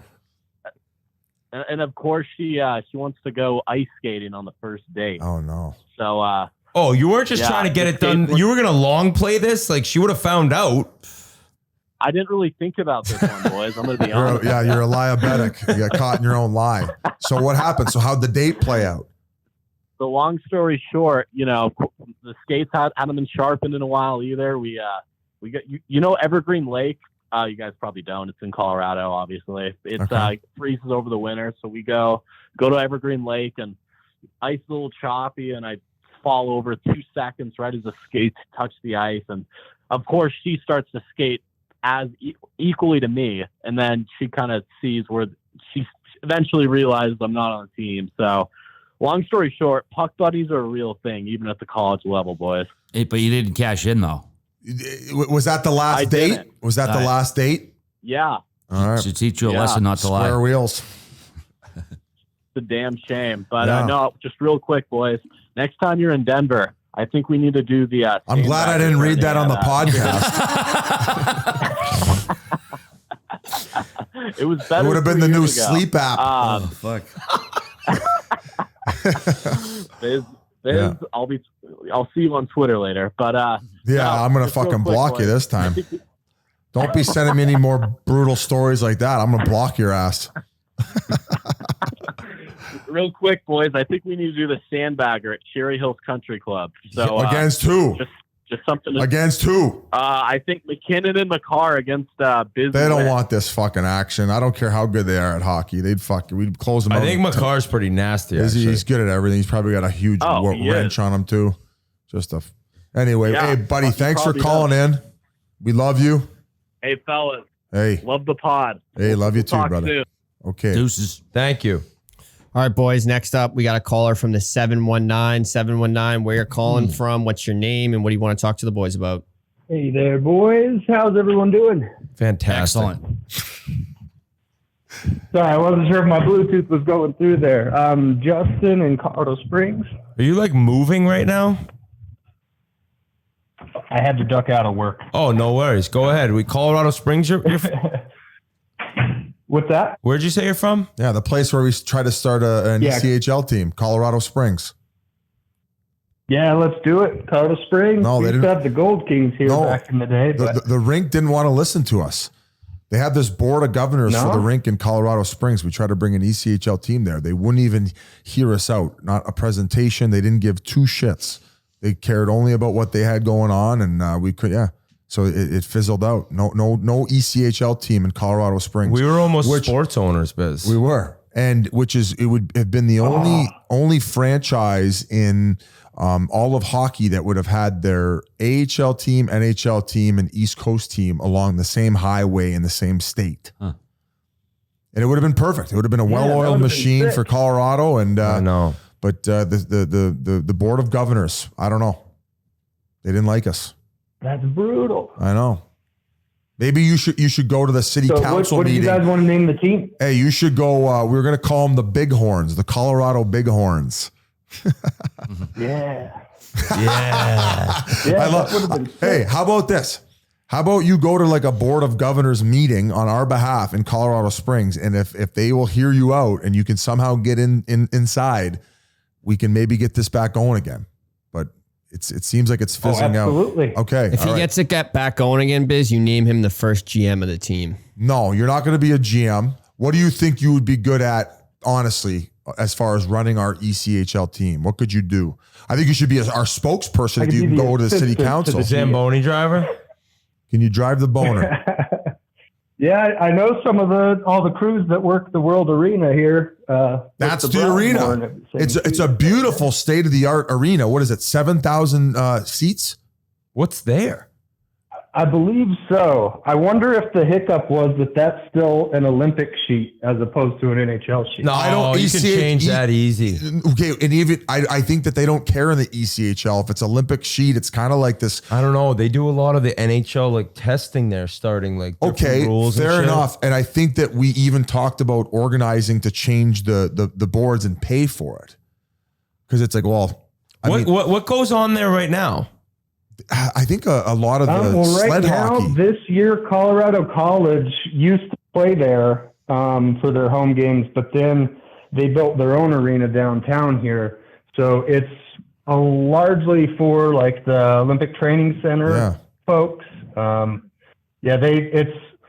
friend drives a Zamboni down there, and she said most of the time it's for practices or it's kind of a ghost town down there without. I guess all the high school teams practice there. Okay, so I was going to ask, how much do you think the sheet of ice is occupied, and how many nights of the week? That's what we're more curious about, where it's like, hey, we want to work out a deal with you and be a good tenant, and you're going to make money off this, and we could figure out a way to just have the rink operated. And another thing too, we didn't even need that sheet of ice for practice days because they have 2 practice sheets that are attached to the arena, right? There's 2 practice sheets. Yes. Yeah. Yeah, So- it seemed like a no-brainer. It seemed like a no-brainer, and there's over 1 million people there. It's a beautiful place. Like, guys would love to play in Colorado Springs. I think it's one of the fastest growing cities in all of the states too. And a lot of military there. I believe so. Oh yeah. A lot of military. Like 4 or 5 bases here, so it's No a shit. lot. So That's we not a tried. bad place that to would be be stationed. awesome if they were able to do that, because I think the owner of the Kings, I can't recall his name. Kroenke? I believe a few years ago. No, Kroenke's the owner of the Avs. Oh yeah, that's right. Did you say the Canes or the Kings? Kings. Oh. Yeah, I can't. It's on the tip of my tongue, but he bought the Broadmoor a few years ago, and they did a preseason game between the Kings and the Avs at the World Arena, and that was awesome. Philip Anschutz? Yeah, Anschutz. Yep, that's the one. I played for the Kings organization. Yeah. Well, buddy, we appreciate you calling. Was there anything else you had for us? I think we just actually took over that when he said he was from Colorado Springs. You never even got to ask anything. Oh, no shit. Wow. Okay, what do you want to ask us? Hockey related. No worries. I wanted to offer myself as a resource. If you guys ever do any charity events, things like that, I have an art page where I do a lot of donating of paintings for auctions and like heartbreaking news story type things where they might need a pick-me-up, and just wanted to offer myself as a resource. If you guys ever do any charity events like that, I'd love to donate some artwork, paintings, or something. So you do the paintings? Yes. Can you send us an Instagram, or at least say it right now so we could take a peek at what you got going on? Sure. But yeah, I mean, I think that's a great RA idea. would love a lot of my recent stuff. Why do you it's say that? Art by Cappy. Art by doing a lot Cappy? more pop culture stuff lately. Yes. Art by Kappy? Cappy. Oh. Maybe I could buy one off you, and you can paint one for my house in Arizona. Sure. I'd be happy to do some. Okay, so I love doing custom pieces. Oh yeah. I've done some for some of the Broncos guys. I did one for Von Miller, Derek Wolf. Whoa. And Okay. other guys. Wow, that's Wait, what's the Instagram here? No. Art by what? Art by Cappy. Cappy. Okay. C-A-P-P-Y. Okay. All right. Wow. There we go. All right. Okay, this is following you. Oh, you got Brad Pitt here. What from movie is that? From Fight Club. That's right. Wow. Okay. Oh, the Star Wars one. This is right up RA's alley for sure. Caddyshack. Yeah, RA might like the Tombstone ones for sure too. What? I don't know if I'm on the. Is it art underscore? No, it's art underscore by underscore Cappy. That's what I clicked at. No, there's another one right above it. All There you go. right. Yep, I got it. So you made one from a car. It's unbelievable. Look at that. That's sick. Can you draw one Yeah, of me I wasn't like able that? to get it to him, but I did that one. Can you draw one Say of me what? like that? Like just wow. looking up ice, about to make some play. I know it never happened for me. I like but the Joker. If you could use your imagination, an action shot painted by you like that would be so cool with the Desert Dogs jersey on. Absolutely. Dude, that Empire painting, Luke versus Darth is fucking unreal, buddy. That's an unreal piece of work, man. Awesome. Thanks so much. No doubt. That's All good right, shit. buddy. All right, well, I'm following you right now. You do goalie masks too? We just lost him. No worries. All right, next up, guys, we got a caller from the 358, I believe. 358, what's your name and where you calling from? Hey, what's up, boys? shaking. I'm just calling from Finland here. Oh, nice. Yeah. It's not actually my first time here. I've actually called in before. If you remember the segment you did on your pod with questions, and some people were very hammered, and I asked you a question about some Finnish guys and what you thought about Finnish hockey players. I don't know if you even remember that anymore. I don't. The voicemails we did a while back. Oh, okay. So I actually talked to Sammy Lepisto the other day. He wanted to call me. You know, you know who that is, right? And apparently now, we know. Yeah. He just started doing media over there. They cover the NHL on a certain channel, so he's doing it as an analyst. Yeah. So he called me for advice. I said, yeah. Sammy, you're a funny fucking bastard. Just be yourself up there. He was a great teammate. You would be hard pressed to. I never played with a bad Finn. Yeah. Finnish guys and Swedish guys were always so nice, so kind. They just got it. A very non-confrontational country, right? But they play hard. They played their dicks off. They in the time off though, when you get the green light to go for the boys, they go. They're kind of like Russians in that regard. They go hard. Yeah, but we're not selfish like the Russians are. it's kind of rooted in our hockey. Yeah. In our hockey, we're like unselfish, like since we're in Pee Wee and stuff. And when we go through the ranks, it's all about team and teamwork. Yeah. So that's why maybe we don't have so much like high end talent because well we have some good players. You got Rantanen, like really. You got Heiskanen. Well, you got high end talent. You got high end talent. You don't have high maintenance. Barkov. Sasha, he's our friend. Barkov, yeah. He's you pretty good. You got anything else for us? Wait. Yeah. Well, I was there this summer visiting in Michigan, and I bought some pink Whitney back home, and I'm kind of running empty. So if you could hook us up in Finland, and we got to get it over there. I remember we talked about that a while back, and then I think it's hard to get over in Europe, dude. I'm assuming that if they think that they would sell over there, but I do get a certain amount of requests, especially in Sweden and Finland. Do you think it would sell well there? Yeah. Do you? Oh yeah. Of course it would. Yeah. Yeah, but like in Finland and Sweden, the regulations for alcohol is pretty high because it gets taxed pretty high and it's really well, it's like Canada. We don't really care. So. Canada. It's like Canada. Huh? It's like Canada. It's high taxes on alcohol because it's free healthcare. Oh yeah. That's how it all works. Yeah, it is. Yeah. It is. How would you? Yes, RA's here, but I want to ask you a question. How would you brand it there? Yeah. How would you brand it there? I heard Finnish people are very much into heavy metal music. Is that true or is that a rumor? Oh, no, it's not. Yeah, it's true. Yeah, we like it. Should maybe we throw like a festival there to kick off Pink Whitney, like a hardcore music festival? Yeah, or like something to do with hockey, of course, because like hockey is number one here. Like everybody basically, like even if you don't play it, you watch it because there's a lot of local teams. And like where I live in Tampere, where we had 2 years in a row the IIHF World Hockey Championships here. So yeah, like anything to do with hockey and like some festival.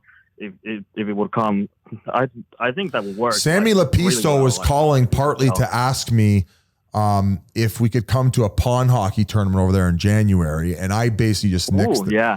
I nixed that on behalf of the group because I just don't think we have to plan way more in advance for these types of things. I don't think Whit's canceling a family trip to come to a pond hockey tournament. Should send Merles. Send Merles over. Okay, Merles listen, would go. Okay, I'm glad you brought this up, or I guess I did. Maybe we could send Merles as a correspondent, considering he's already over there and close. And he could go have fun and muck it up at this pond hockey tournament that Sammy Lepisto was doing. And maybe we'll send him over with a couple of what do you call it? Cases. Yeah, cases and his luggage. That'll be our first ever little event. So that would be nice. There you go. All right, buddy. Everybody, yeah, but is all right. Yeah, I'm right here, buddy. What do you got for me? Yeah, hey. So if you ever come to Tampere, Finland, me and my roommate will hook you up with some bong rips, okay? Looking forward to it. You're allowed to smoke weed in Finland? I don't know. He does it anyways. I'm not. He's going to end up in prison in Finland for his lifetime because it's banned. When is flurry season in Finland? Huh? What did they say? When is flurry season in Finland? We don't know either, buddy. What the hell is that? No, I'm just a joke. Buddy, if I ever get to Finland, I will look you up and do bong rips with you and a bunch of other shit. Yeah, that's a lie. Yeah. Oh, yeah, that would be great. All right, buddy. Have Thanks for calling, brother. Thanks a lot. All right, boys. Next up, we got a call from the 770 caller. What's your name? Where you calling from? And what do you got for Biz, Whit, and RA? What's up, boys? This is Steven, and calling from Panama City Airport right now. How was that trip? Panama, Florida? Yeah. No. It was fall break. Play hockey at school at Connecticut College. Alumni of The Grand Camels? Central. The Camels? The Camels, baby. That's right. My brother played lacrosse at Connecticut College. I had a couple nights there. That's a cool nickname. Really? Yeah. Oh boy. Wait, I got a good story for you actually. So I don't know if you remember this back in the day. You and Keith used to come down to Atlanta and run hockey camps at the Cooler with Jacobs and all those guys. And who's that legendary goalie that worked there? That played for the Bruins? Dan Bouchard. Buddy, Biz, this guy would stay. What, you don't like him? No. He didn't play for the Bruins though, I don't think. He played for the Flames. Okay. All right. Excuse. I had the wrong team. But this guy would be on the ice, and I'm going to say at this time he was 55, if not older.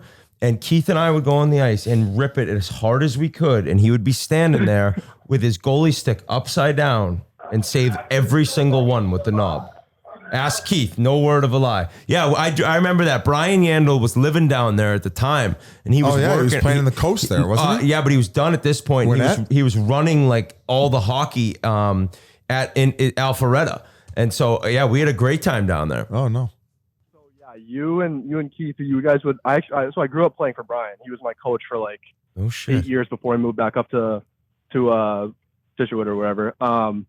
But you guys then came to my house one day, and I had like this mini go-kart. It was like probably the size of like a small, just a small bag. Like it wasn't not meant for your 6'3" ass, but you got on it, and I have a steep driveway.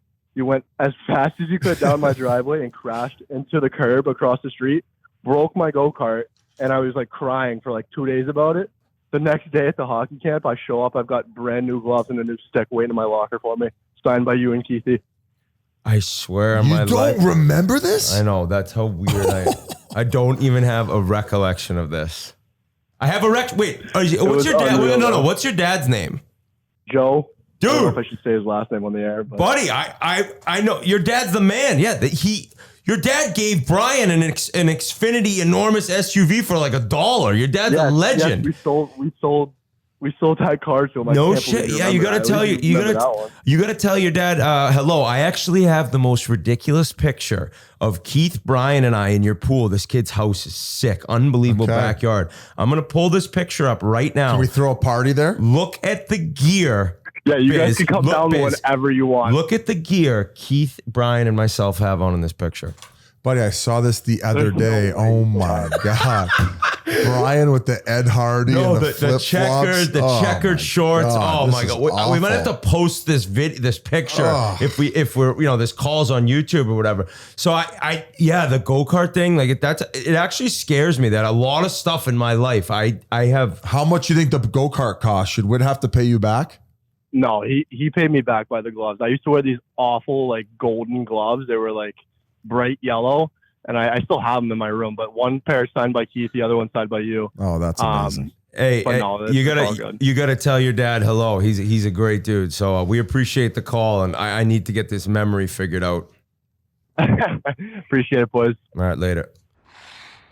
Big thanks to all our loyal callers who checked in that day. Biz, what's going on with this, East Coast stuff? A lot of chitter chatter about it. What's the word? Okay, that would have been sick. I know. Okay, so that was the portion of the calls where we talked about the ECHL team. Didn't work out. We couldn't get an agreement done with the arena. It was very difficult, but that's something that I would love to do in the future, and hopefully in the ECHL, a place that I play. I love trying to work with all the people involved with the league as well. The other owners were very receptive to the idea when we went there and spoke about bringing this team to Colorado Springs. Over 1 million people there. It would have been a perfect location. It would have been the first time, and I don't know how much of this I went over in the midst of this call, but it would have been the first time that all NHL, AHL, and ECHL would have been connected on the same highway. So very easy access to one another. You know, obviously the NHL team could put prospects down in the ECHL there if a few trickle down past the AHL for even more younger development. So it would have been a cool thing. It's not saying that it's not going to happen in the future, but the ECHL is a league that I would love to be part owner, if not full owner with you guys in a team with, and maybe that'll happen down the road. But hey, good news is we're going to continue to work with the ECHL in the meantime. Like we did that ECHL series we talked about last pod or the pod before. We're going to be going to another Solar Bears game. We did a Pink Whitney night. We're doing another one January 23rd. I believe it's a Tuesday. Am I right? So we're going to go down there, have a good time. We're actually trying to line up a Sandbagger right now with a few coworkers. Should we divulge who we're trying to work it out with, Whit? The bussin' with the boys want some smoke. But I don't know if that's going to end up working out this trip, but at some point it will. And Biz, about owning an ECHL team, the good thing is you could even offer up to have G's Bar the Box maybe do like an intermission show. Okay. Right? Or like the Red Panda, but or I'll do the needle. Shooting plates out of a box. We could maybe get the guy who you sent a picture of that your brother sent you via text of his little guy in San Francisco. You got to talk about this. I just remembered. My brother sent my brother Sean sent me and Colin a text. He goes, "Look at this."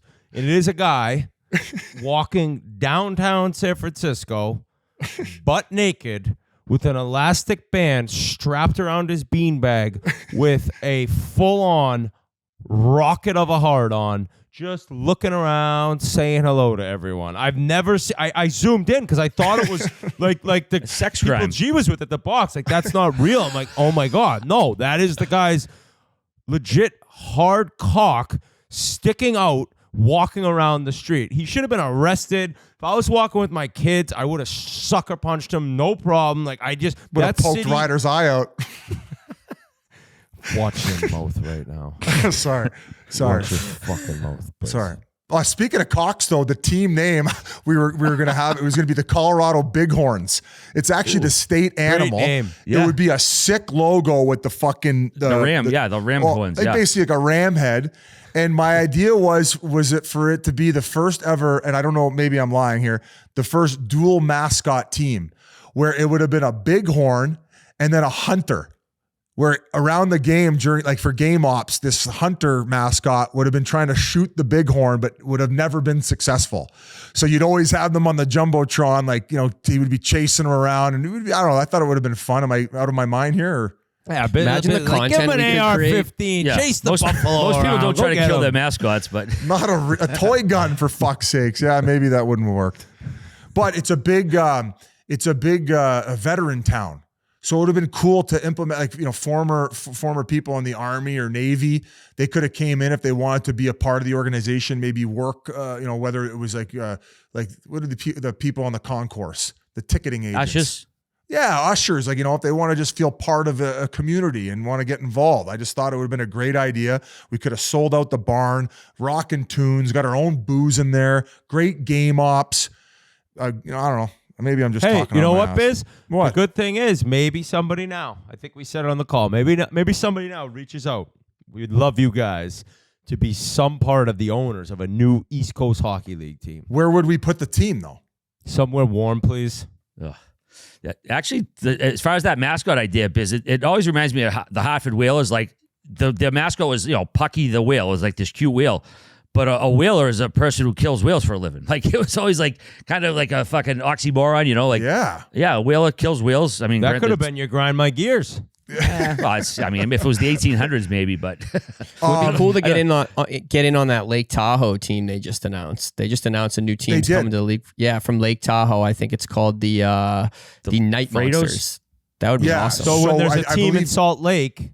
Tim Tebow, I believe, is one of the owners of this team in Lake Tahoe. Now, I also thought, and I mean, since we're on the topic, like if it weren't to work out in Phoenix with a team, I feel like this market's got 5-6 million people within a 100-mile radius. Like, why wouldn't you? They had the Roadrunners too, right? Back Roadrunners were IHL. And then I believe Jimmy Vesey, moved Big to Jim. ECHL. Yeah.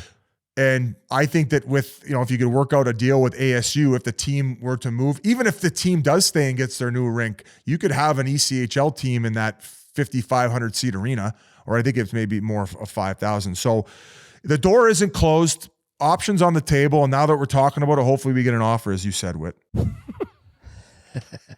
Oh, shit. Little controversy in Nashville. We talked about Tyson Barrie last week.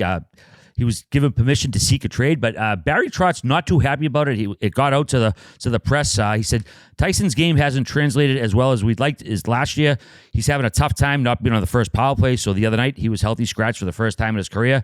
Different players react differently. And then he said, I want you to come here to win. I don't want you to come here to retire.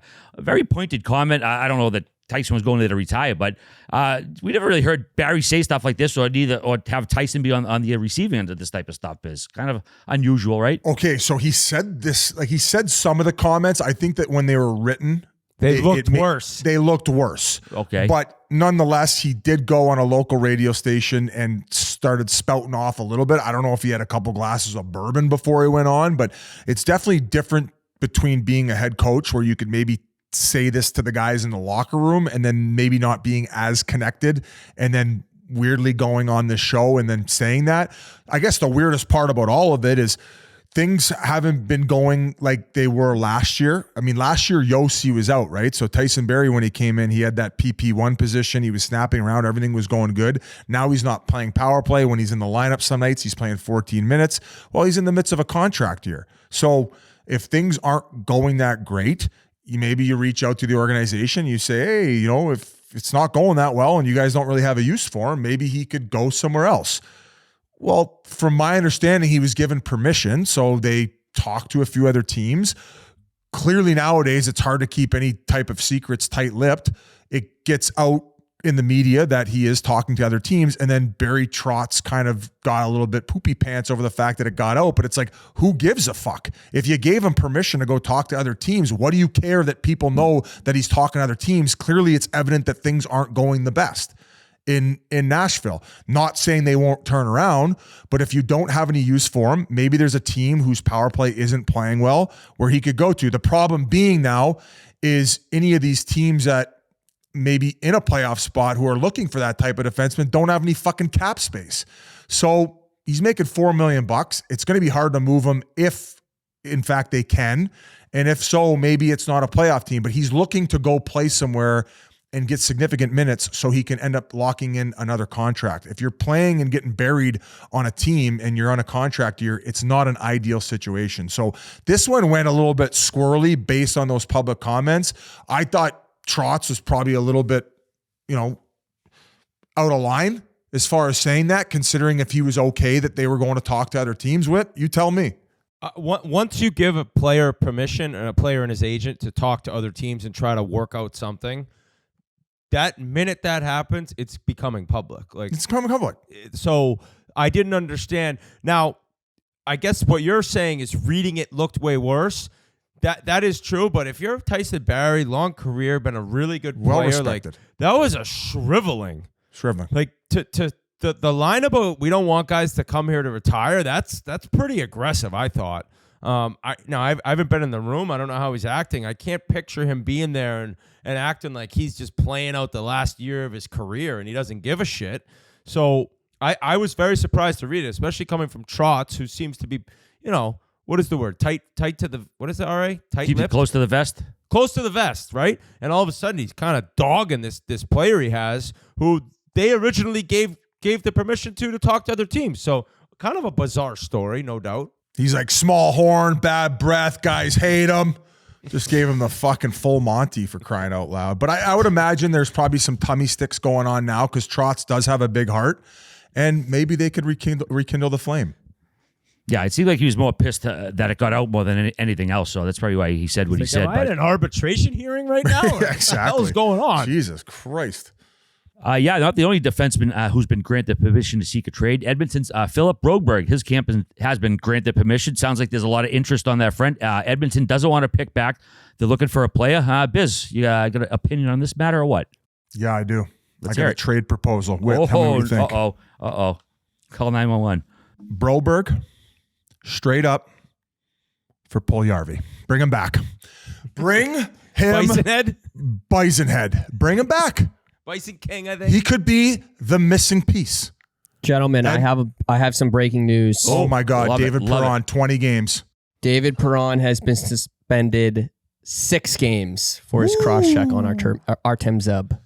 Cross-check to the head's going to get you that every Yeah. time. Yeah. And it Yeah. probably would have been worse if he'd ever been suspended before, but his record was clear throughout his career. So that like we said before, Kane's got to step it up. And who knows when Larkin's going to be back. Yeah.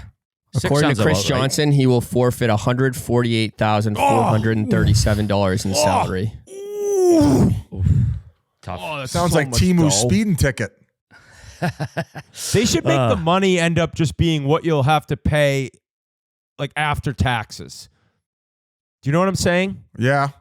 But they don't do it that way. No, they don't. And it gets guys probably even more scared to be suspended, but Yeah, that that is brutal. That wouldn't be loss fair of for money. because it's different states or whatever would pay different fees. true. So all right. True.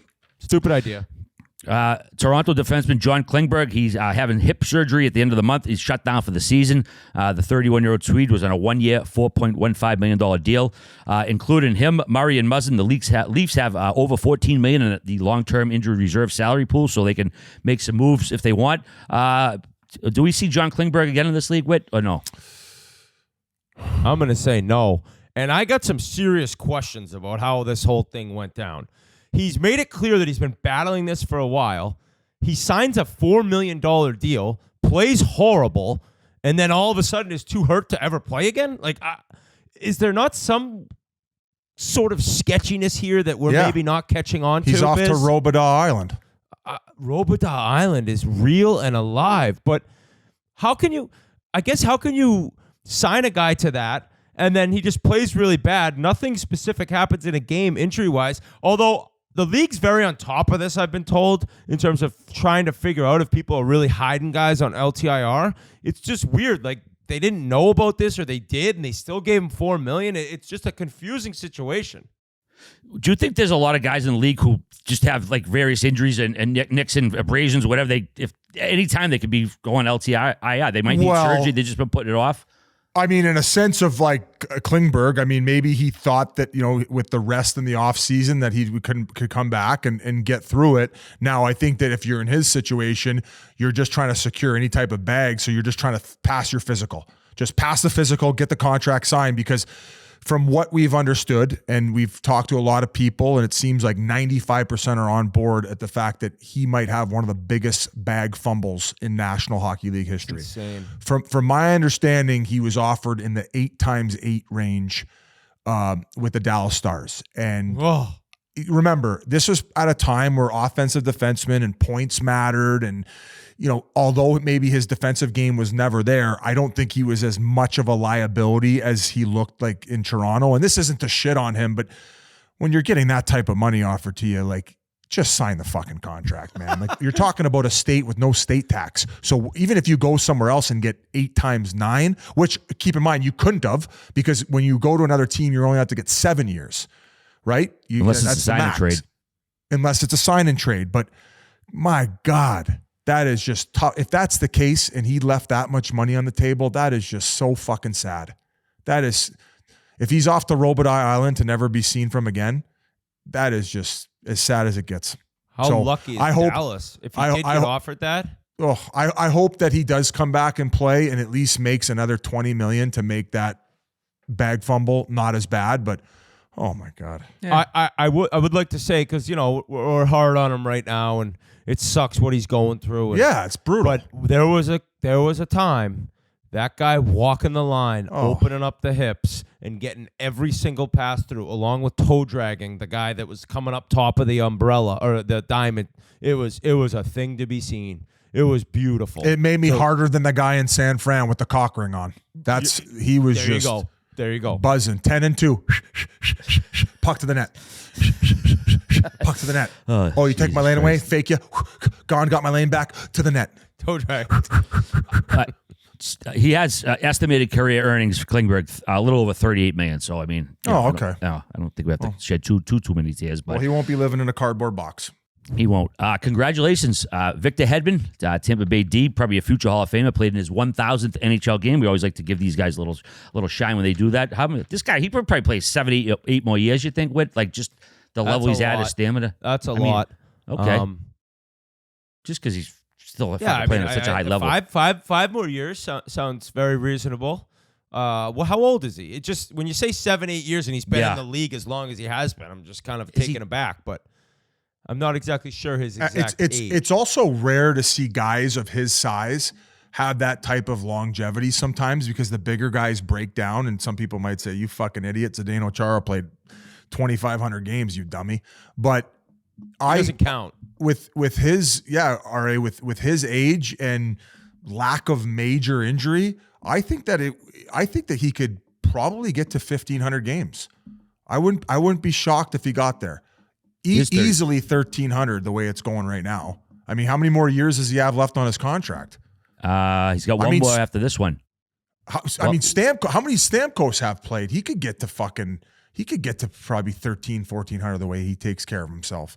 That whole roster. He was injured so many of those years, though. Stamkos, Biz. And he still is at over 1,000 already.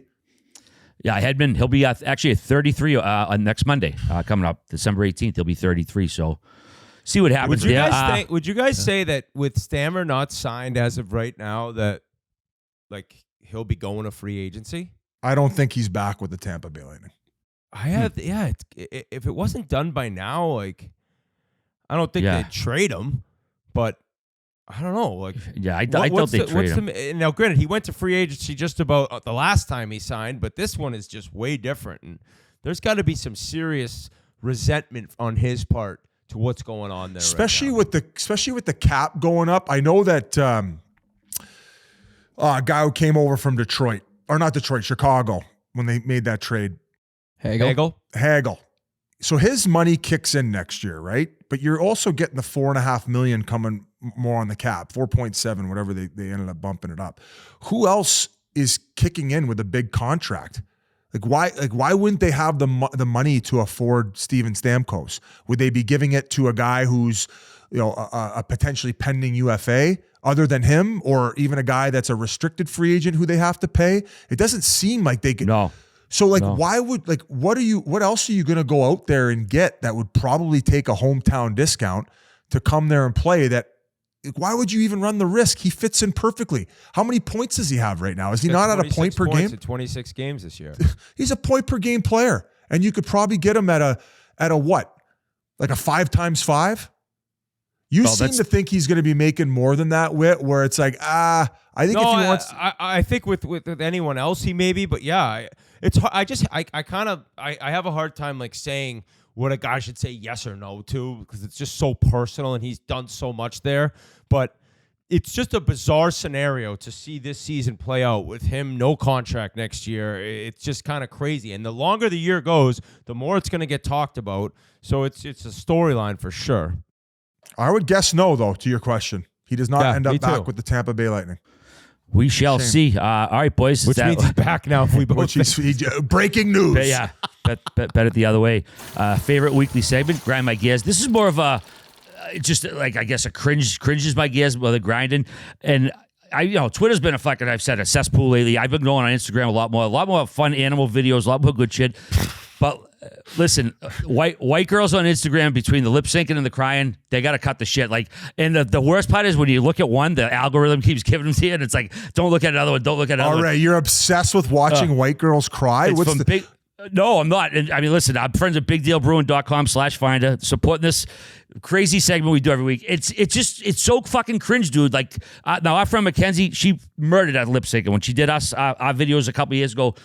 If they were as good as her, there'd be no complaints. They're so fucking awful. They're way off. And it's like, what's even the point? And then they videotape themselves crying and shit. It's like, what the fuck? Okay, so let's pump the brakes here for a second. So when you say lip singing, you mean lip syncing, insert like a comedy clip from a movie or anything, and then they just move their lips to whatever it is that was funny, but why fucking recreate it? is what you're saying. Yeah, and well, if they were good at it, 99% of them are just awful. They're way off, and there's just like no point to it. It's All right, so that can happen. The voice gets off because when you download something from TikTok, most of the time these girls will make these videos in TikTok because that's where the sounds are. So when you download them from TikTok, I don't know why, but when you repost it to Instagram, the audio and video are always off a little bit. So what you're seeing is more a glitch on Instagram, where if you went onto TikTok, those voiceovers are pretty spot on. And it's more just on Instagram. That's a problem that comes from the downloading of TikTok videos. It's I'm just more like a obsessed with technical the issue. fact that you're like, so you've gotten roped into watching them cry. What are percentage wise? What are they crying about? Dude, that's the thing. They just sit there and they just like, who's this creep? I can see him. It's like, no, that's the thing. They just sit there and like whatever fucking alleged trauma in their life. It's not that it's like a boyfriend or whatever. It's just the whole recording yourself crying. It's just fucking so strange, man. I mean, I know the fucking world's fucking different now. I don't get it, man. It's cringy. And then, but again, I've maintained it because every time you go to it, the algorithm keeps shitting at you. Like the beer videos I always watch. Your algorithm sounds like the box. Yeah. It is a little crazy, but I got to grind my gears. Let's hear it, baby. Presented by Big Deal Brew. .com/finder. Patrick Mahomes. Oh. What the hell is this guy doing? His brother, malcontent, disgusting, loser. His wife has driven me crazy in the past, spraying of the champagne, kind of annoying, but whatever. Patrick Mahomes, I was like, this guy's a dog. Like, this guy, like, you just got to respect him, right? That was the most embarrassing post-game just production by him, whether it was the press conference talking about Kelsey being a Hall of Famer and making a Hall of Fame play and it being ruined because of the offsides call, whether it was greeting of Josh Allen and talking about how much he just got screwed over and how it was a horrible call, worst call I've ever seen, talking like a frog. Mincy. Buddy, the player on your team lined up offside. He was offside lined up. And they're sitting there saying he was barely offside. Do you understand the second word being offside? He was offside. There was no reason to complain. Was it sort of like a chintzy call, I guess you could say? Or maybe I think you'd look at it and say it happens a lot during the game, and I know there was a Bills player lined up offside the next play. Buddy, you lost the game because your player that scored the touchdown was offside, and you have made a fool of yourself. And the biggest thing about all of this, he's probably been gifted more calls than anyone. That team has been gifted more calls than anyone in the last 3-4 years. So, Patrick Mahomes, you win with class, you lose with class. And if you want to be like he was at the press conference, one thing. But when greeting Josh Allen, who went and greeted you at the 50-yard line when you won that incredible playoff game a few years back with class and honor, don't be bitching to the guy you just played against who got a win. So that was grinding my gears all Sunday. I actually have a grind my gears. Oh, we got a trifecta. Yeah. Nice. No, it grinds my gears when a guy complains about a guy who can't admit he's wrong when he didn't do it at the beginning of the podcast is what fucking grinds my gears. I think I admitted my tweet was wrong immediately off the bat because I didn't watch the second angle because I was so upset and wanted to really get in your kitchen. I did admit I was wrong. Guys, we have some more breaking news here. Oh, fucking gee, Walter Cronkite. What do we got? Tell me that Stamkos re-signed. Oh.